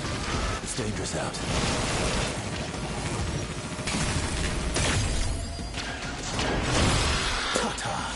I think we have the same pistol. Fire artillery! Scatter those stainless steel rats!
This ends now.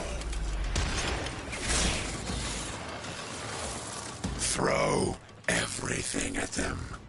They will not take this away from me. They will not win. They've not earned it. I know this for certain, Frode. You've earned this. I'm sorry, Animal. Execute the protocol.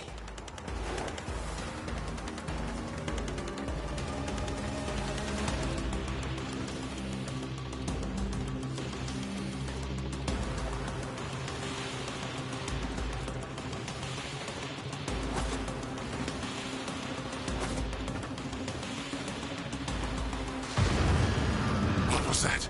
My ship? Ah, eject the bridge module. Eject it now.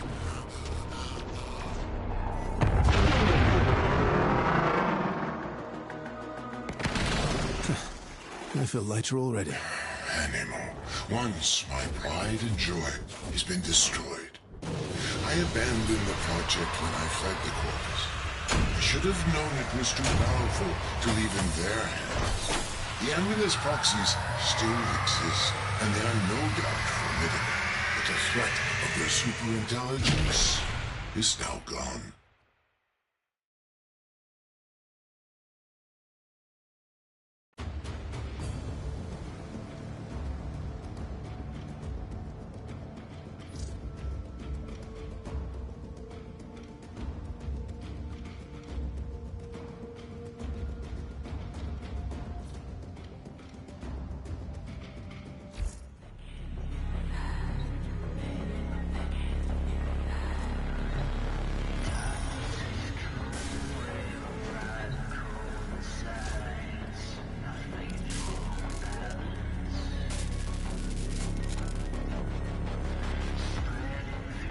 Yeah, it does great,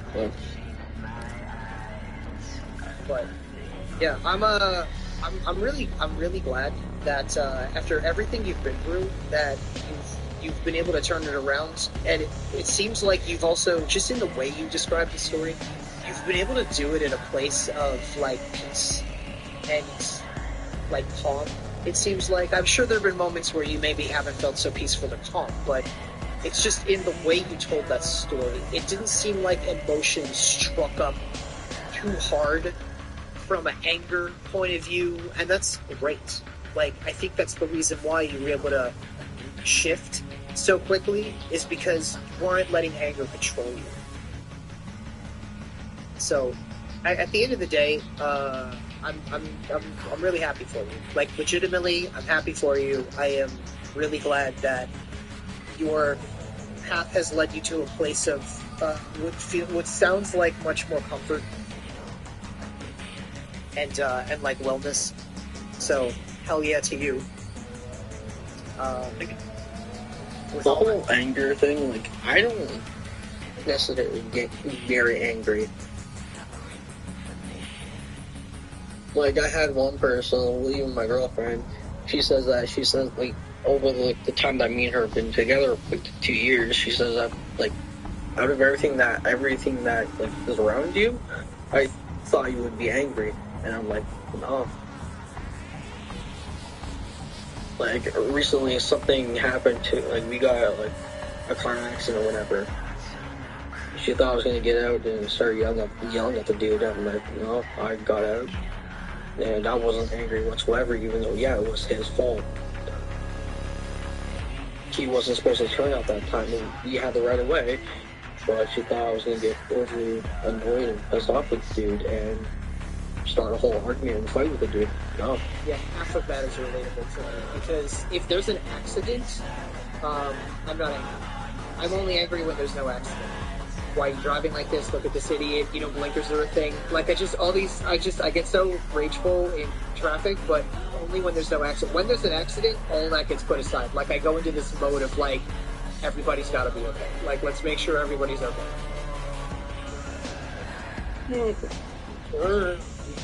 His son, he broke my phone the other day, and, like, yeah.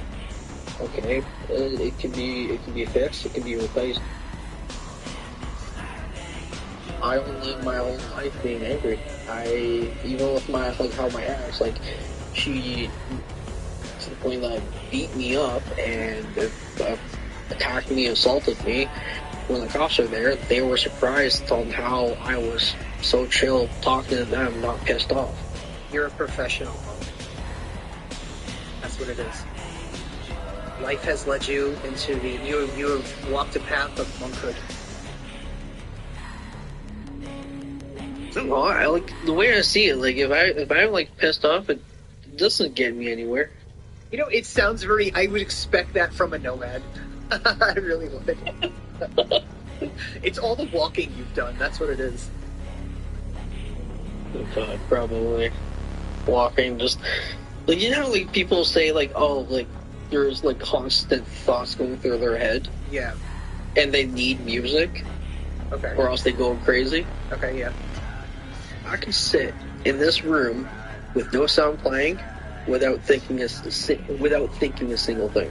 Yeah, that makes you a crazy hub for manifestation. Like, you really could make a lot of things happen for yourself just because you have that. Because, like, let me explain it like this. Like, and this is really, really what it is our brains are so powerful in being able to achieve and accomplish and get all the things that we want out of this world. The problem is that we think about, like, you got to think about your what's going on in your head is a TV. And I don't know if anybody remembers those old-ass TVs from, I don't even remember what years, like maybe the 60s or 50s or whatever. Like, there's a dial on the TV, and when you turn it, the TV, as you're going from one station to another, it's almost like a radio frequency. In between radio stations, there's static, okay? And you got to really tune it in correctly to get rid of all the static and see a clear picture. For most people, there's so much shit happening in life. There's so much distraction and nonsense going on that it makes our brains or like our thoughts very static. There's no clear picture. When you can calm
Secrets lie buried deep within the Undercroft. The Paradox provides the means to extract them. You must protect the excavators and keep them powered.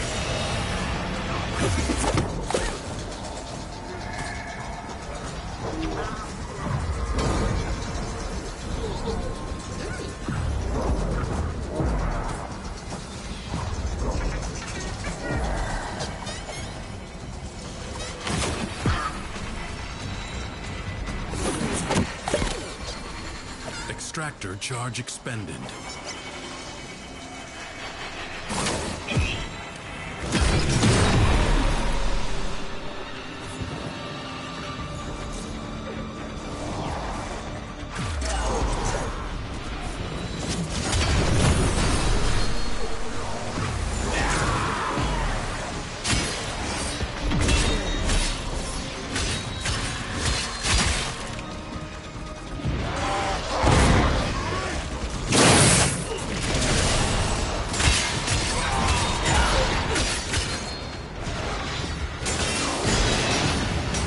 Extraction site may now be claimed.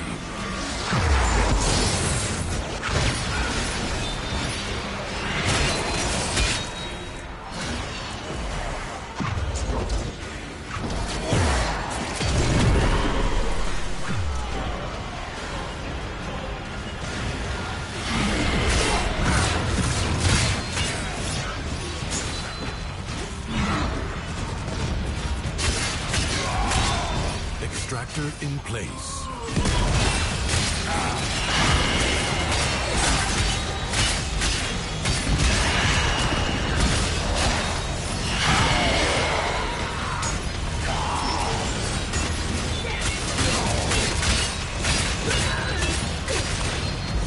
An extractor requires power.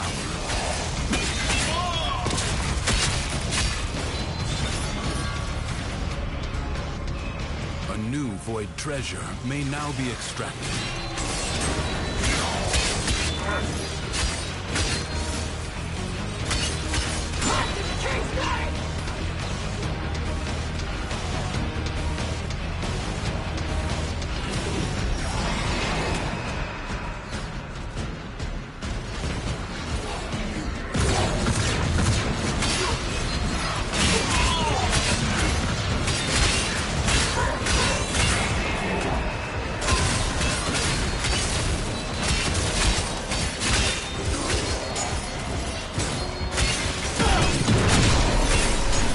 Extractor deploying.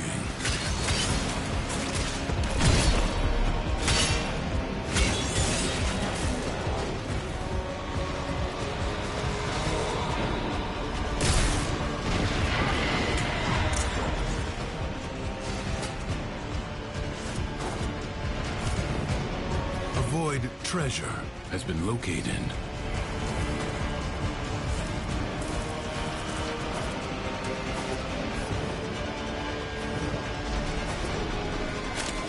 Enemies are assaulting your excavator.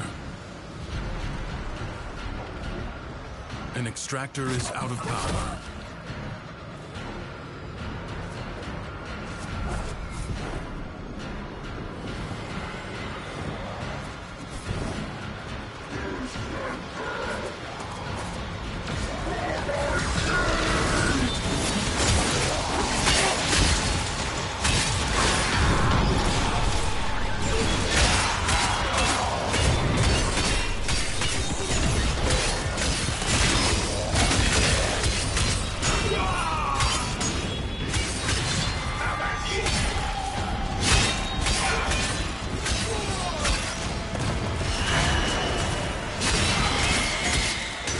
Extractor in place. Void treasure location established.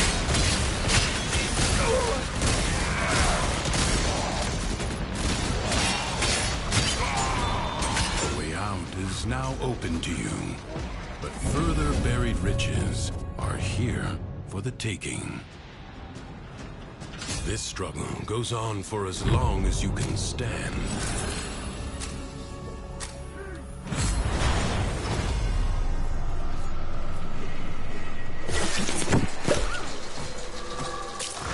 Crucibles. Bizarre contraptions left behind from the time of Scholar's Landing. Master their alchemy to understand the elemental forces you wield. Locate a crucible.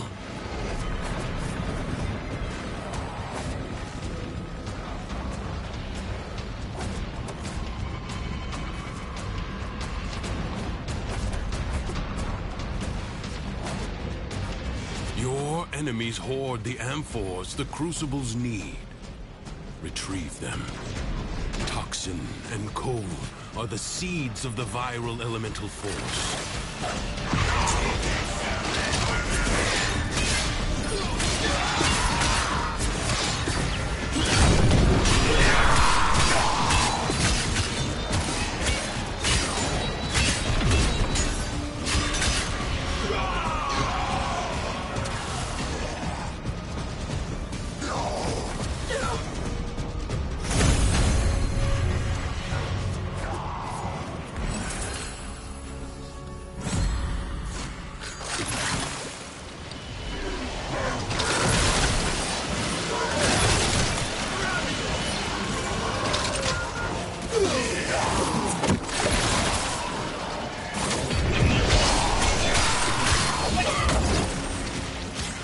The enemy forces down.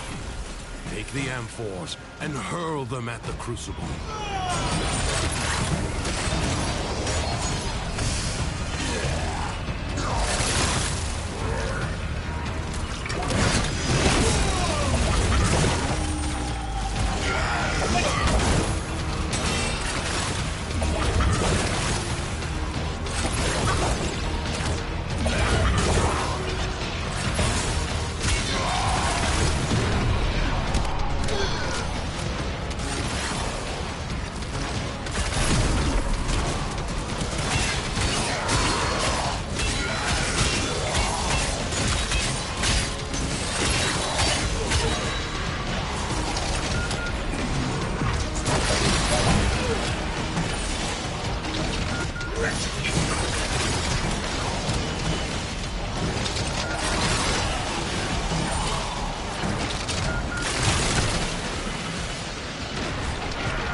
Amphors of heat and cold creates a blast elemental force.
Replicate these elemental combinations as you modify your weapons and warframes.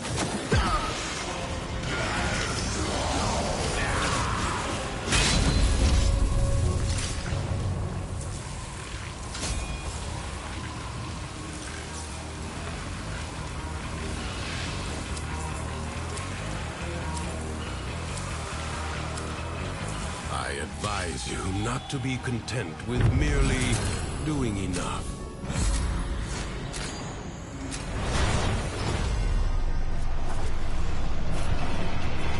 History dictates that this Tenno asset was destroyed in a grave setback to the cause.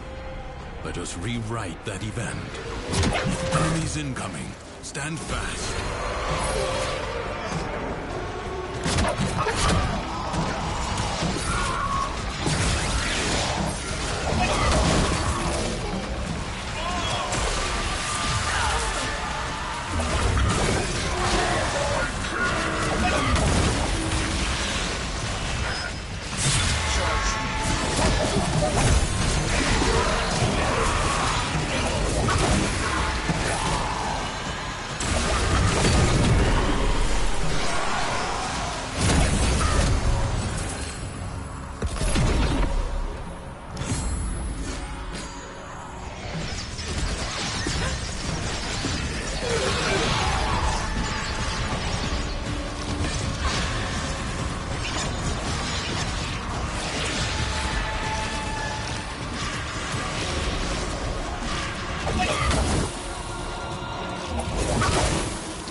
Blow fiercely.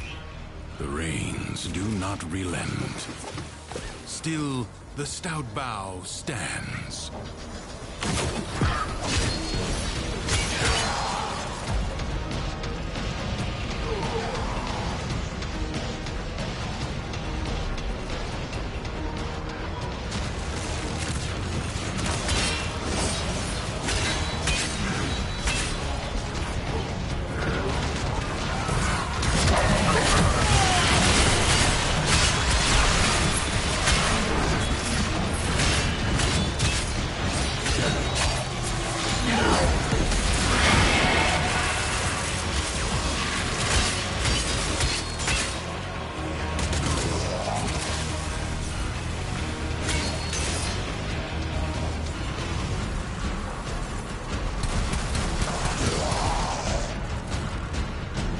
Resolve is being tested. Do not falter. No time to rest. Already a new onslaught begins.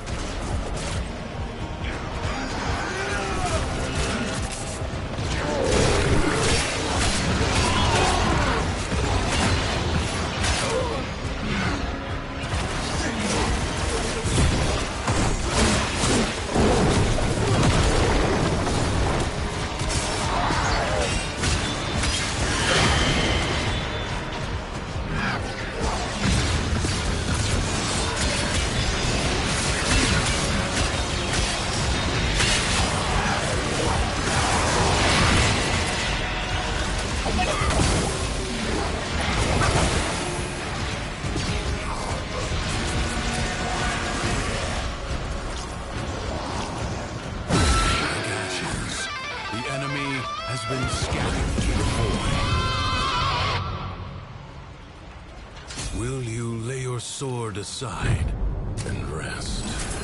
Or fight on? Confront the maddened ones who walk the Undercroft, the shadows of armies that do not yet exist. Ensure they never become fully real.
Do not relent. The battle has barely begun.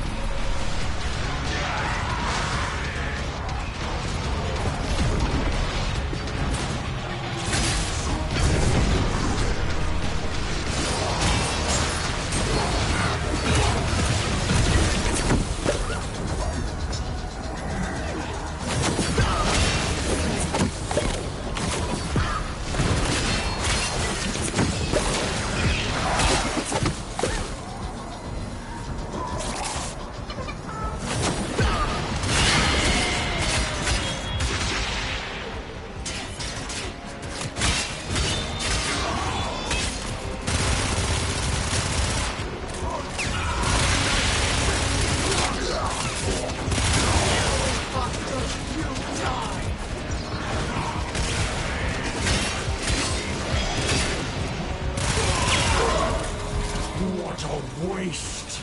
Your scarred vessel comes to beg once more. You will never pry Leanna's key. It is not over!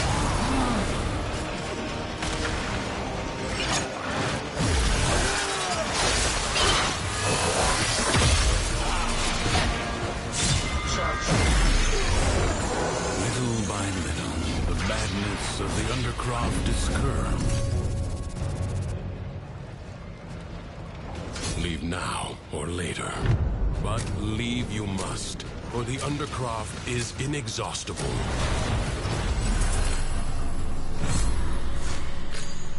Creatures of the deep void are assaulting the Undercroft, tearing rents in its fabric.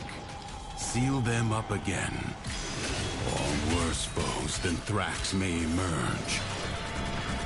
You will have to be nimble to collect those energy globes, but they are the only means to close the breaches.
You are all that is keeping them at bay. Hold fast. Fight on. Close the ruptures as you would staunch the wounds of a comrade.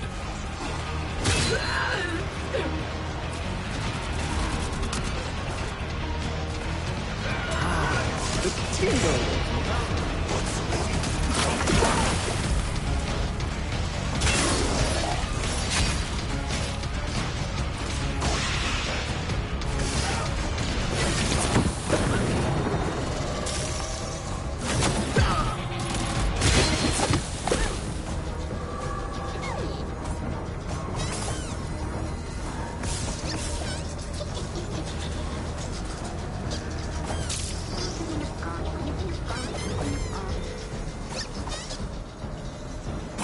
The rupture is closed.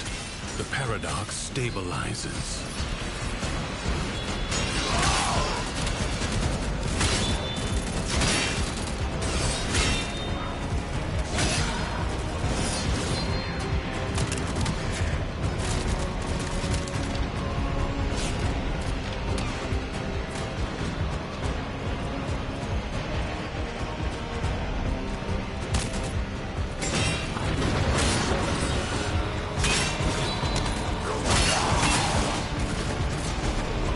The performance will commence presently.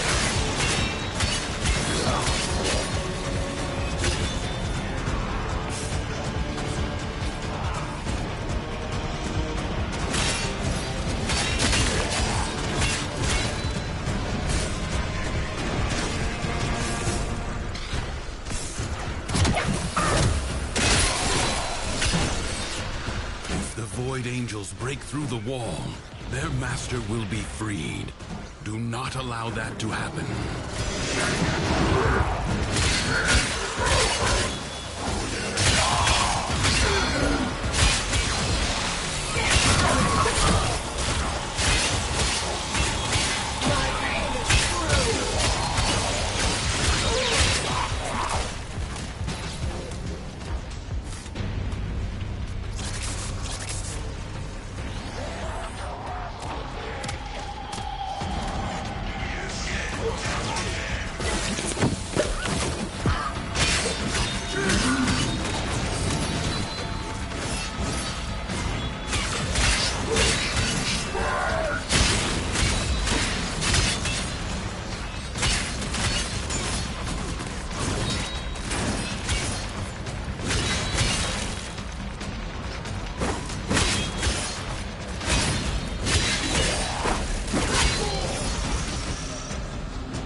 Has been held at bay.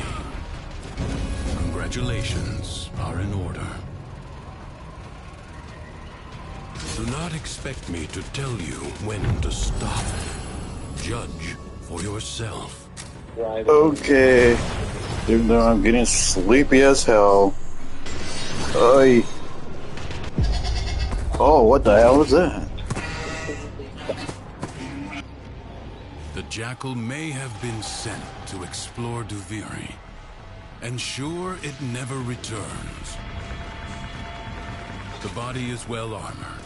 The limbs, less so.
Now, strike while it's down.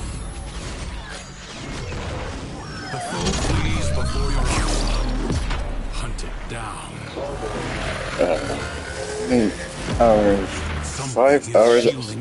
I'm gonna finish this to the very end. How many years? 10? And then I'm gonna go to sleep. My eyes are like falling off my face. Oh.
what protects it.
It will not get up again.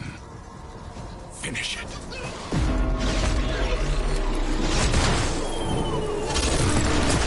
Skill has triumphed over mere machinery. You have done well.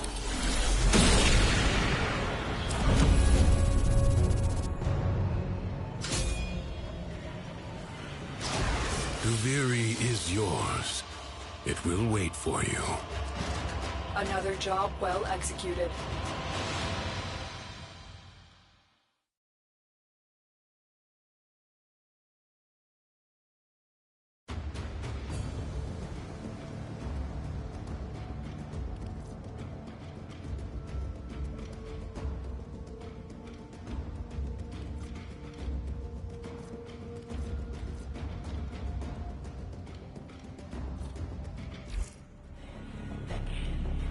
And, you know, we talk about this.